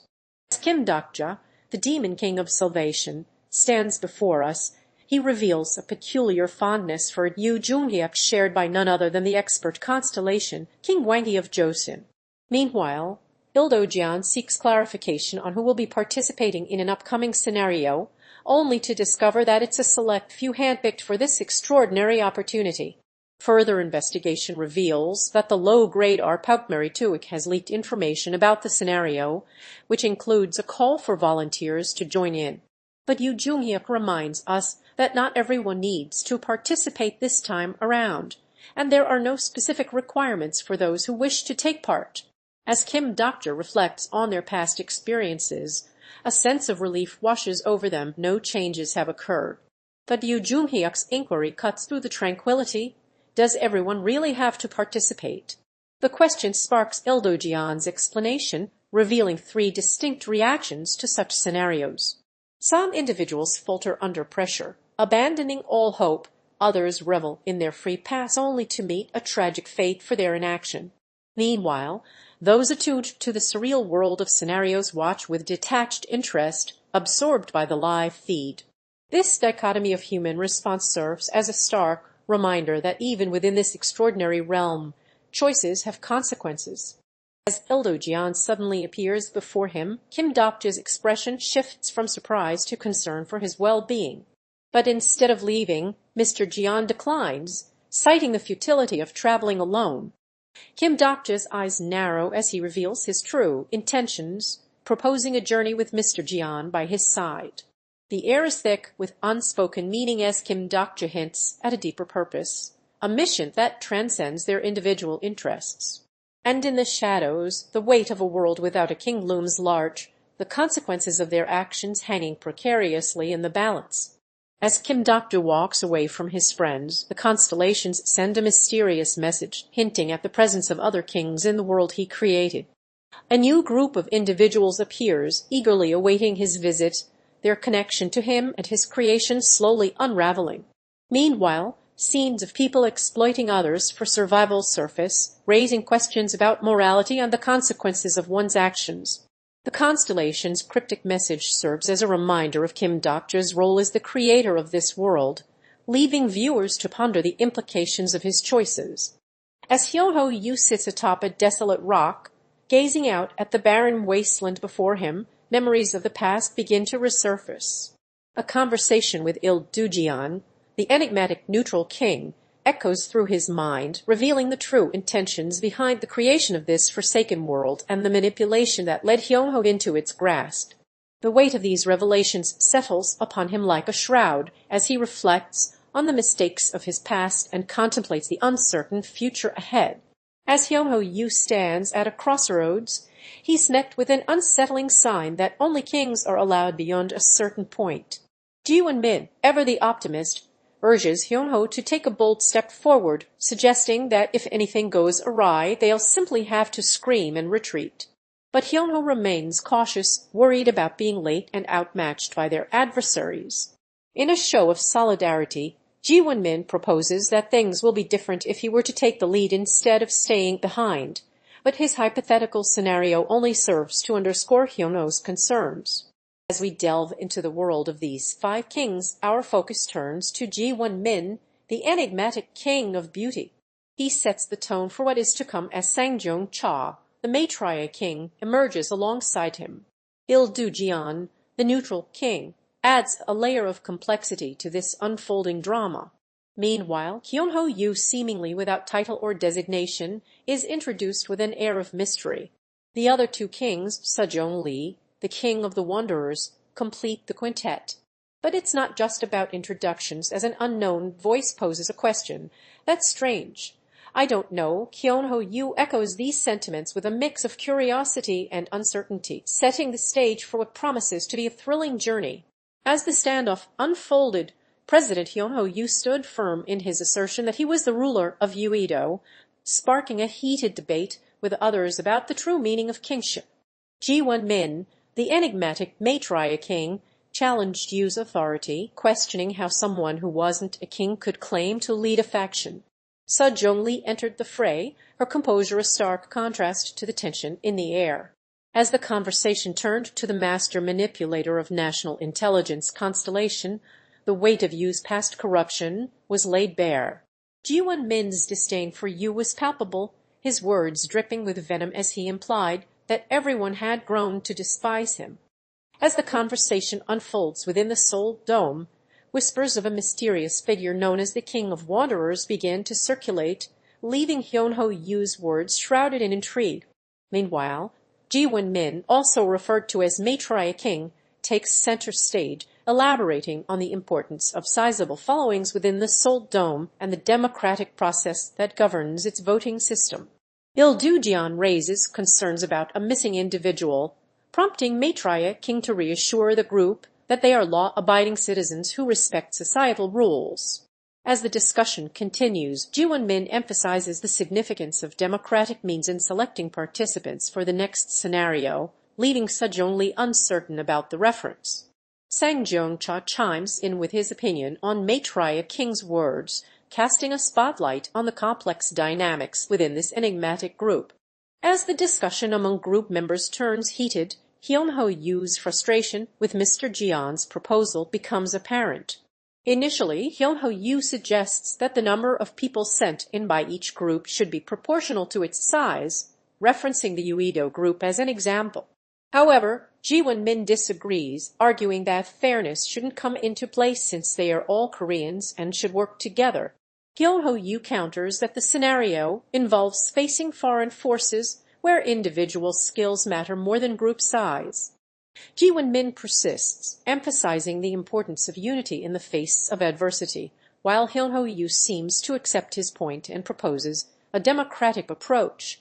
Just as it appears tensions are easing, Mr. Jeon intervenes, attempting to shift the focus or clarify the discussion's direction. As the meeting of kings unfolds, Hyun-ho-Yoo's words drop a bombshell. There's a limit on how many can participate in this crucial scenario. Ji-won-min, ever the strategic thinker, senses an opportunity and asks if Hyun-ho is indeed out of the loop. The tension builds as it becomes clear that each king is fighting for supremacy, eager to claim the early advantage.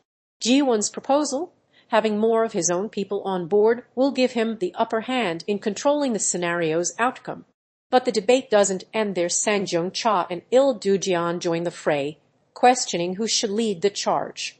And amidst this power struggle, Sejong-lee remains silent, watching the drama unfold. As the king's words clash, the stage is set for a battle of wits and strength to come. As Hyun-ho-Yoo steps forward, he attempts to assert his leadership and resolve the situation, but his efforts are met with resistance from those around him. In a tense confrontation, Hyun-ho challenges Ji-won-min, implying that he believes himself to be the rightful leader. However, Ji-won fires back, criticizing Hyun-ho's supporting constellations as fossils, insinuating they are weak and unable to support his claim effectively. Hyun-ho becomes increasingly agitated, questioning Ji-won's true intentions, wondering if she is testing him or not. Just as tensions threaten to escalate further, Sang Jung-cha intervenes, urging everyone to calm down and avoid arguing among themselves. The sudden arrival of Il Do-jeon adds an air of uncertainty to the situation, leaving it unclear what his purpose is in this delicate moment. As the truth begins to unravel, Hyun-ho-Yoo is faced with a puzzle that threatens to upend his understanding of reality. A flashback reveals Il Do-jeon's words of wisdom, shedding light on Ji-won-min's astonishing dual identities as Maitreya King and Sang Jung-cha. Stunned by this revelation, Hyun-ho-Yoo's confusion is palpable as he struggles to make sense of the complex web of personas. In a desperate bid for clarity, he seeks out Sejong-lee, his conversation marked by a mix of concern and curiosity as he grapples with the implications of Ji-won-min's dual lives. As the darkness recedes, a sudden illumination bathes Kim Dokja in its radiance. The demon king of salvation finds himself thrust into a desolate wasteland, his surroundings eerily unfamiliar. His initial cry of ACK and WH what's going on betrays his disorientation and growing unease. As he frantically searches for answers, Kim Dokja's gaze darts between the sky, ground, and horizon, struggling to make sense of this bizarre new reality. The cryptic text dealing materializes on a seemingly random panel, hinting at some malfunction or anomaly. And as the sequence concludes, Kim Dokja's confusion and frustration reach a boiling point, leaving him torn between desperation and despair in this strange, forsaken landscape. As the speaker's words echo through the air, a sense of anticipation settles over the group gathered before them. Kim Dokja's inquiry about objections sparks a reaction from Yoo Joonghyuk, whose eyes narrow in visible discontent. The tension is palpable as he demands someone remove their foot from his person, the unspoken implication hanging heavy in the atmosphere. Suddenly, an unexpected figure bursts into the room, their aggressive tone directed at Yoo Joonghyuk. The air thickens with uncertainty as the unknown individual queries where the guards are, leaving everyone on edge, wondering what's to come. As Kim Dokja stands firm, his expression unyielding, Yoo Joonghyuk's anxiety is palpable as he probes into their leader's emotions. How can one remain so calm amidst the chaos of the abandoned world? The question sparks a conversation that delves into the depths of their psychological state. Kim Dokja's words hint at a sense of resignation, an acceptance of his fate as the demon king of salvation. Yoo Joonghyuk's concerns are met with steadfast determination, a contrast that underscores the complexity of their relationship. As Yoo Sangah expresses her doubts about being on the same page as Joonghyuk, he surprisingly shares his own alliance with Jonghyun, hinting at a deeper connection between them. The revelation of the first member on the list, none other than Joonghyuk himself, sparks Yoo Sangah's curiosity about why he wouldn't be upset if others get called before him. Her surprise and relief at not being part of Joonghyuk's original group reveal her initial unease, while his admission that he may seem cold but genuinely cares for those he considers his own humanizes the complex character. As the drama unfolds, Kim Dokja remains steadfast in his conviction that he still has a chance to join the Supreme King's group. Yoo Joonghyuk reveals that the remaining spots will be filled by individuals outside their current circle, including the strongest contenders. With unwavering confidence, Kim Dokja claims to possess the ability to read people like an open book, believing he can outmaneuver his rivals. However, this confidence is short-lived as Hyun Lee's name is announced as the next member to join the group, leaving Kim Dokja stunned and uncertain about his own fate within the Supreme King's inner circle. As the truth begins to unravel, Kim Dokja's excitement reaches a fever pitch, his anticipation building like a powder keg ready to ignite. But just as the revelation is about to be revealed, Yoo Joonghyuk appears out of nowhere, hinting that he knows more than he's letting on. The tension is palpable as Jonghyun interrupts their conversation, dropping a bombshell by revealing she's been holding back crucial information about the ending. Lee Hyun-sung swoops in, seeming to take control of the situation, while Yoo Sangah makes a mysterious appearance, her involvement in the final events leaving no doubt. And amidst this whirlwind of revelations, Kim Dokja's world begins to shatter as he grapples with the shocking truth, his reality forever altered by the true ending of the story. As Kim Dokja tries to unravel the mystery of his conversation with Master the previous night, he finds himself face to face with Yoo Joonghyuk, whose evasive answers only fuel his growing unease. Initially, Kim Dokja assumes their discussion was just a normal exchange, but Yoo Joonghyuk's hesitant responses raised suspicions, making him press for more information.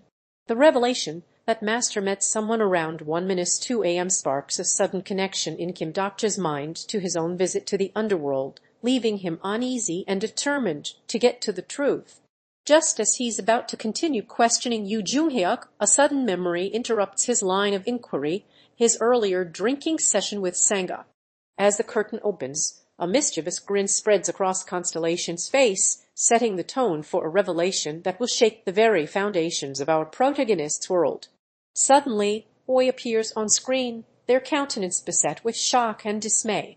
The question echoes through the air, did he see that? A query that hints at a private moment gone awry. A name etched on a panel, an arrow pointing to a kiss mark, seals the fate of our protagonist's emotions. As Boy's reaction becomes more agitated, it becomes clear that they are struggling to come to terms with the truth. Kim Dokja has shared a kiss with Yoo Sangah. The aftermath of this intimate moment hangs precariously in the balance, threatening to upend the very fabric of their relationships and loyalties. As Kim Dokja confronts Yoo Joonghyuk about his sudden departure, a sense of frustration and disappointment permeates the air.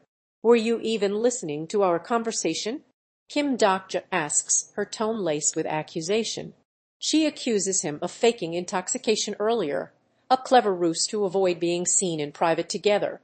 The mention of Jonghyuk sparks a new theory. Perhaps he witnessed their clandestine meeting and took offense as a result. Kim Dokja rationalizes that even if Jonghyuk did see them, there is no logical reason why he should be offended by it. But just as tensions seem to ease, Yoo Joonghyuk redirects the conversation towards the supporting Constellation's words on camaraderie, seeking clarification on their meaning. Kim Dokja interprets this phrase as a veiled insult, implying she too would feel wronged in a similar situation. As the heroes clash with the formidable abyssal black flame dragon, Kim Dokja's strategic mind shines brightest in the chaos of battle. With Lee Hyun-sung raining down attacks from a distance, Jung Hee-won provides crucial support to her comrades, while Yoo Joonghyuk seizes opportunities to strike at the dragon's vulnerable points. Meanwhile, Shin Yoo-sung and Han Sooyoung work in tandem to eliminate the minions, clearing a path for Yoo Joonghyuk's decisive blow. Lee Gil-young's healing abilities keep the hero's spirits high, while Yoo Sangah provides covering fire from afar, her marksmanship unmatched. As the battle rages on, Kim Dokja's guidance proves invaluable, his calm and calculated decisions giving the heroes an edge in their quest to vanquish this formidable foe.